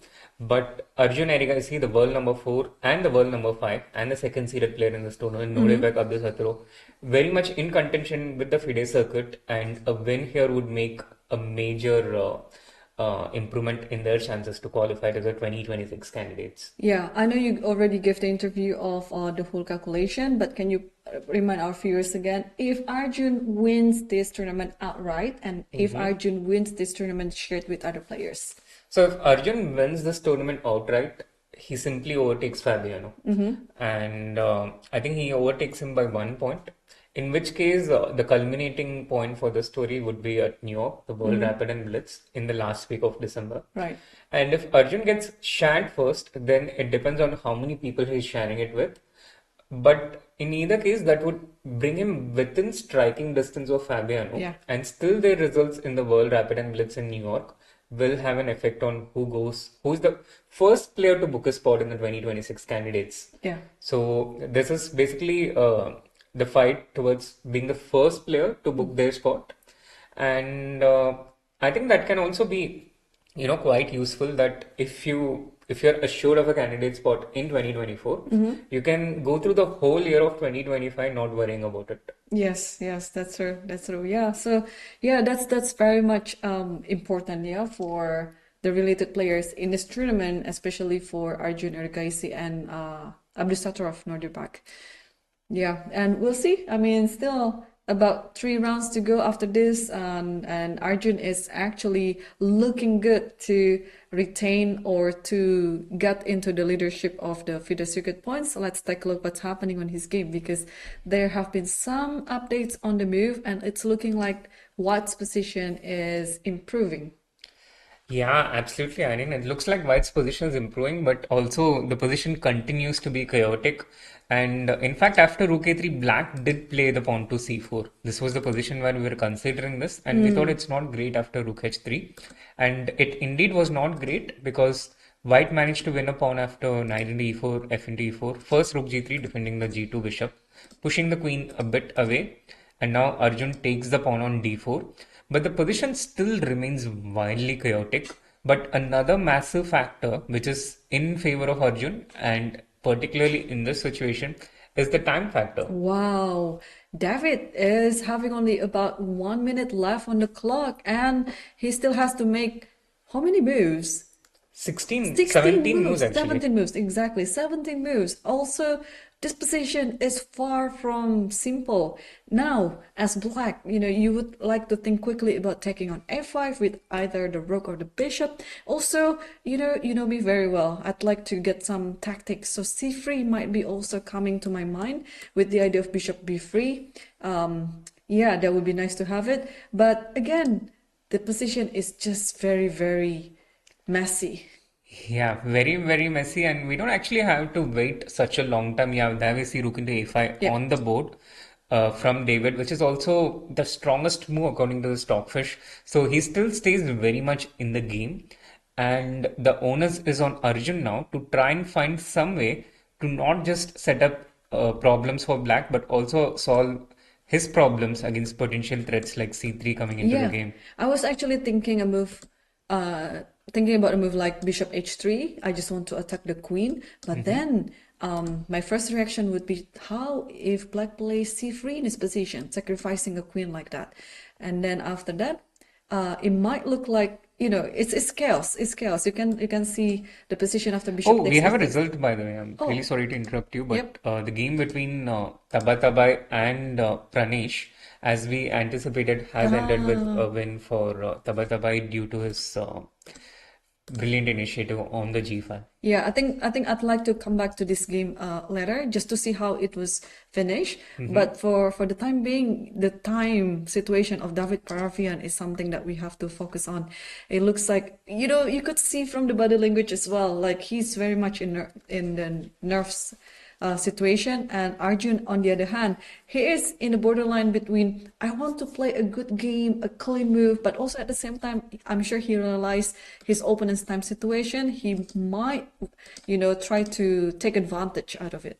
Yeah, Arjun is one of the most unpleasant players when you have time trouble. I mean, when you have time trouble, it's already an unpleasant situation by itself. Yep. But Arjun is also a master in flagging his opponents, I would say, to put it bluntly. And he comes up with these very annoying and unpleasant problems, which are exactly tailored to, it's not necessarily the strongest move in the position, but it's tailored to take advantage of the limited time that the opponent has. Yep.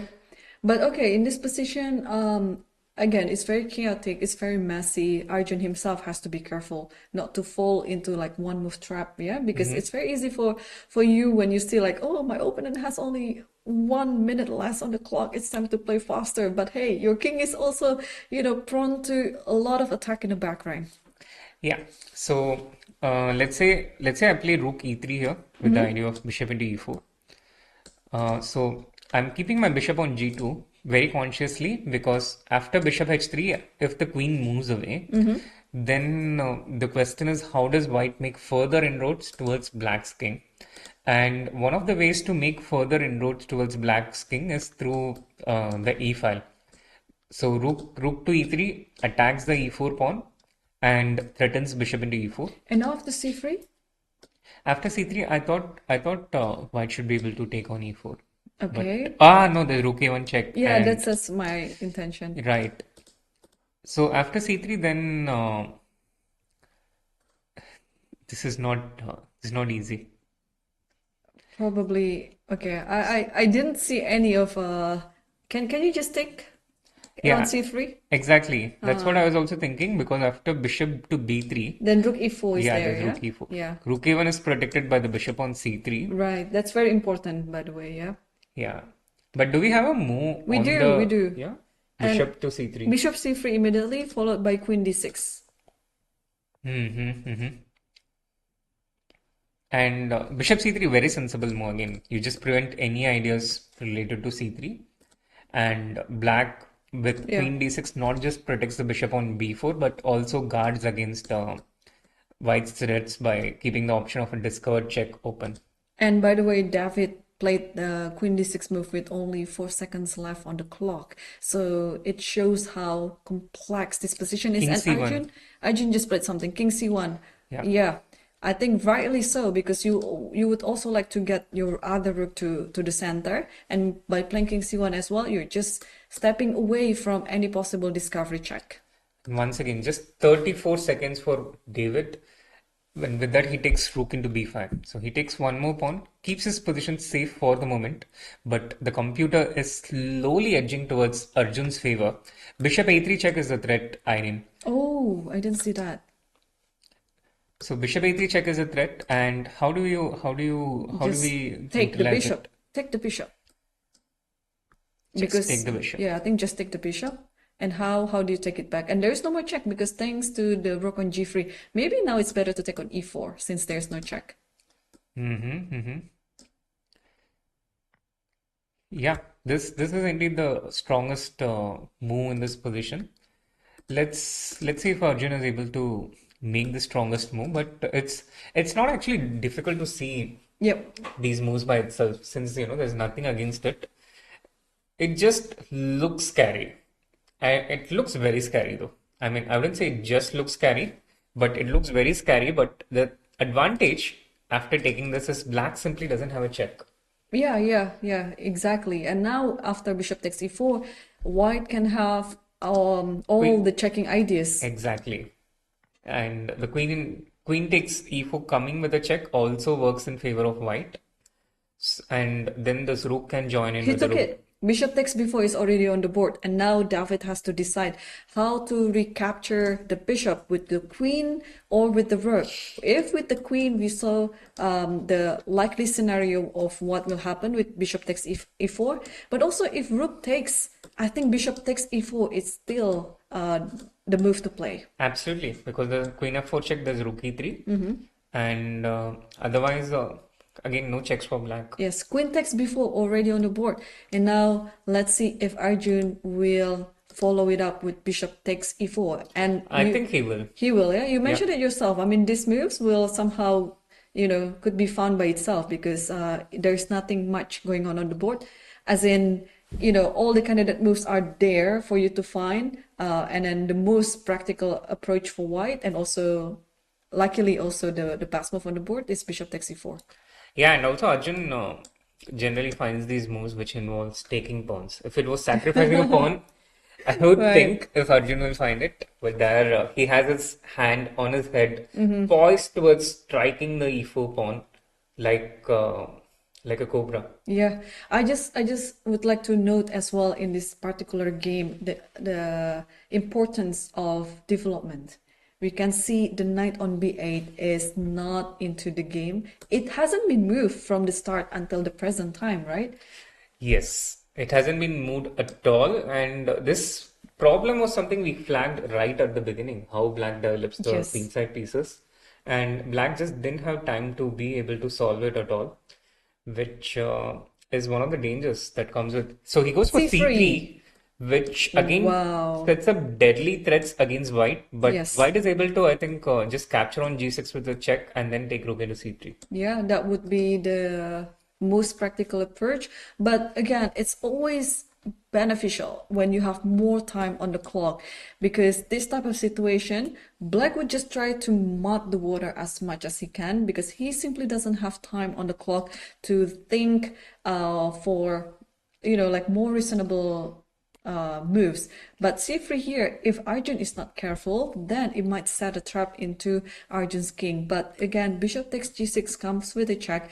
This should be the first move that Arjun calculates, and then followed by rook takes c3, and somehow Arjun will find himself in a very safe position with the king. Should there is queen f4, you have at least e3, and then there shouldn't be any more checks. Yeah, and also, the tricky spot for black to be in a position like this is after bishop to g6, where do you move your king? Exactly, yeah. Wherever your king moves, there might be some checkmating ideas.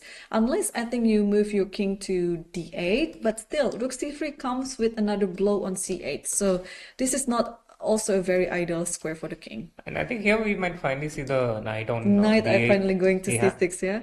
Yeah. I think this can happen. So he's taken the pawn with bishop into g6 check. And now this is a very nasty situation to be in as black. You have only like 30-40 seconds, and okay, so you have like he's made his move. Where did the king go? e7?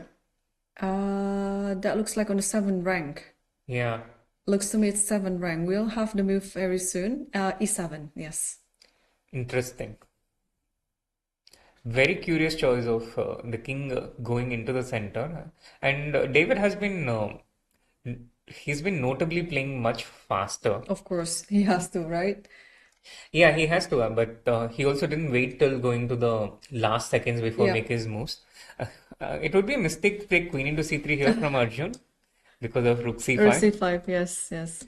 So I think rook into c3 is the only move, unless he considers something like rook e3 rook check. e3, yeah. I was about to ask what happens after rook e3 first, and then because the king, I don't think the king can cross to the f file because there's queen f5. Yes. So it's either you close it or you block this check with bishop e6, or put the king to the d file. Eventually, I think this is a safe square for the king, the d8 square.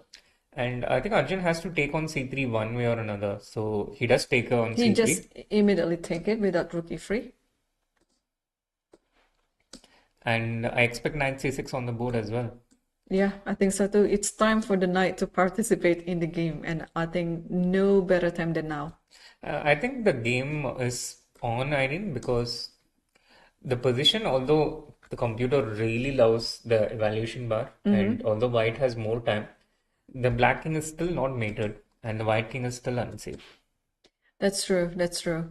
If only White can try, somehow get the f1 rook into the play, and also David is not out of the woods yet with the time here. And Arjun has also made a move which we'll have on the board in the next few seconds. Arjun is also playing fast now, yeah? Yeah, I think he's just trying to take advantage of the time situation, knowing that David is he is the one Queen who D2. has to solve all the problems. Yeah, Queen D2. Nice move. What's the idea? Or Rook E3 and then just exchange the queens. Yeah, Rook E3 is one idea. Queen G5 check related ideas also come into mind. And also it's a bit of a prophylaxis with the queen on C2, black was threatening knight D4. Knight D4, right. So queen D2 takes care of that. Yeah. So it's a pretty strong move by Arjun. Yeah, and also our viewers have to note that the bishop on G6 is protecting a very important square on B1. Yeah. Otherwise, it would have been mate in one. Yeah, absolutely. That's a very important point. There are still mates in B1 possible, like just playing around for fun. Let's say black plays bishop E4 to create the threat. White takes on E4. Black takes with the queen. And then, oops, you get Rook E3. Exactly. You're pinning the queen, but... You read my mind. But the next move comes with a shock. Rook B1 checkmate. Yeah. These are the situations where when I'm white, sometimes I try to argue, why can't I take the rook? Yes. Why can't we play the kings? But that's not possible. That's not how chess works. Yeah, and now David has to solve all this problem with 20 seconds left on the clock. He played Queen A4. So, how to continue with white? Do we go for the kill to the king, or do we try to exchange the queens at some point? So queen A1 check is the threat, Irene. I think there's no way to exchange queens. If it's possible, white would love to do it. But since it's not possible, he has to find ways to evacuate his king from this point. One idea is play the queen to G5 check. So let's say the king moves to any random square. Yep. And now play the rook to a safe square, rook to D1 for instance. So that when there's queen E1 check, you can go king to D2. And this ensures that for now, white is well protected, and after rook d1 there are also potential counter threats, and you can also bring in the bishop to c2 on the next move to further strengthen your defense. Wow, yeah, I think this is one of the ways. Yeah, I like how you demonstrated this, Srinath, because in my mind I would always look for all the possible checks, which might actually be advantageous for my opponent, because then the king can slowly go to a service square. So even though keep giving checks, it's very tempting, but yeah, you also have to think about your own defense. Yeah, and if I could mate the king here, with a series of checks, I'd be very happy to do that. But I don't see a way to do it, and queen a1 and queen into f1 is a legit threat. Black's king is actually decently protected for now, considering that white is only attacking with one solo piece. And this is the reason why something like this can work. Or can I try queen f6 just to see where do you go? Queen f6 check, king c7. And now queen e7. So we have a move on the board, and I think it's queen e3 check. Queen e3 check, okay. So queen gives way for the king, but also stays within the reasonable danger. But what happened after king f6, for example? Can we be brave and then get the king into action? I mean, they're already brave. He's done it. He did it. Yeah, king but f6. Now I think bishop to c2, but queen a1 check. And king d2, yeah. Yeah, king d2. And there's no more f1. check. King f1, and then now let's figure out the mate. Yeah, could be queen h6. Queen h6, I think. Where do you go? Oh, and rook e3 is there. So I think. Is it it's not queen e3. Is it rook e3 instead? No, it was queen e3. Queen e3, king f6. Ah, yeah, queen e3, king f6. Sorry, yeah. It came on the board. Yeah, we are on the right position. Yeah. And then if queen, yeah, and then now rook e3. Yes. Yeah, this is also wins. Oh, is it not? Wild complexity design. No, Yeah, very complex. Okay, so now let's see what Arjun plays. Yeah, okay. queen e3 check, king f6. Let's see if he plays, because we don't have to wait for too long to see his move. Yes, bishop c2 already played by Arjun. So queen a1 check and queen into f1 I think has to happen. What has Arjun seen after that? Oh, Irene, I think you have to play queen f4 check, not queen h6. Ah, that's right. Queen f4, I missed that. It's because I thought, queen f4 was not a move since there was a queen on a4, but I forgot the queen is now on f1. Queen a1 has already played by Paravyan, and now king d2. And I think he's gonna take the rook. He has to take a risk like this. This is crazy. Arjun has just sacrificed a full rook, and knowing him, he wouldn't have done this without seeing anything concrete. So he has seen something for sure. And very quick as well, right? We haven't actually figured out what to do after queen takes f1. I know that we have these two candidate moves, queen f4, queen h6. Of course, this type of moves comes naturally because you would like to try to give a checkmate after you sacrifice a full rook. And he did it. Queen f4 is now on the board. Yeah, queen f4 keeps control because you also have this queen c7 check when the king goes to e7. Now, if the king goes to g7, it's a straightforward win. Rook g3 and queen h4 finishes off the game. So the king has to go to e7 by the process of elimination. Now, let's see what after king e7. Queen c7, I guess. Because you will not let the king to go to a safer side. You should stop it. Queen c7 and then the rook goes. Okay, so queen c7. Yep. Now you cannot play king e8. Yeah, you have to come back. And now I slowly bring my queen d6. Ah. Yeah. So you slowly start bringing your queen towards the other side, towards the king side. This is where your king cannot hide. Bishop e6 is rook f3 check. So I go king f7. And then there is I have to think again. Probably, queen. Can I play queen d7?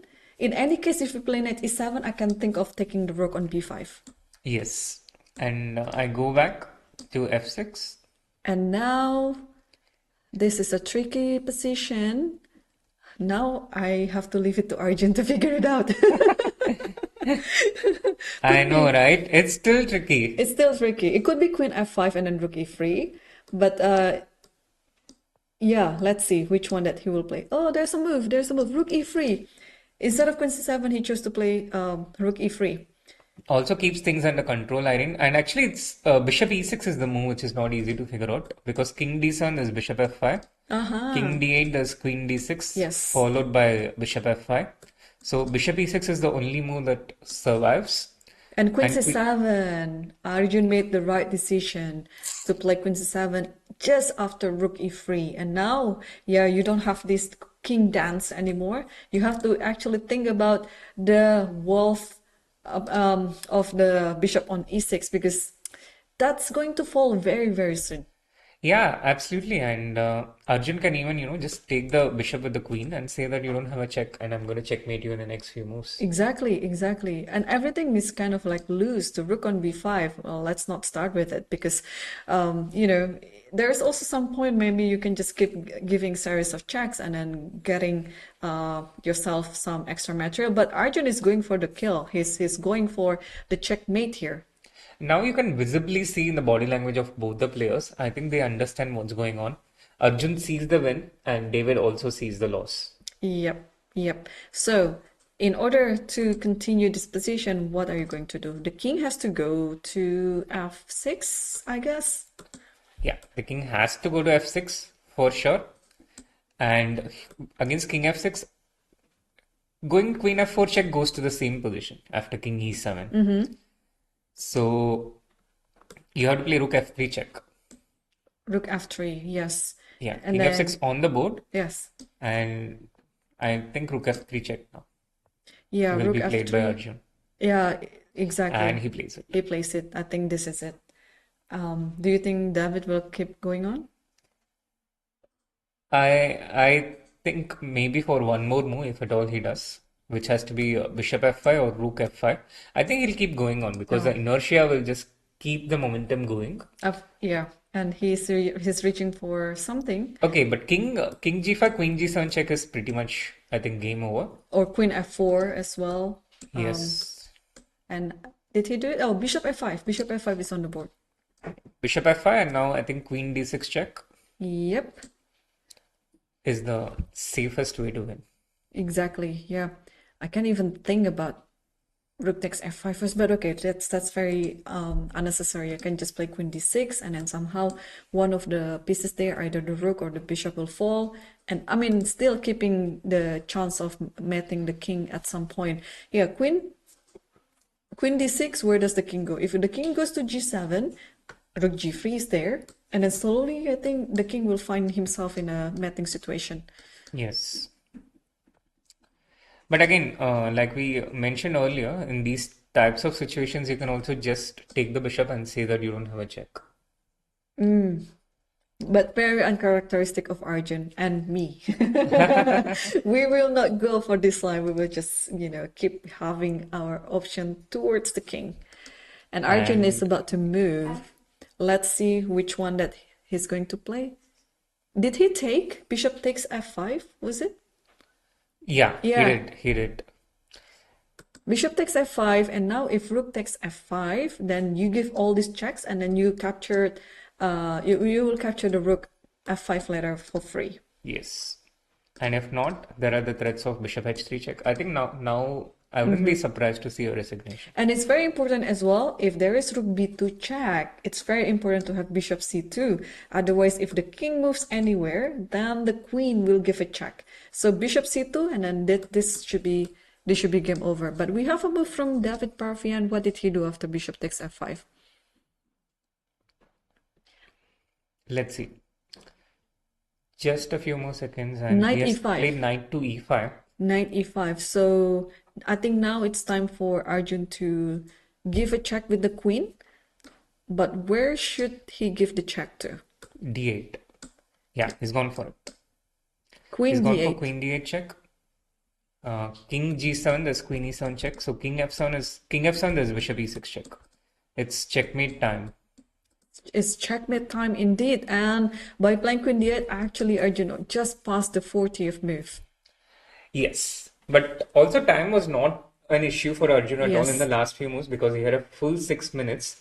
Black does indeed go for king f7, setting himself up for bishop e6, which I think Arjun will not take much time to play.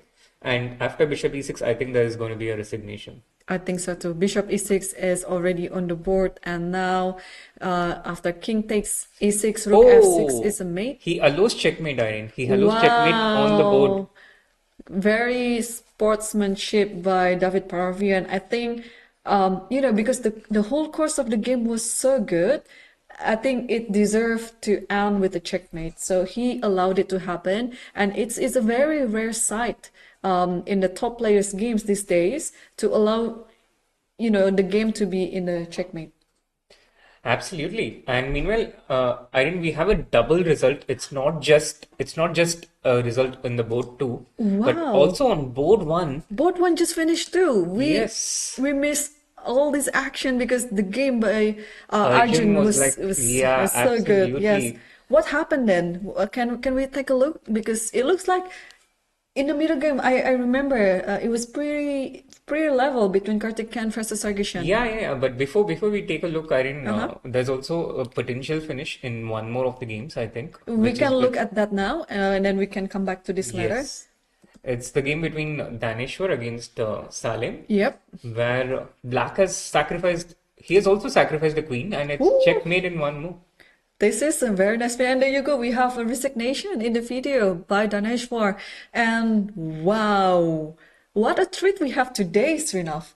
I know, right? All these games suddenly, on the first hour, I didn't have so much hope because there's no King's Indian, there is no Sicilian. But look at the finishing of at least 3 of the top boards. The board number 1, board number 2, and board number 4. Salem has played another masterpiece in this round. yet winning another a game with such a good opening preparation, follow up with a very good combination of vision. Actually, I would like to see how did this happen, because it looks like Salem must have had some sacrifices happening on this one. Absolutely. Let's back it up a bit. So this was the position where we saw last Black play the queen to d7. So this is the variation we saw: queen into c4, d takes c2. Here we saw bishop into e2, rook e4, queen into c5. Instead, White played the rook to e1. Black played a6, which was one of the key ideas. Rook went on to b1, knight d3, rook into e2, takes everything, and now Black played knight to f2, sacrificing the knight for just the f2 pawn. This was a bit of a poison pawn because king into f2, there's queen f5 check. Okay, the rook on b1 falls. Yes. So he went rook to c1 and now bishop to d4, setting up deadly discovered attack threats. White played the queen to c7, trying to desperately trade the queens off the board by threatening the b8 rook. Black ignores it. He goes queen to h3 instead, giving up the rook, but after king h7, it's unavoidable checkmate. Black played the queen to d6, and now just simply knight g4 check, queen into d4, and now not queen into h2 check, because after king f1, the f2 square is protected. But first take on the g3 pawn. So king h1, there's queen into h2 checkmate, and if the king goes to f1, and it's a mate with the mate, yes. Naiditsch with the mate, yes. Wow, I mean, incredible.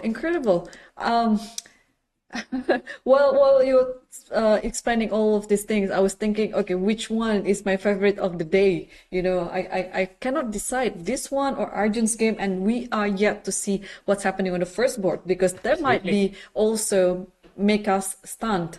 So let's take a look what's happening on the first board. How did the game change so much? So on the first board, White started losing control around the point when we were looking at this point, when White played bishop c1, Black played the bishop to f8 to prepare the d5 break. White went queen to f1 in order to prepare this break with f4 and f5. Black allowed f4 to happen and then went with d5. White ignored it for now. He played the pawn to f5, allowing a pawn to f5, and then he took on d5, opening up the king side against Black. But Black had his protection ready, the bishop on g7, rook to g3, king to h7, and now queen went to f3 to go towards h5.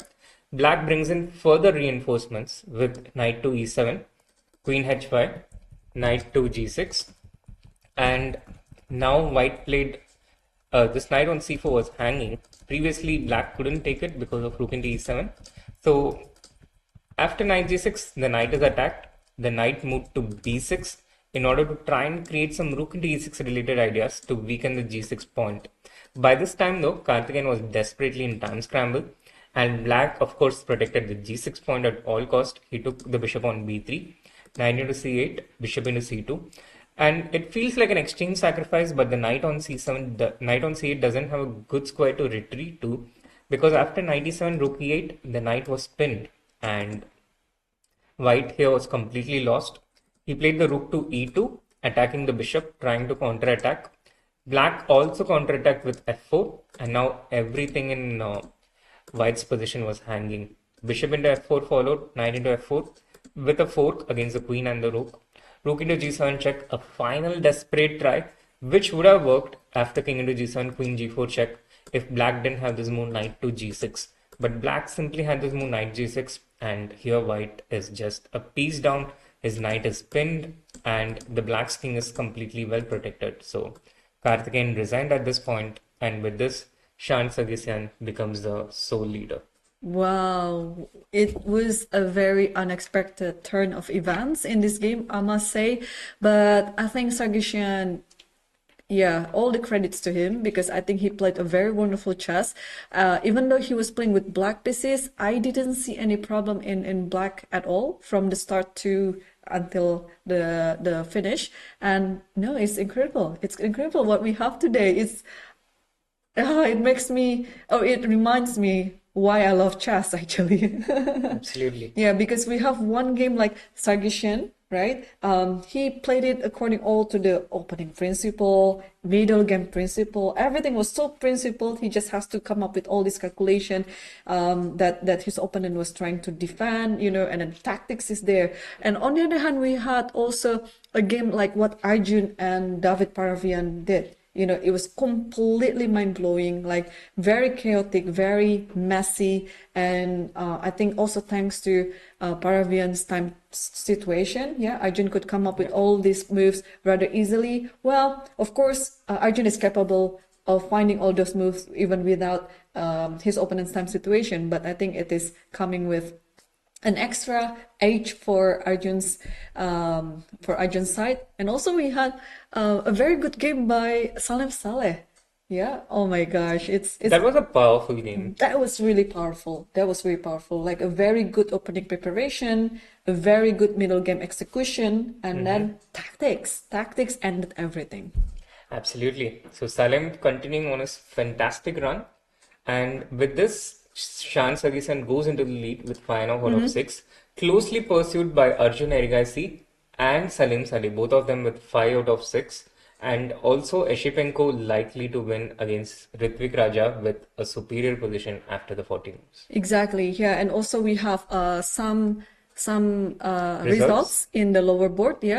Okay, the first result in the top board, it was Naiditsch drawing against Abdusattorov, but we also have a result Ivanchuk draw against Artemiev, and we saw the game, I think, of Tabatabai versus Pranesh, where Tabatabai was better, and he successfully converted the game into a win in the end.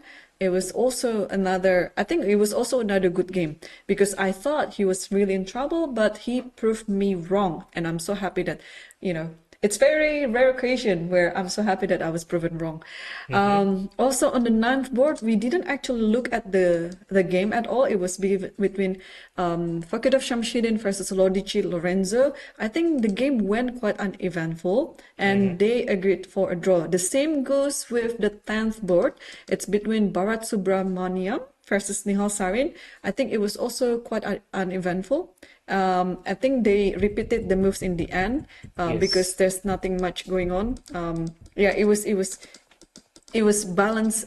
The material was balanced. Also, the positional situation was also balanced, and so they decided to repeat the moves and agreed for a draw. So we have actually 2 games left in the top boards. It's between Rithwik versus Esipenko, and then you mentioned that Esipenko might likely, go for a win in this one because he has 2 minor pieces for a rook, and I think if he's able to save the pawns, it will be easy for black to convert this endgame into a win. And on the other hand, we also have one game is still going on in the top 10 boards. It's board number 6 between Parha Maksudlu versus Puya Idani, and this one I think could be the longest game. But I don't see, if black successfully trades the pawn on b6 with the a4, then black doesn't have any problem in the position. Absolutely spot on there, Irene. You summed up the entire position in just one sentence. If black is able to trade this pawn, then black does not have a problem. But as we can see from the evaluation bar, the reason why this is losing for black is because white takes this pawn very shortly. With rook b7 on the next move, black can protect it by bringing this rook to e6. But now white simply brings his bishop and tries to take the b6 pawn. So this is the problem which is being faced by black right now, and this is the reason why this position also looks winning for white here. Yeah, but black having 2 extra pawns on the king side, I don't know whether it's going to be matter a lot. He can set up one defense, which is, put the rook on the 4th rank, and then try and always look at this a pawn. Like always keep sight of the a pawn, no matter what happens. But eventually, white takes the pawn with the bishop in this case. Yeah. You can also put. There's a situation where you can actually put the rook to a6 and then put the bishop on a7. Yeah, and then there you go. You can have the b6 pawn. So okay, so it means that Parham Maksudlu is having pleasant position here. With the right play, he's close to winning. But Srinath, we have all the excitements so far, especially with Arjun's game. It was such a heart pumping situation in his game. I need to take a breather. Like it is really, too much of excitement for me, and also on other games as well. So what do you think if we take another break? Absolutely. Let's go for it. Let's go for it. And we still have 2 games remaining that we are going to cover after our break.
أنا جعت.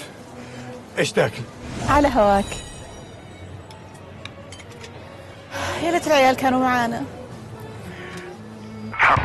تم. يلا على قطر.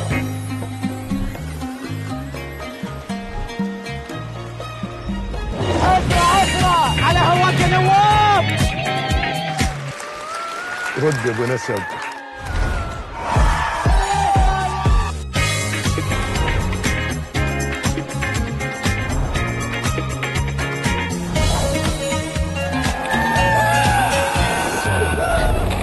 صوت العيال معانا هنا.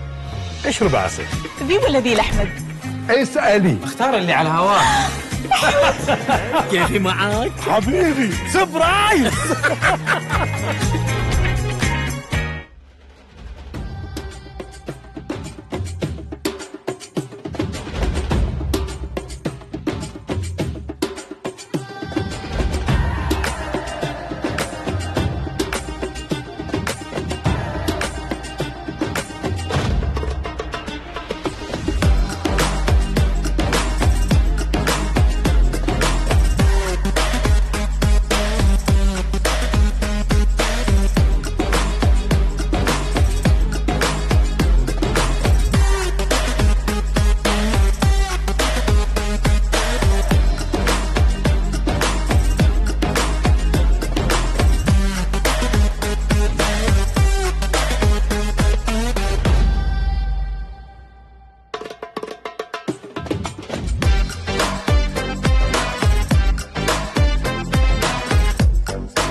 result. Tabatabai just won Grandmaster from India, Pranesh, in a very nice fashion, because actually Pranesh was starting to attack, right? And then it actually backfired. Could you show maybe some key moments from the game? So basically, this is a very critical moment. My previous move was h3 here. So basically, I think in this position, Black has to play slowly, try to go for d5 if he can. So something like bishop e6 to me looks very natural. But the thing was that the problem, why he got tempted to play g4 was that after g4 takes, there is no easy way to unpin myself.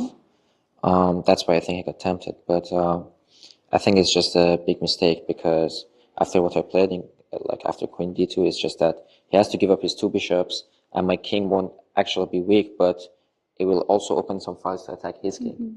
So my king will actually be a lot safer than his king.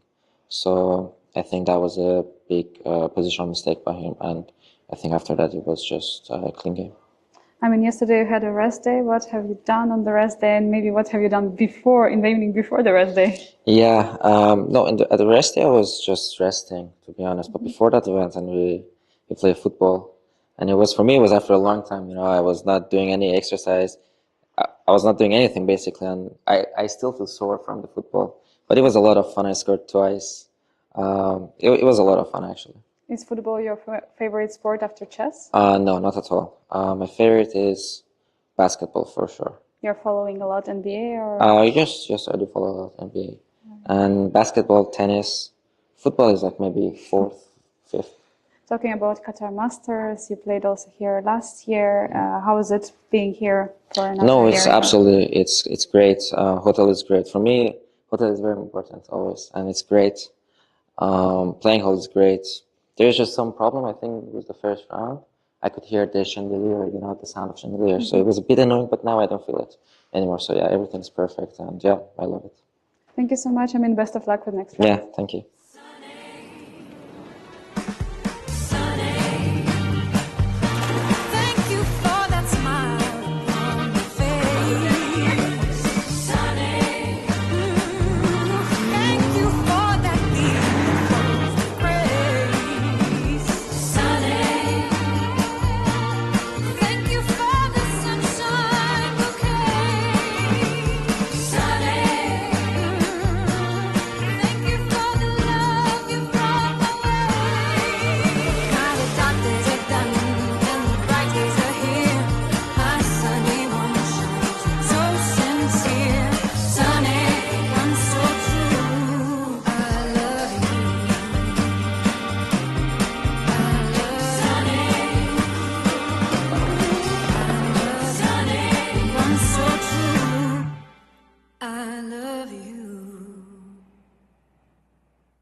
And we are back to the action of the sixth round of the 2024 Qatar Masters Open. And as promised, we still have two games in the top 10 boards that are still going on. And one of them is the game between Rithwik versus Esipenko Andre. And let's take a look.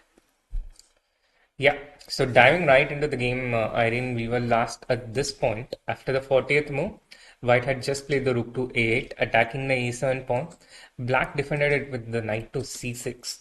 Now, since the knight is defending the pawn on e7, White started going after the knight with rook c8. Black went knight to e7, and now the rook comes back to a8 with rook a8. Now, for Black, it's, I think, a pretty straightforward decision. If he plays knight c6, the game just keeps repeating. So, to keep the game going, he has to play the pawn to a5. And in which case, White can start going after the b6 pawn. Directly with rook a6 is one option that comes to my mind, but Black can defend it with bishop c7 and then put this bishop on d8, after which all the pawns are defended and the bishop also looks at the h4 pawn. So Black can start going after White's pawns. So instead of rook a6, White can start with rook to a7 with the idea of playing rook b7 and then try to attack the b6 pawn. And these are the ways that white can set problems for black and try and keep resisting in this position. Yeah, but I think now it's time for the knight to play and protect the b6 pawn with knight c8. So first of all, you have to move the king, probably king f6, so that you can also protect the pawn on g7 should rook b7, knight c8 happen. Absolutely. So this would be a defensive method for black here. And potentially looking at Esipenko, these are the lines that's going in his head as well. He's clearly and he's about to make the move a5. Yes. And yeah, he's reaching for it, and f5 is now on the board. Yeah. a5 on the board. After a lengthy thought from Esipenko, he spent about 8 minutes for this move. And earlier he also spent quite a bit of time to play the knight to c6, about 10 minutes. Which is again a good lesson after the 40th move when your time increases. In general, it's always a good idea to refresh yourself, to, realign yourself, to recalibrate yourself to the new situation on the board. You have a lot of adrenaline pumping when you're making the time control. So it helps to, recalibrate yourself, take some time, take a break, go, get up, wash your face, maybe get something to drink. And then come back with a fresh mind and approach the situation as if it's new. Yeah. a5 on the board and rook a7 also on the board. Yes. So I think we're going to see this move, king f6, very soon, because I just don't see any defense in this position apart from king f6, knight c8, because I think the idea in this position is you have to get a hold of your pawn chain, the root of your pawn chain on b6 as much as you can. So you cannot afford of losing that. Of course, in a concrete play, maybe you can, but why making your life harder, right? Absolutely. So yes, black should try and protect the b6 pawn. You also see white starting to play a bit faster and accelerate, which is again a good strategy when your position is bad. Yeah. To try and create chances on the clock. Quite often the chess clock is the third player in the game. The third party in the game, yeah? Yeah. Right. Well, but for now, it's not really an issue. Esipenko has 12 minutes on the clock. It's already the second period of the time control. So, he goes bishop to d2, Irene. He chooses to give up the b6 pawn. He chooses to give up the b6 pawn, but... he chooses to give up the b6 pawn, and I think Rithwik is spending a bit of time himself trying to understand what exactly is Esipenko's idea after rook b7. Could it be that the knight is going after the h4 pawn? That after rook b7, then you move... Where do you move even? You cannot move king f6 because rook b6 comes with check. Yeah. So... one idea is to put the bishop on b4. It protects both these pawns. Meanwhile, the knight goes after the kingside pawns. Now, this is one strategy. And probably Esipenko didn't see a future with his knight on c8 at this point. After king f6, let's say black played the rook to a6, not to b7. So that when black played the knight to c8, then white has rook to a8. And when the knight goes back, then the rook comes back. So maybe this is what he was worried about. And maybe he just didn't see a way to defend the b6 pawn. So he just goes for bishop d2 right away while he has time remaining on his clock. And he gives up the b6 pawn after rook b7, but chooses to go after the h4 pawn. This could be his idea. Yeah. And then... having a passer on the edge of the board is definitely something that you would like to have in your game. So we'll see if Raja Rithwik here is going to exactly do what that you just showed. But meanwhile, I would also like to see the game between the two Iranians in the game between Parham Maksudlu versus Idani Puya. We already showed this just before the break before that white is just going to play a slow chess trying to win the b6 pawn in order to get the a4 pawn rolling into the promotion square. Meanwhile, it's going to be very hard for black to somehow make use of the 2 extra pawns on the king side. It's almost no time for black to do it because, well, the bishop has a very long reach in the endgame as usual, and now black also has to deal with the passer on the a4. Absolutely. And bishop into b6 is the threat, Irene. So the first question, what if black plays b5? I think I would like to play a5. Yeah, pretty much the only move, but also the reason why this is such a strong move is because this pawn can easily be supported by the bishop, whereas this pawn, or the black pawn on b5, can only be supported by the black rook. So the white pawn easily reaches a7, and white can take his time to take the b5 pawn, which is why black decided not to go b5 but go with king to f5 in order to try and bring his king towards white's king and try and create some counter chances. And and then Parham immediately play bishop takes b6, yes, and then soon he's going to include the a4 pawn into the action, probably going a5 and then free up the rook. I think that would be the scenario. Yeah, absolutely. That would be the game plan. And if black starts giving non-stop checks to white, one of the ways for white to get shelter is by bringing the bishop back. The long-range bishop, the superb bishop, will come back all the way to protect its king. And another way for black to try and see counterplay is to try and capture this h3 pawn. And if white tries to protect the h3 pawn, now try and maybe do some g5, g4 in order to create a passed pawn on this side. Keep advancing it. Keep using this passed pawn to create threats against the white king. But be careful. I can play bishop d4 and somehow your f6 pawn loses.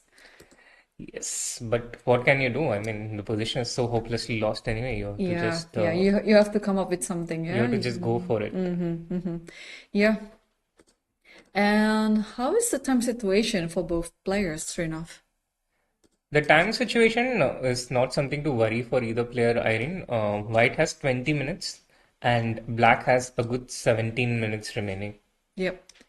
And that's why, I mean, I think because the position is very simple anyway to win, Parham just played right away after king f4, king g2, stopping king g3 from happening. And should there be any checks along the second rank, then there is bishop f2.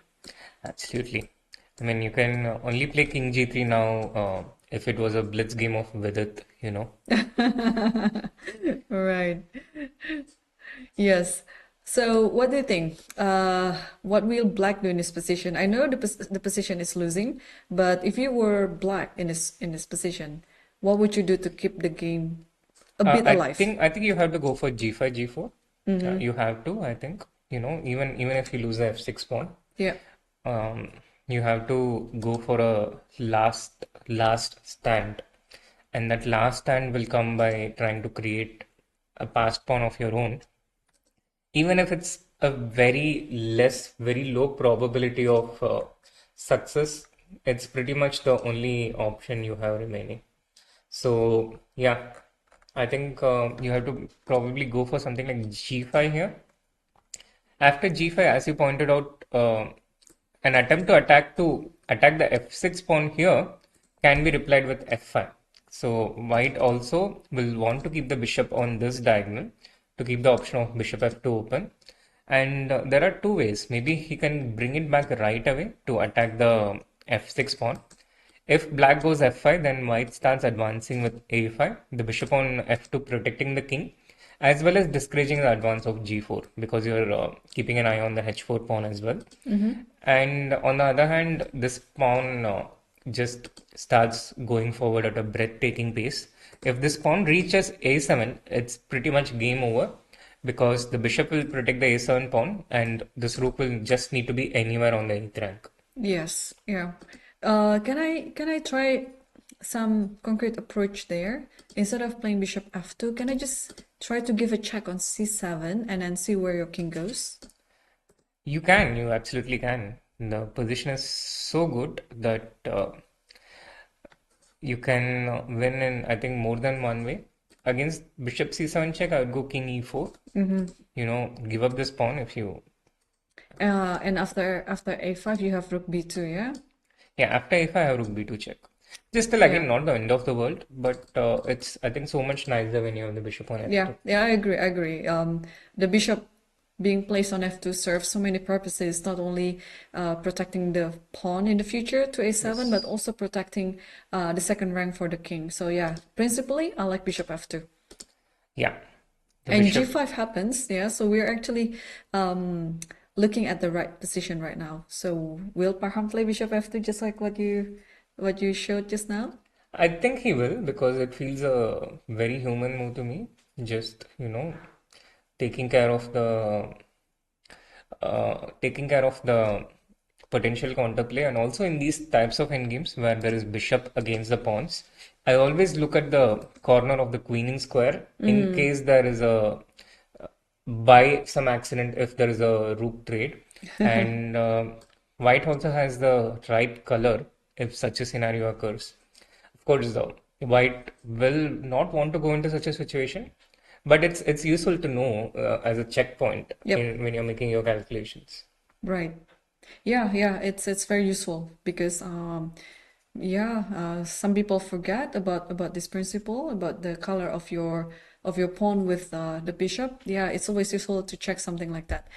Okay, do we have an update on the other game between Rithwik versus Esipenko? We do have a few moves, and Rithwik chose at this point he chose piece activity, namely the king, over pawn grabbing. So he started with king e2, attacking the bishop. The bishop went to b4, which is the square that we thought it would go to, keeping the c5 and the a5 pawns protected. And now Rithwik, after spending just 2 minutes, went with king to d3 to possibly take the king to e4 and start preparing counterplay. I think this game is not going to be easy for Esipenko to convert. Rithwik seems very motivated, but also his position does have some defensive possibilities.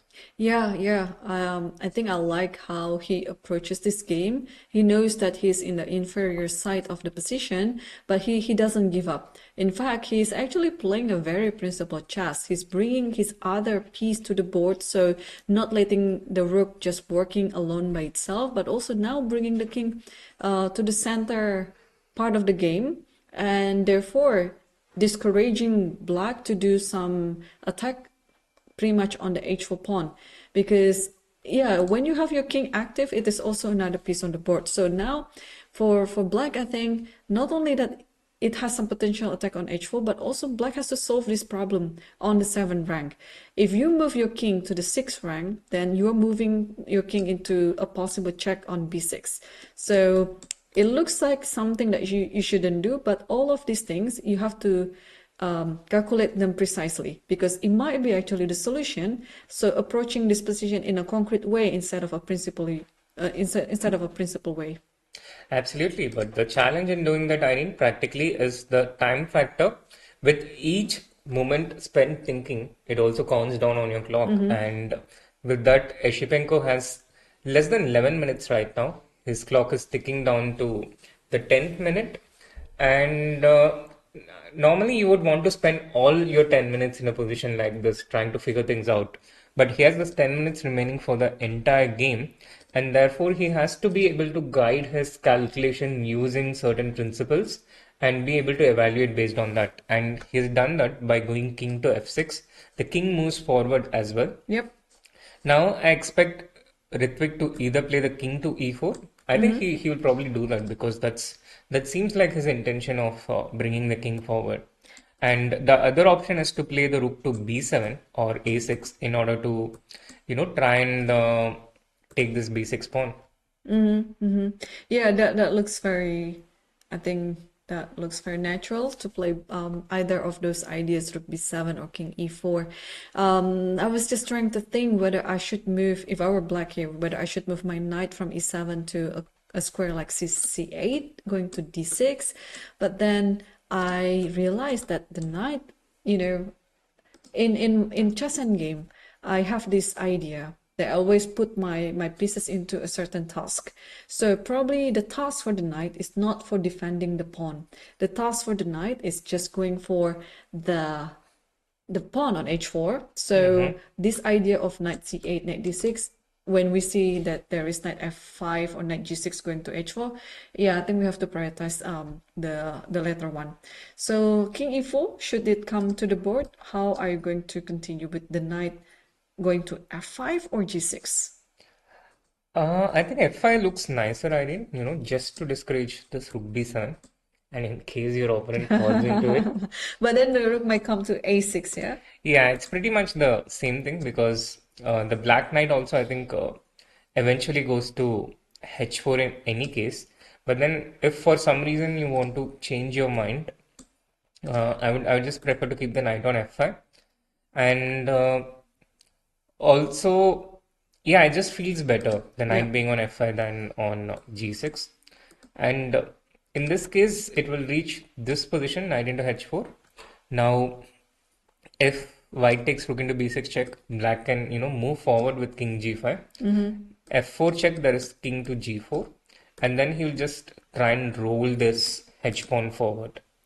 White can prevent this king from moving forward by choosing not to play rook into b6 check here, but instead start with the pawn to f4 so that he can get the rook to b6. But in this case for black, the idea would be to put the pawn on g6, get the knight to f5 from where it can guide the h pawn, and if required, the black king can even seek refuge on the h6 square and then slowly push one step at a time, keep moving forward one step at a time. So this is a potential winning plan for black that he can go towards. Yeah, that looks like the game plan for this one, yeah. And yeah, let's wait which direction that Raja Rithwik here will choose. I was just looking at the games that are still in progress in the lower board because apart from this game in the top 10 board, we also have Maksudlu versus Idani, and Maksudlu, Parham, just actually played my move, bishop c7 instead of bishop f2. Interesting. That's really interesting, and I just realized that if we are using the descriptive notation, this would be bishop. Okay, it would be bishop 7, not bishop b2. But I thought they had similarities, f2 and c7 being the bishop 2 square. Yeah. Yeah, I can totally get what you mean. Yes. Okay, king e4 is now on the board. There was one idea that I thought it was nice, but probably not. Rook e6. And after rook e6, I think you have to go king f5. Yes. And then you have to come back with rook a6 again.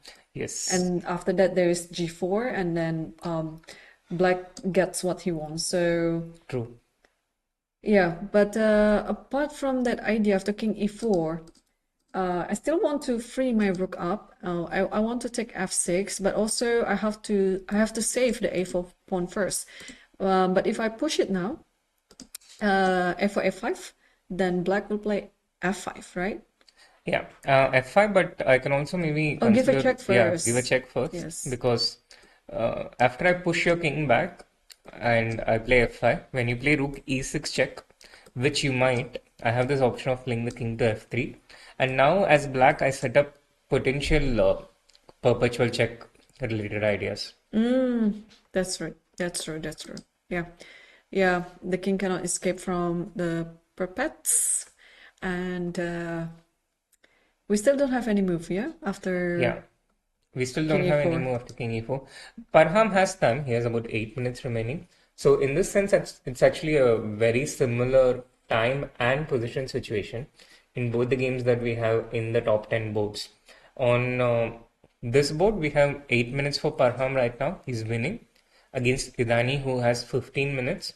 And in the other board, between Rithwik against Esipenko, where white has indeed played king e4, which is one of the directions that we were going towards. g6 just happened on the board. Yeah, he sees these concepts. Yes, totally. Soviet chess school. Soviet chess school. Yeah, and actually by playing this right away, you're not wasting time with king g5 and back to f6 and g7. Yeah, Whenever rook b6 happens, you just play king g7 right away. absolutely. Rook a6 is on the board.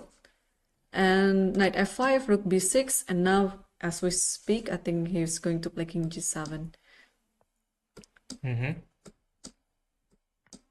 And if white goes king f4 in order to meet knight into h4 with king g5, black can even just take the pawn because king g5 will always be met by knight into f3 coming with a check. Yeah, yeah. So that's true. Or if you don't see anything like this, you can actually give a check on d2 first and take h4 the next move. yes. So I guess this happened, yeah. Rook into b6 check, king g7 and Yeah, not king right. g7. This is the present position. And now it's not so easy to create threats as white. I have to say that this idea by putting the bishop on b4 to protect the pawns on a5 and c5 was actually it was a very strong idea by Esipenko. Very strong idea. And also it just completely secures these pawns on a5 and c5. It looks a bit dubious putting your bishop on b4 where usually a pawn would belong. But on the other hand, I think he also saw from advance that the knight and the pawn can carry themselves forward by itself. And if there ever comes a situation where the bishop is required, then the bishop can also move swiftly to the other side. That's true. That's true.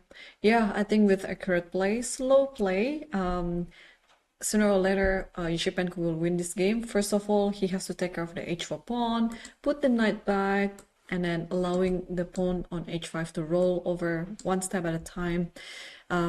Yeah, so if or when Esipenko wins this one, then it means that he's still half a point behind the leader, Sargsyan Shant. And who do you think will play against Sargsyan tomorrow? I think Arjun. Arjun, yeah? Yeah, because Arjun is the highest rated player with 5 points and they color matches. Shant played black and Arjun played white. So logically, Shant would play with the white pieces and Arjun with the black pieces.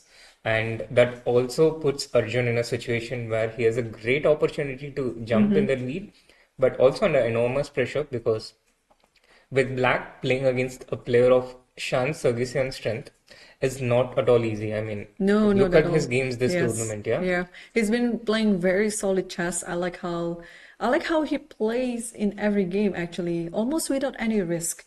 It's either he's just better or he's just taking an easy draw or like equal position without any risk, and then when his opponent offered push, then he tried to seize the opportunity.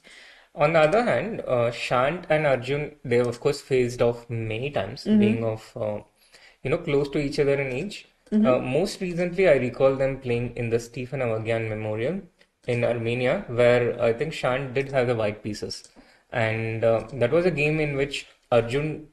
That was a tournament which Arjun had won. It's one of the many tournaments that he has won this year. Yep. And I also remember Arjun playing a very outlandish opening against Shant with the black pieces and actually managing to create winning chances in that game. I don't exactly remember that opening, but it was something like this one e4 knight c6 types, Ah, okay. So after e4 knight c6, what happened? d4 or knight f3? No, like I don't remember exactly the opening itself, but it was that kind of an opening. That kind of an opening which Like unusual opening, yeah? yeah, unusual opening which the computer shows like 0.6 when you put it on the board, but Arjun managed to play it in a classical game against this super strong and solid opponent, Shant, and he actually managed to win that game with the black pieces. Okay, it was the Roilopus e4 e5 knight f3 knight c6 bishop d5 f5. Ah, okay, without the inclusion of a6. So it's there are a few names, yeah? Schliemann, Janisch, Gambit. Yeah. Oh, okay, so that opening.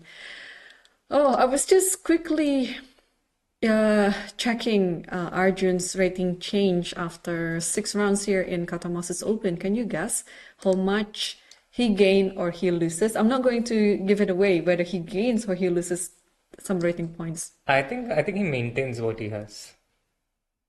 Are you sure? Can I be sure? Give me a number. Give me a number. 0.00. No, he gains half a point.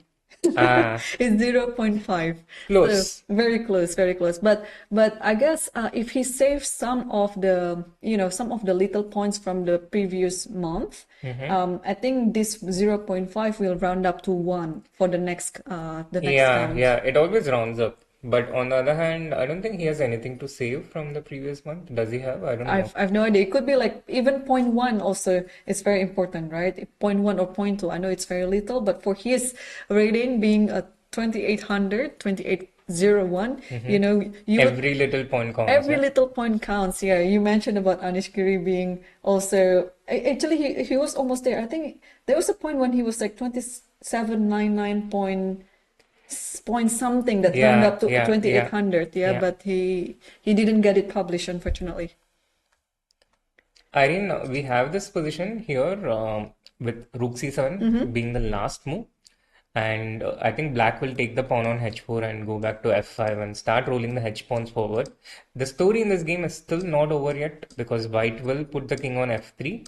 And when the pawn goes to h4, he will still play the king to g4. And at this point, he will ask black, how do you make progress? And talking Yep. about progress, there is also quite a bit of progress in the Parham Idani game. Oh, let's take a look. It's massive progress actually from where we left. This is not totally what I expected this game to be. Like, I would, hang on to my dear life for my pawn on a4 if I were white. I know, right? But Parham, on the other hand, he just took the f6 pawn at this point. He just took the f6 pawn and the rook came back to f2.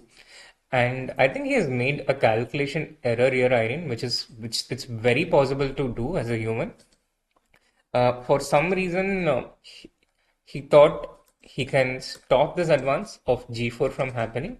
But apparently black has this move king to e3, which pretty much forces the possibility of g4 to happen. So king to e3 and white cannot stop the black pawn from going to g4. Yeah, but now I don't like what the eval bar is showing. It shows that it is a 0-0 position where it was like +2 position for white. So it's definitely a very drastic change for Parham's decision to give up the a pawn. Yeah, I wouldn't do that in my game. I mean, even if I couldn't find bishop f2, I would stick all my attention to my a4 pawn so that it doesn't get captured. I would have probably done the same as well. And this is going to get interesting for a number of reasons. Firstly, we can potentially see a rook and bishop versus rook endgame. And maybe being Idani's teammate, Parham knows a thing or two about his opponent's ability to defend such a position. And secondly, is there a way for white to prevent g4 from happening after king e3? Is there something that is practically setting problems which we don't see because of the evaluation bar? Or maybe also Parham is very fluent in mating the position with rook and bishop versus rook? Well, but you still need to get a position from where you can win there, yeah. Like I know people who can defend against the computer with a rook against rook and bishop against Stockfish, and they are so fluent with the defensive technique that they can do it with a 2-second increment. They can do it against Stockfish.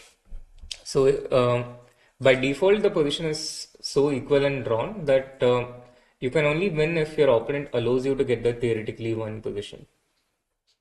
Yeah. I'm hopelessly bad at remembering the defensive methods, though. No, I have to remind myself and like pre-tournament trainings about all of this stuff, even from the basic one. Like usually I would remind myself with how to mate with knight and bishop. I know that sounds basic, but I just have to remind myself with it, and then how to defend the position with rook and knight versus rook. for 50 moves. Again, this all basic stuff sometimes need to be repeated. The evaluation is again changing. What's happening, Srinath? So he played the rook to c4, which turns out to be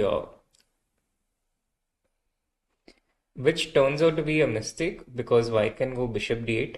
But Irene, the evaluation bar changing in these positions, it can actually change many times because black does have a defense with rook c8, and after bishop into g5 there is rook g8. Oh, there's rook f4 and rook g4. Yeah, it's true. But there's still king f5. Yeah. Oops. Yeah. Rook g8, rook f4 check, king e5, rook g4, king f5. Yeah, rook f5. Sorry, rook g4, king f5. Yes, and then this is still drawn. Okay. So there should be something. I mean, of course, the game plan for white here is to go after the g5 pawn, but apparently you cannot do that just right away. Yeah, you cannot do it right away. Oh, what about? But you can play bishop d8. You push the rook back, and then you move the bishop back to a5. And then you go from d2, I guess. Yeah. Yeah, but this is like crazy difficult to calculate, Irene, for a human, because you go rook g8, and then here you have to see till bishop d2, and you have to see that after g4 there's rook f4 check. And here at some point I started taking the help of computer, which is why I'm able to make these moves so fluently. But if my computer was not on and if I couldn't see the moves, trust me, I would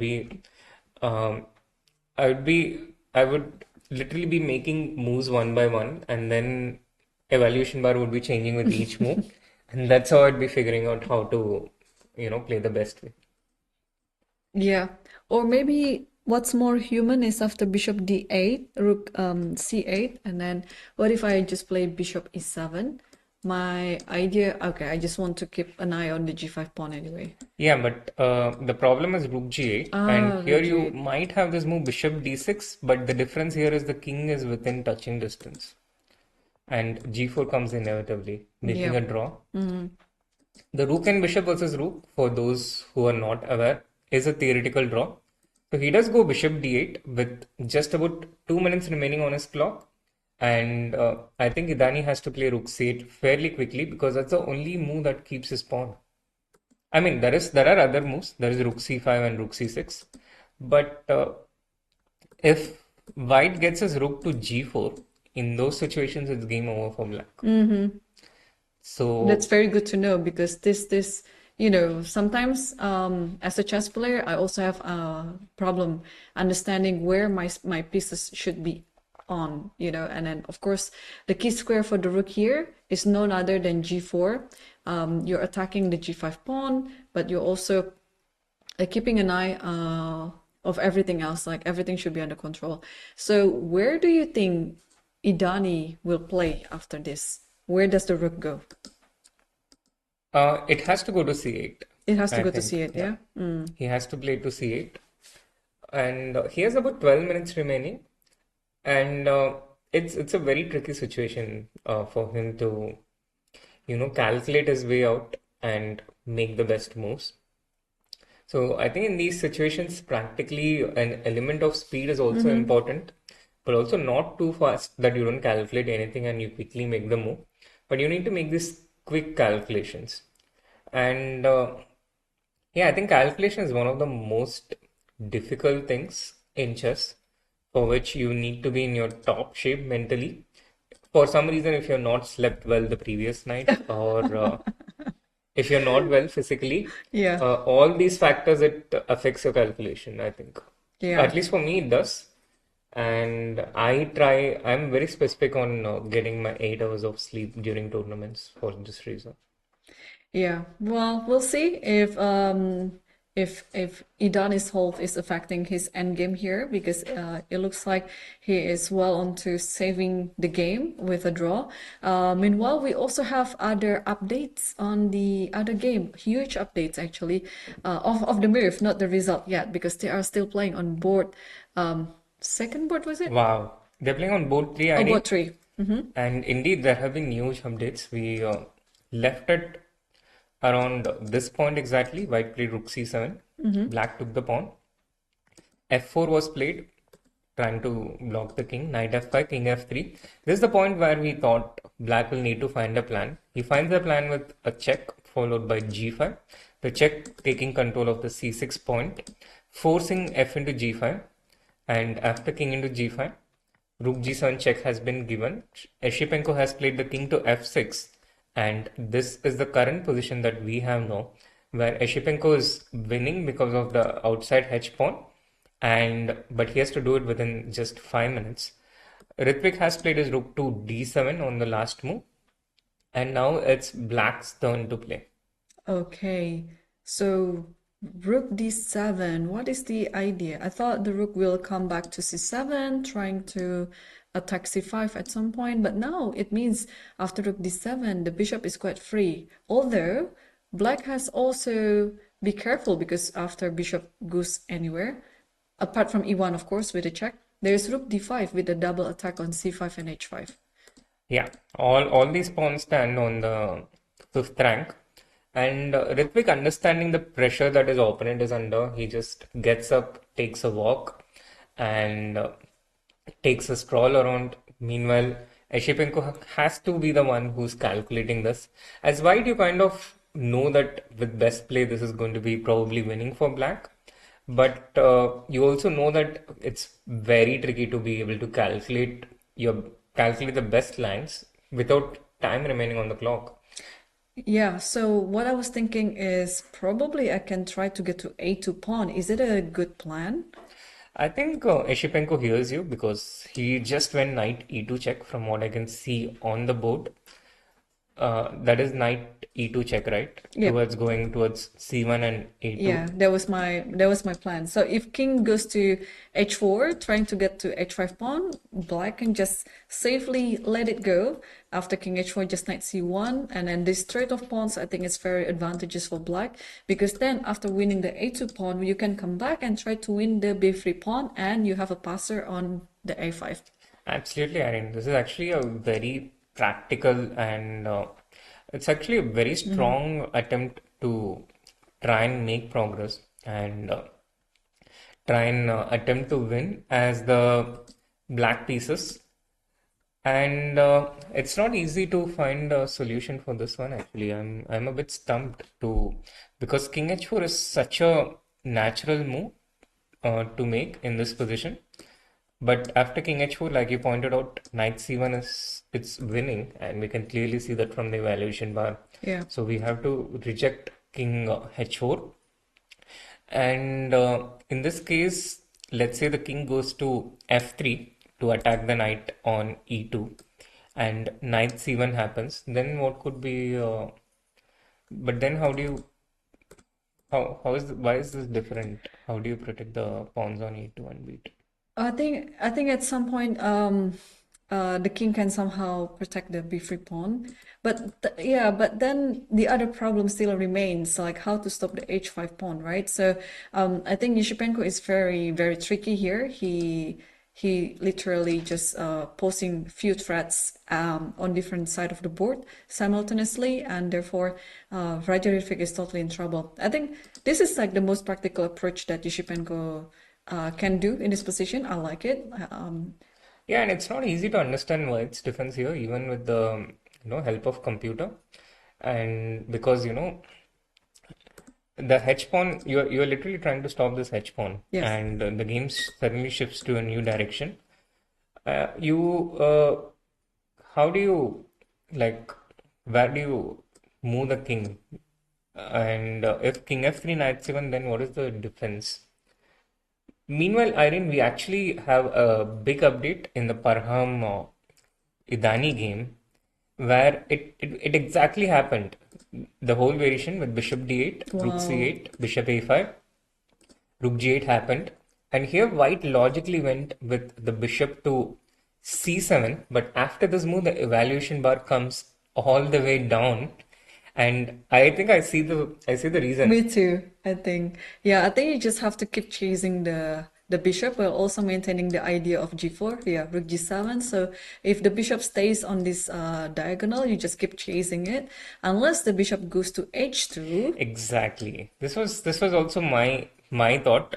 But if the bishop goes to h2, then maybe you can make a move with the king. Yes, yes. Because there is no longer a check from this diagonal.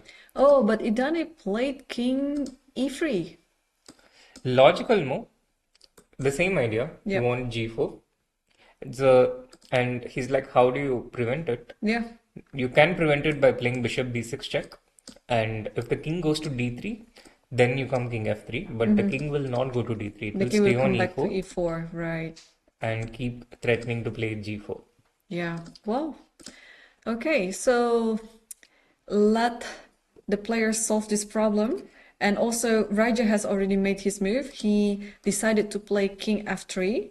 Very fast. Very fast, yes. And now Esipenko is back to thinking. I thought knight c1 should come automatic, but he's come back thinking now. Probably there's something that we didn't see that he saw. No, but he's reaching for the knight, of course, because the knight has to go. It's under attack at the moment. Yeah. And he played knight c1. So now we'll see Rithwik's intentions on why he played the king to f3. I'm starting to understand a bit about this position. Now, there's a clear reason to reject king h4 here, which is after knight c1 and knight into a2, when the knight comes back to c1, the b3 pawn simply falls. And if the b3 pawn falls, it's game over. So with king f3, knight c1, even if he loses the a2 pawn for the moment, like you mentioned earlier, we keep the option of bringing the king closer towards the b3 pawn. And meanwhile, let me start giving checks to you.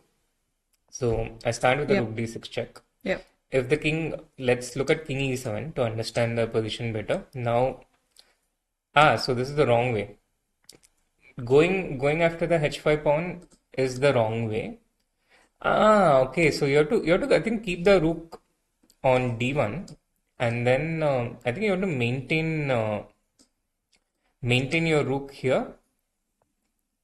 No, you have to keep the rook on d1, but I don't know then what. He has played king f4, which is what I thought he would play. The idea being that after knight into d2, there's rook d6 check. But then king e7, I know the idea you just would like to somehow keep threatening for checkmate, and then maybe some perpetual, but I don't think it's going to happen. And I think this actually feels like an extremely wrong direction, because the thing is now with rook d1, even with rook d1, you're not preventing knight c1. Very, very tricky, right? Yeah. Even if you have to come up with knight c3, I think it is still a better position for black anyway. Yeah. Yes, but with knight c1, it's game over, because once you lose this b3 pawn, I think you lose your hopes also with it. Yes. Wow. Okay. Such a tricky position for Rithwik here. But Srinath, I have one interview to show with the leader of the tournament so far. Let's send you the interview of Sargsyan, the leader of the Qatar Masters Open. And we are having result on the top board between two leaders after round 5. Sargsyan has won against Kian. Morale, huge congratulations. Now you're the leader of the tournament after 6 rounds. How do you feel? Yeah, I feel great. I hope to continue like this. The game was pretty crazy because of you were attacking. It was very complicated to understand what was happening because it felt like he was attacking. Could you explain maybe what was happening at some key moment in the position? Yeah, it was a very complicated game. In this position, it looks like Black's king is weak. So I found this knight e7 move, which is, I think, it's very nice. You can play it. Knight e7, and then knight is coming to g6. And after that, already Black's king is safe. And after that, maybe you could show a little bit how the game went. He played queen h5. He wants to play rook g7. Played knight g6. And here he played knight b6.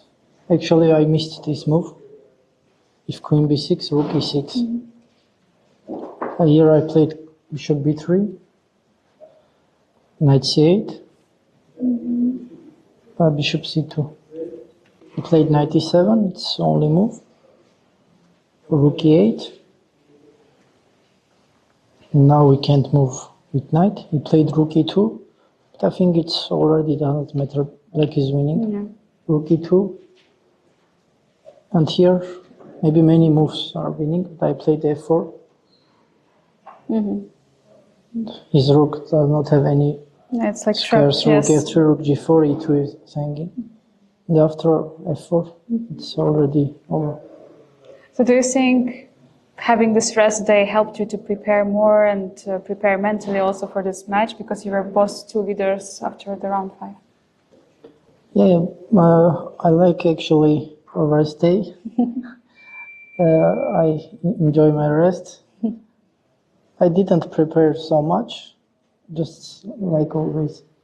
How do you enjoy so far in Qatar, in Doha? Yeah, I visit many beautiful places in Doha, and I like this city very much. Thank you so much, Shant, and best of luck in tomorrow's game. Thank you very much. Thank you, Angelica, for the interview with Sargsyan, going to the next round with half a point in the lead. Well, tomorrow I think he's going to take on Arjun Erigaisi. So I'm sure that's going to be a very exciting battle, Srinath. Absolutely. That's a super interesting battle to look forward to, Irene. Yep. And in the meanwhile, we also have a couple of exciting games going on. At least one of them has still managed to keep the excitement, the game between Rithwik against Esipenko, where Esipenko seems set to join the leaders. And he has just taken knight into e2, the last move. And here Rithwik probably realizes that he cannot go back rook d1 because there is knight c1. And without him being able to go rook d1, the position is lost, because after knight c1 and knight into b3, it's game. So he went rook d6 check, king e7, king e5. And here now Esipenko. knight c1. Yes. Yeah, and now the b3 pawn is lost. So now the only hope for white is somehow to get some perpetual check along around the back rank. And now I think he started with rook e6. Yeah, he started, but he has the hedge pawn to take care of. The king will easily escape from the perpetual checks. Then he has to go for the hedge pawn. And at this point, the king is going to be able to hide somewhere in this big white board. And meanwhile, the a pawn will, it's going to queen very easily, and black will be able to pick up the c pawn as well pretty soon. But where are you going to escape with the king then, if I just keep giving checks on the 7 rank? So you have to start with it right away, because if you give me one move, then I'm going to hide on a5. So yes, let's say you start with it right away with a check. So in this case, I can also come to this side. Yeah. Until you run out of checks. And then once you take on h5. That was not my intention. My intention was when you play king f8, and I'll just play king f6. Yes, you can do this, but I have an escape plays on e8. And if you do king e6, I'll come knight d4 check. That's right, yeah. And then if I keep giving check again on the back rank, like rook h8 right now, king d7, and give a check, then you have always an escape to c6, yeah? Yeah. And now then, I have the 6th rank. Or even the d6, yeah. And now, yeah, you don't have any check, and then when you don't have a check, you have this tempo to move the pawn on a5 to a4, and that therefore you're also saving yourself a square for your king, a passage for your king, should there be any more checks, yeah? Absolutely. Right. Okay, it's just some technicality, but I think in the end, Esipenko would make the work done in this position. And meanwhile, major update in the game between Parha Maksudlu versus Idani Puya. What? Wow. Wow, it's a rook and bishop. Oh, okay. So this happened, Irene, around rook e2 check, king f5. White played the bishop to f2. And at this point, he realized that he cannot stop this advance g4. So he gave up. And on the 59th move, the pawns got traded. So if the game lasts till 109 moves without the black rook being captured, the game would be a draw. Let's see how Idani defends. So he started with king f4 and king f3. Relatively fast. And white's first objective is to push the king back towards the corner. So he gives a check and prepares the g file for his king. King e4, the black king keeping itself in the center. King g2, he slowly starts bringing his king. And here Idani plays the rook to e3 check. King f4 played, rook e8, rook d7 check, king e2. The game happening at a very fast pace. So it's not even been 10 moves since we started this endgame. But I think Parham has made some progress in being able to push the black king onto e2. And rook f8 check played pretty quickly by Idani. I guess the king goes to e4 at this point, and maybe he would want to put the bishop on e5 and king on e4. This is a setup to further drive the king towards the last rank. Right, And he yes, does go for king e4. yeah, king e4, and now rook e8, and now is blocking the check with bishop e7. Yeah, they're playing in such a pace.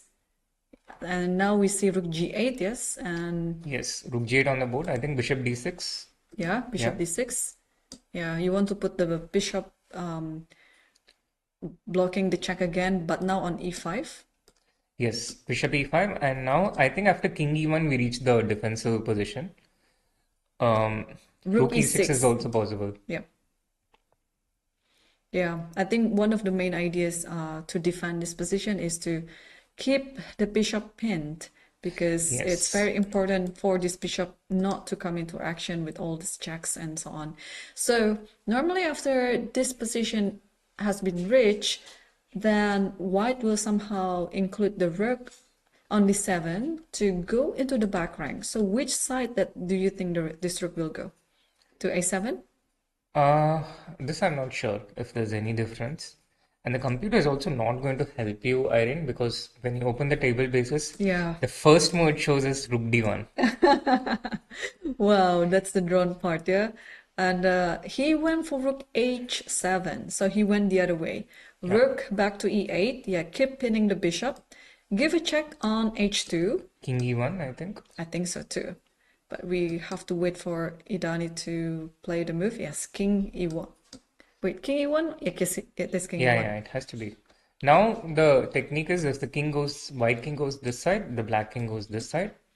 And if the white king goes this side, the black king goes the other side. So Parham goes rook to a2. And now I think you just wait in the back rank. Yes, with rook d2. Sorry, rook e7. It's not d2. Yeah, sometimes. Oh, when- by the way, Esipenko has won against Rithwik. Oh, wow. After rook h7 check, We can I see that think one for a Esipenko bit. has resigned. Sorry, Rithwik has resigned just now. So Esipenko joins the pack of people with 5 out of 6. It's just 3 people actually, so I don't know if it forms a pack. But Arjun Erigaisi, Esipenko, and Salim Salem Saleh Saleh. closely pursuing the sole leader, Sargsyan. Yes, so it means, yeah, I think you're right with your calculation. Arjun Erigaisi will play Sargsyan on the next round, and then Esipenko will play with Salem. But about the color, I'm not too sure about this one.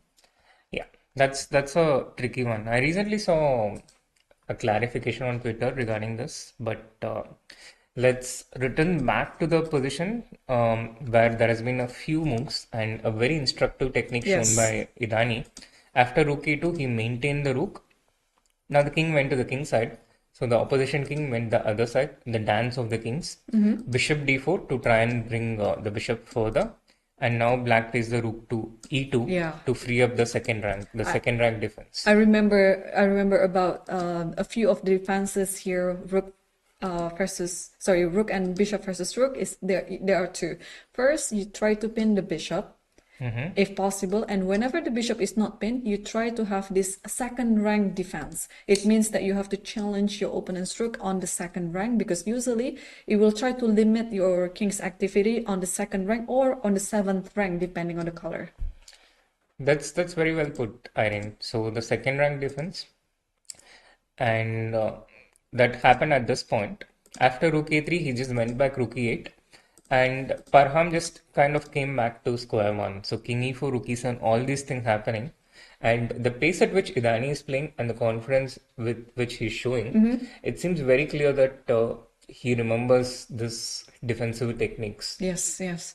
Yeah, even though I already putting it very well there, sometimes I also missed it myself, because there's some moments, remember, in the defense where in a particular position of this rook and bishop, that's very important to put actually your rook on the second rank, sometimes on the third rank, sometimes on the first rank. Yeah. So sometimes these type of ideas, they get mixed up in your mind, and during the game you are not able to recall them. There's also another type of defensive method in the rook against rook and bishop, which does not require anything to remember. What is it?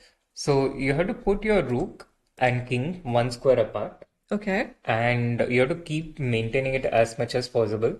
And when your opponent somehow manages to break it, then usually there's not an immediate threat. So this is also a practical defensive technique. Like when you if by chance you have completely forgotten the theoretical position, then this is also a method that I have used from time to time. I remember I drew one of my Leech's title arena games against the rook and bishop versus rook against Amin Basam. And so that's also something that works practically. I see. Wow. Okay, I will add this note to my notebook actually, because this is very important as well to know. Usually the lazy defensive method. But any defensive method is working soon enough. So because it's sometimes when you are coming into this type of position, you're running out of your time, and you have to keep playing all the moves in a very fast pace. And then, but if you're playing it too quick, maybe you miss something out. So it's very important to be fluent in this type of defense. Yeah, absolutely. Absolutely true. I mean, it's important to be fast. And, but yeah, these plays are being really fast, especially Idani. I think he's gained at least 5 minutes since the start of this endgame, and we have reached close to halfway. It's been around 23 moves. Yeah. Now, if he manages to, I think he's already reached this position. Maybe not exactly, but now he's checking the number of moves that he's made. While Parham is thinking almost in despair. Yeah. I think he must also be thinking like, oh, maybe I shouldn't have sacrificed, or I shouldn't have let my A4 being captured, right? Because that was, after that, the things just went easy for Idani. Maybe, with an accurate play, of course, what Parham had chosen was also going to give him a win, but it is becoming trickier for him. Whereas for Idani, it's becoming easier, right? Right, absolutely. And Parham has also gained about 5 minutes since the endgame started. So he's actually using that time to try and come up with something. But Rook H2 is not really something that is very inspiring. I think Idani just goes Rook D2 again. Rook E7, yeah. Oh, sorry, Rook E7. Yeah, I kept thinking, from the Black's perspective, this diagram, Yeah, okay, Rook E7 is there. We don't want to bring the Rook to D2 anyhow in this position because there's Bishop C3. Yes. That's correct, of course. No bringing Rook to D2, especially when there's a pawn coming on the board. Okay, so yeah, if you don't come up with anything, then yeah, Black's task is very easy. Like I would like to revisit it again if for those who just joined with us. Black will just try to keep pinning the bishop. And once the bishop is unpinned somehow, then you can use the second rank defense, like what actually already happened in this one. So rook e2, and then you can go for this type of setup again.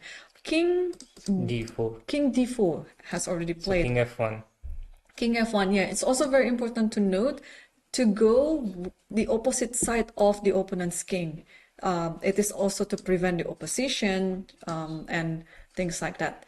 And waiting move versus waiting move right now. Rook a2 and rook e8 on the board. Yeah. Rook a2 and rook e8 on the board. And Uh, Parham not really making any progress. And Idan is not even like giving him a few seconds to think, Irene. He's just literally playing his moves instantly. Yeah, I think he's very fluent in this one, and then it's good to see, he's been playing that confidently. Because sometimes when you give the vibe to your opponent that, oh, you're not unsure on what you're doing, it gives your opponent some confidence in continuing the position, But now, yeah, now everyone actually can see that Idani really knows on how to defend this position. Yeah, and he's also past the halfway point. He's made more than 25 moves. In fact, he's made 27 moves.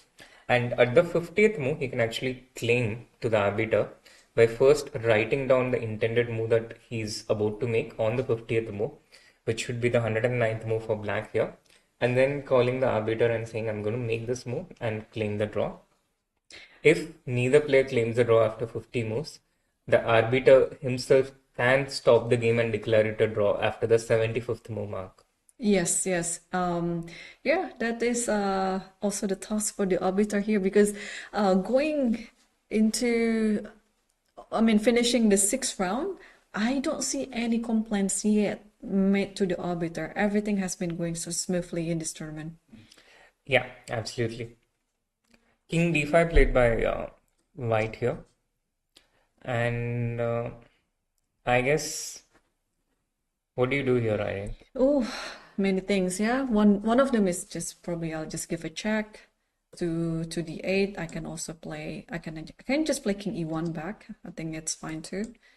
But what is the most principled here? I think just give a check, yeah. And when king e4 happens, then pin it again with rook e8. Yeah, absolutely. But also, if somehow this doesn't happen and then Idani plays king e1, I think it's also very similar. True. You know what? There are only 6 games currently going on in the whole tournament of the A group. Yeah, we see that hall. It's a bit of a lonely hall right now. It's buzzing with activity at the beginning of the games, but around this point, the number of people really start coming down. We have one more result in one of the lower boards there, so it's only 5 games now. Yeah, you're right. Yes. Yeah, let's see and wait what happens on this one. Oh, so actually Dani didn't do either of what I was suggesting. He just simply make a move with rook e7. And now if king e4, there's king e1. If not king e4, maybe something like bishop f4 or bishop g3 to try and bring the king closer towards the black king. And then there is rook e2. We come back to the second rank defense again. Exactly.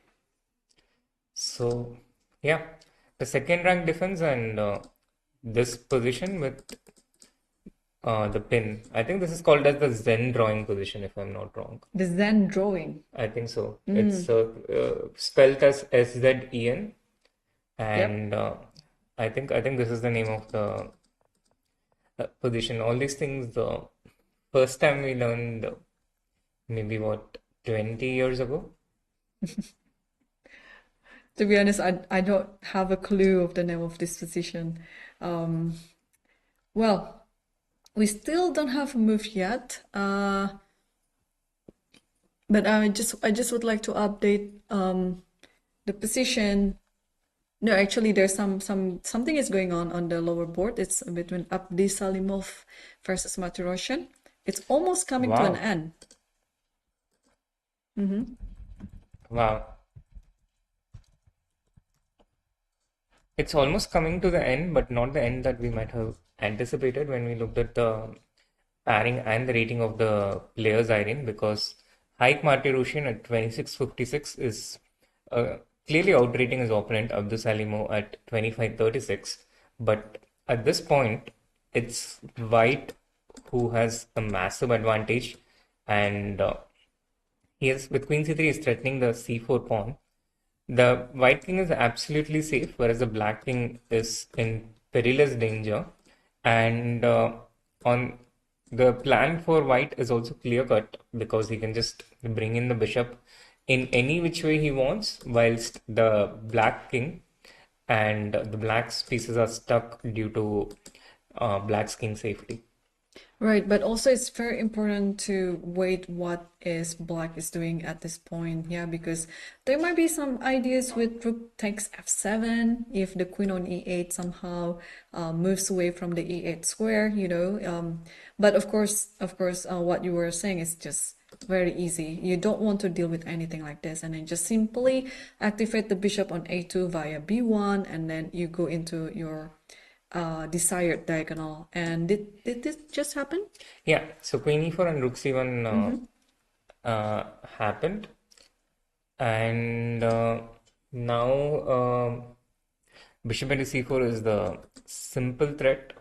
If black plays knight to, he plays the pawn to h5 to, you know, try and create some counterplay on the other side. I mean, I wouldn't even take the pawn on c4. I think I'll just go bishop b1 and take. Try and, yeah.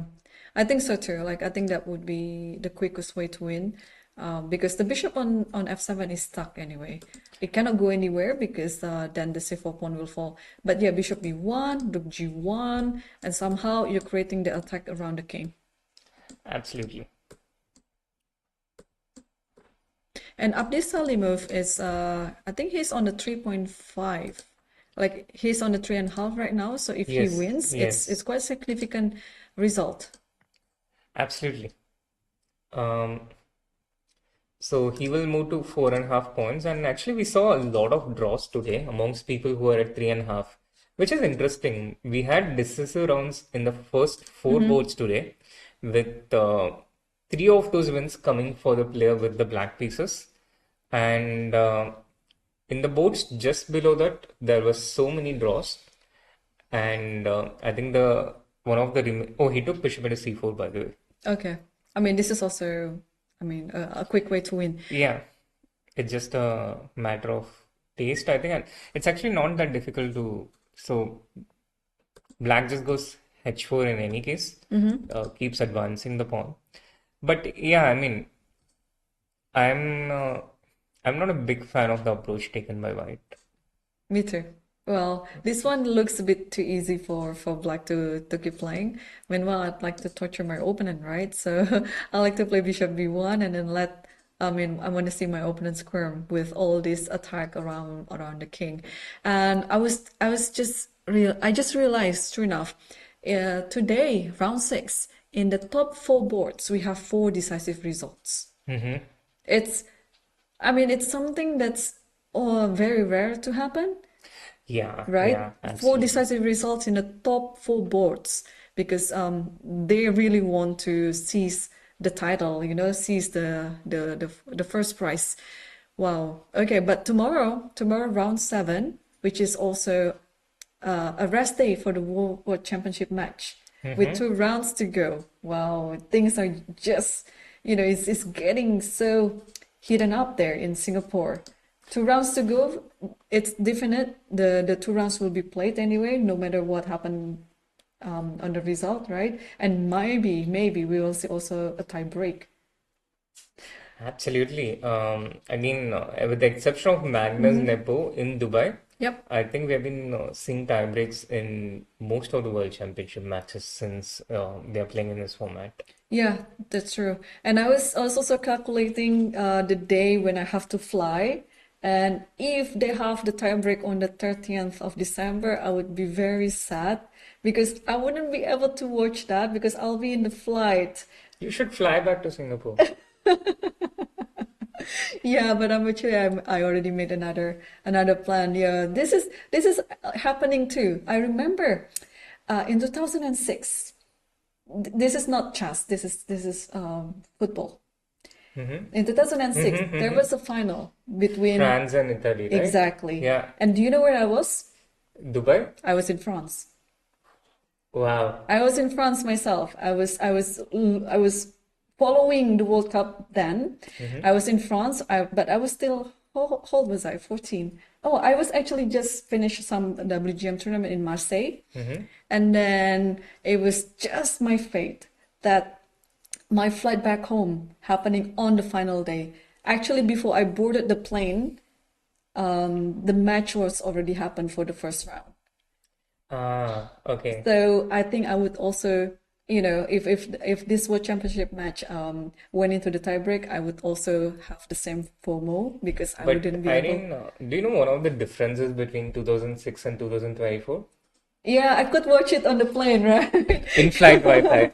In flight mode. Yeah. I'm very set on buying the in-flight internet if that happens. Yeah, for sure. But let's see. I mean, in-flight internet, it's very hard Yeah, I know. with I all know. the video, and especially Yeah. this is Blitz, right? Yeah. Yeah. So, I know. well, I feel like it should go to the tie break because it would be very exciting. But on the other hand, I know that I would be missing a lot of actions there. I can empathize. Yeah. What about you? Where will you be if the tiebreak happens? Where will you be? I think I'll reach back You'll because reach I'm back taking home, a flight like right after the closing ceremony ends. I see. Oh yeah. So You I think fly early. I'll reach back. Yeah. Yeah. Well, yeah, that's a little bit yeah, it would be a little bit sad for me if that happens. But anyway, that's something that I kind of Let's hope control. it doesn't go to the tiebreak. I really want the tiebreak though. I mean, I think that would be the fair situation for both players because Ding and Gukash, they've been playing really well. It's whenever one of them loses, I feel sad. I'm really, I feel like, oh, yesterday Ding lost the game. I know most of the fans, of course, Gukash's fan, they cheered on him. It's fine, of course. But then I feel really sad for Ding. And today, Gukash lost in such a position, I mean, in such a game, then I felt also sad for Gukash. So I think, yeah, the best way to break it is just on the tie break. Like, okay, let's give them all the luck to play because I think when you're playing into the tie break, of course, skill matters, but I think luck also matters a lot. Yeah, that's true. I think luck matters in everything, to be honest. Yes, sir. Yeah. Okay. And what is not really mattered for luck is this game because I think we already see the second rank defense on this game. And I think it's been repeated now. And they are on move 96. So 13 more moves to go to the 50th move so that one of the players can claim for a draw. Yeah, and he goes back rook e7. And what did he played the king to d3, I think, Parham. Parham played the king to d3.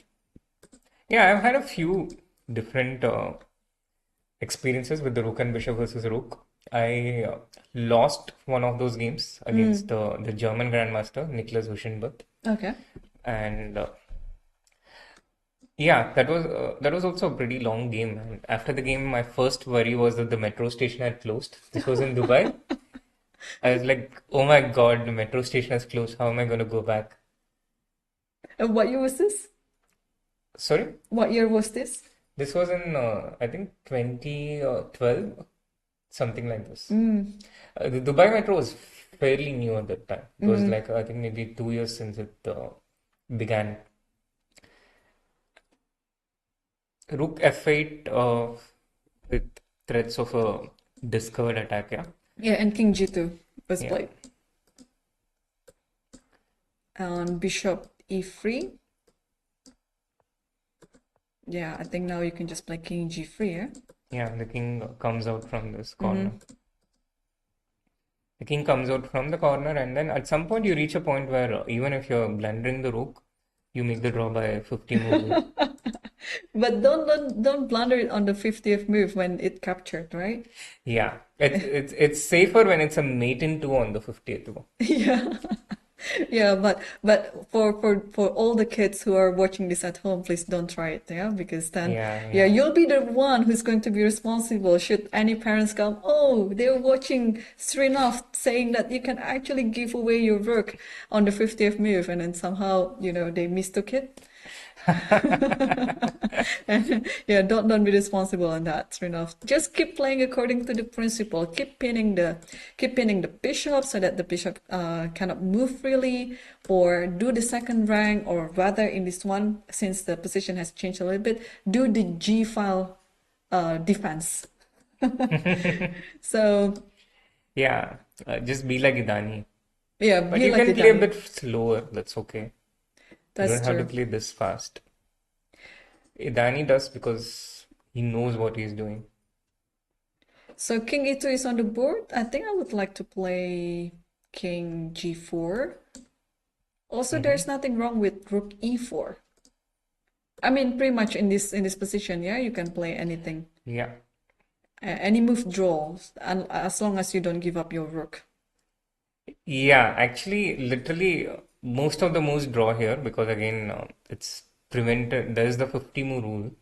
So even if the king goes in the wrong direction, in the next 9 moves, if you can claim a draw without losing your rook or getting checkmated, it would still be a draw.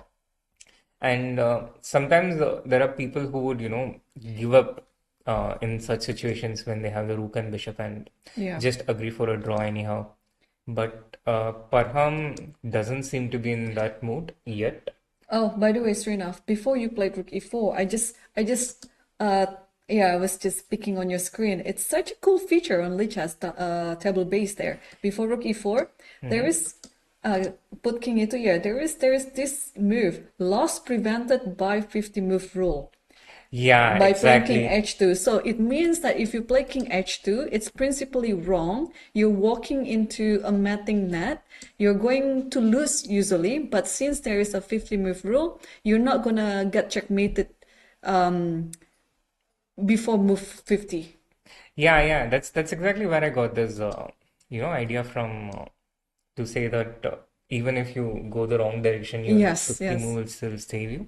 But I didn't want to tell the exact moves because then you'll again be like, if any kids are watching this and they play King H2, then you're responsible.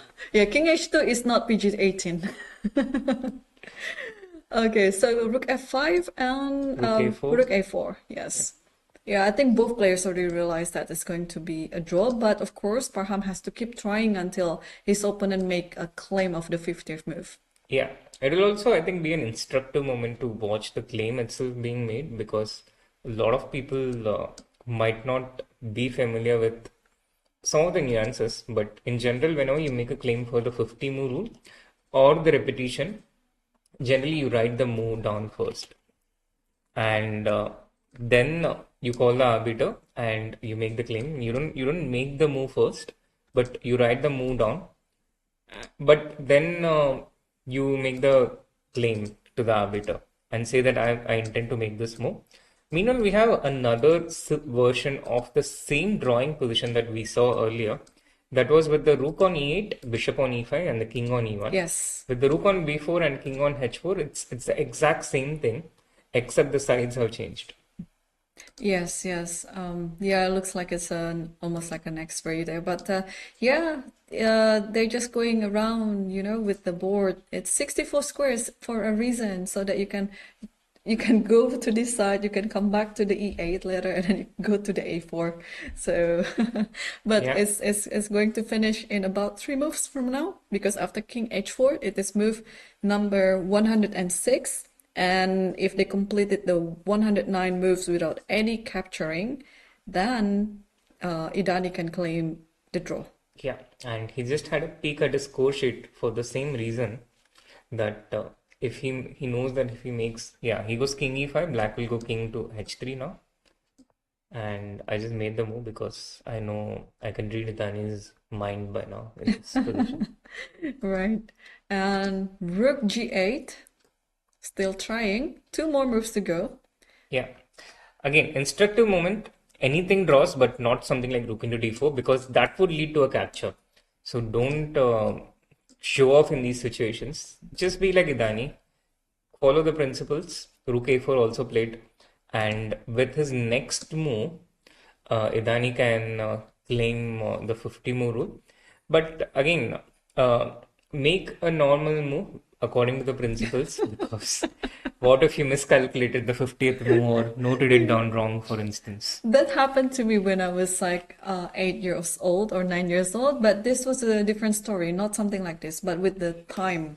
I was not informed of the time control, and I thought my opponent was flagged. So that's why when I knew my opponent was flagged, I just started giving my rook, my queen, and then after they took, my opponent took all the pieces, I just, pointing at the clock.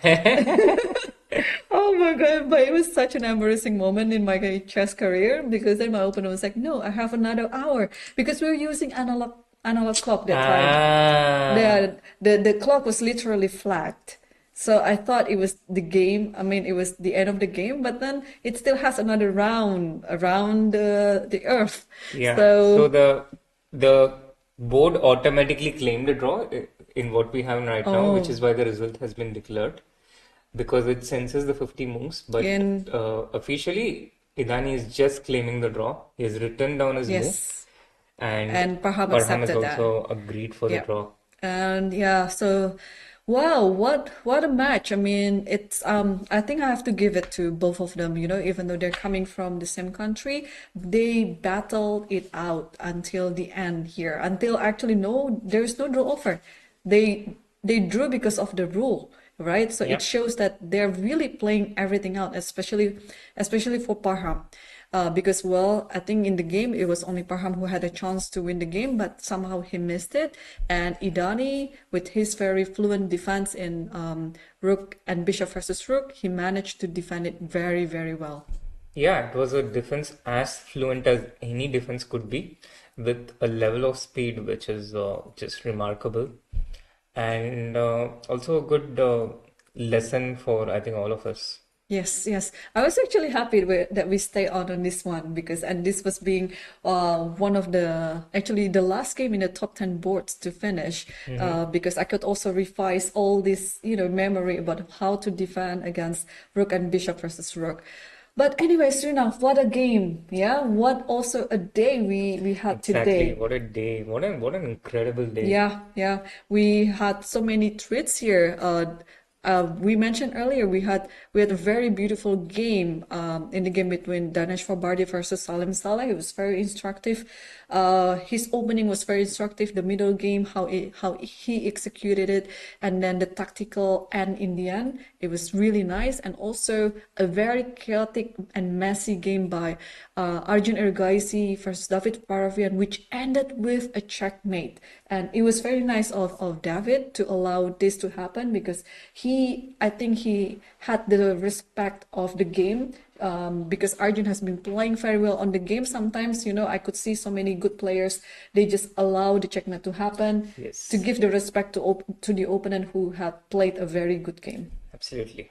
And of course, we have the leader after round 6. The only leader after round 6 is Sargsyan, who managed to defeat the only competitor after on the round 6 is Karthikeyan Murali. And tomorrow it looks like Sargsyan will take on Arjun Erigaisi, and Salem will be playing against Esipenko Andrei. Round 7, rest day for the World Championship match. Yeah, it's not a rest day for us, but the games will continue. The last third of the Qatar Masters Open start tomorrow, so stay tuned because you don't want to miss all the actions. Srinath, thank you so much for the commentary today. It's been very, very insightful, very instructive as always. Absolutely, Irene, and it's been a pleasure. Thank you so much. And thank you so much to all the chat and so many people who are watching. A huge shout out to our commentary team, Katie, Angelica, Jesse, and the Leeches protection team, and also all the officials, Ufuk with the DGT board, Majid with the cameras, and Pavel as well. Yeah. Okay, thank you so much, everyone. Thanks for watching, and see you again tomorrow at the same time, same place, 4 p.m. local time, Doha, Qatar, and have a good evening.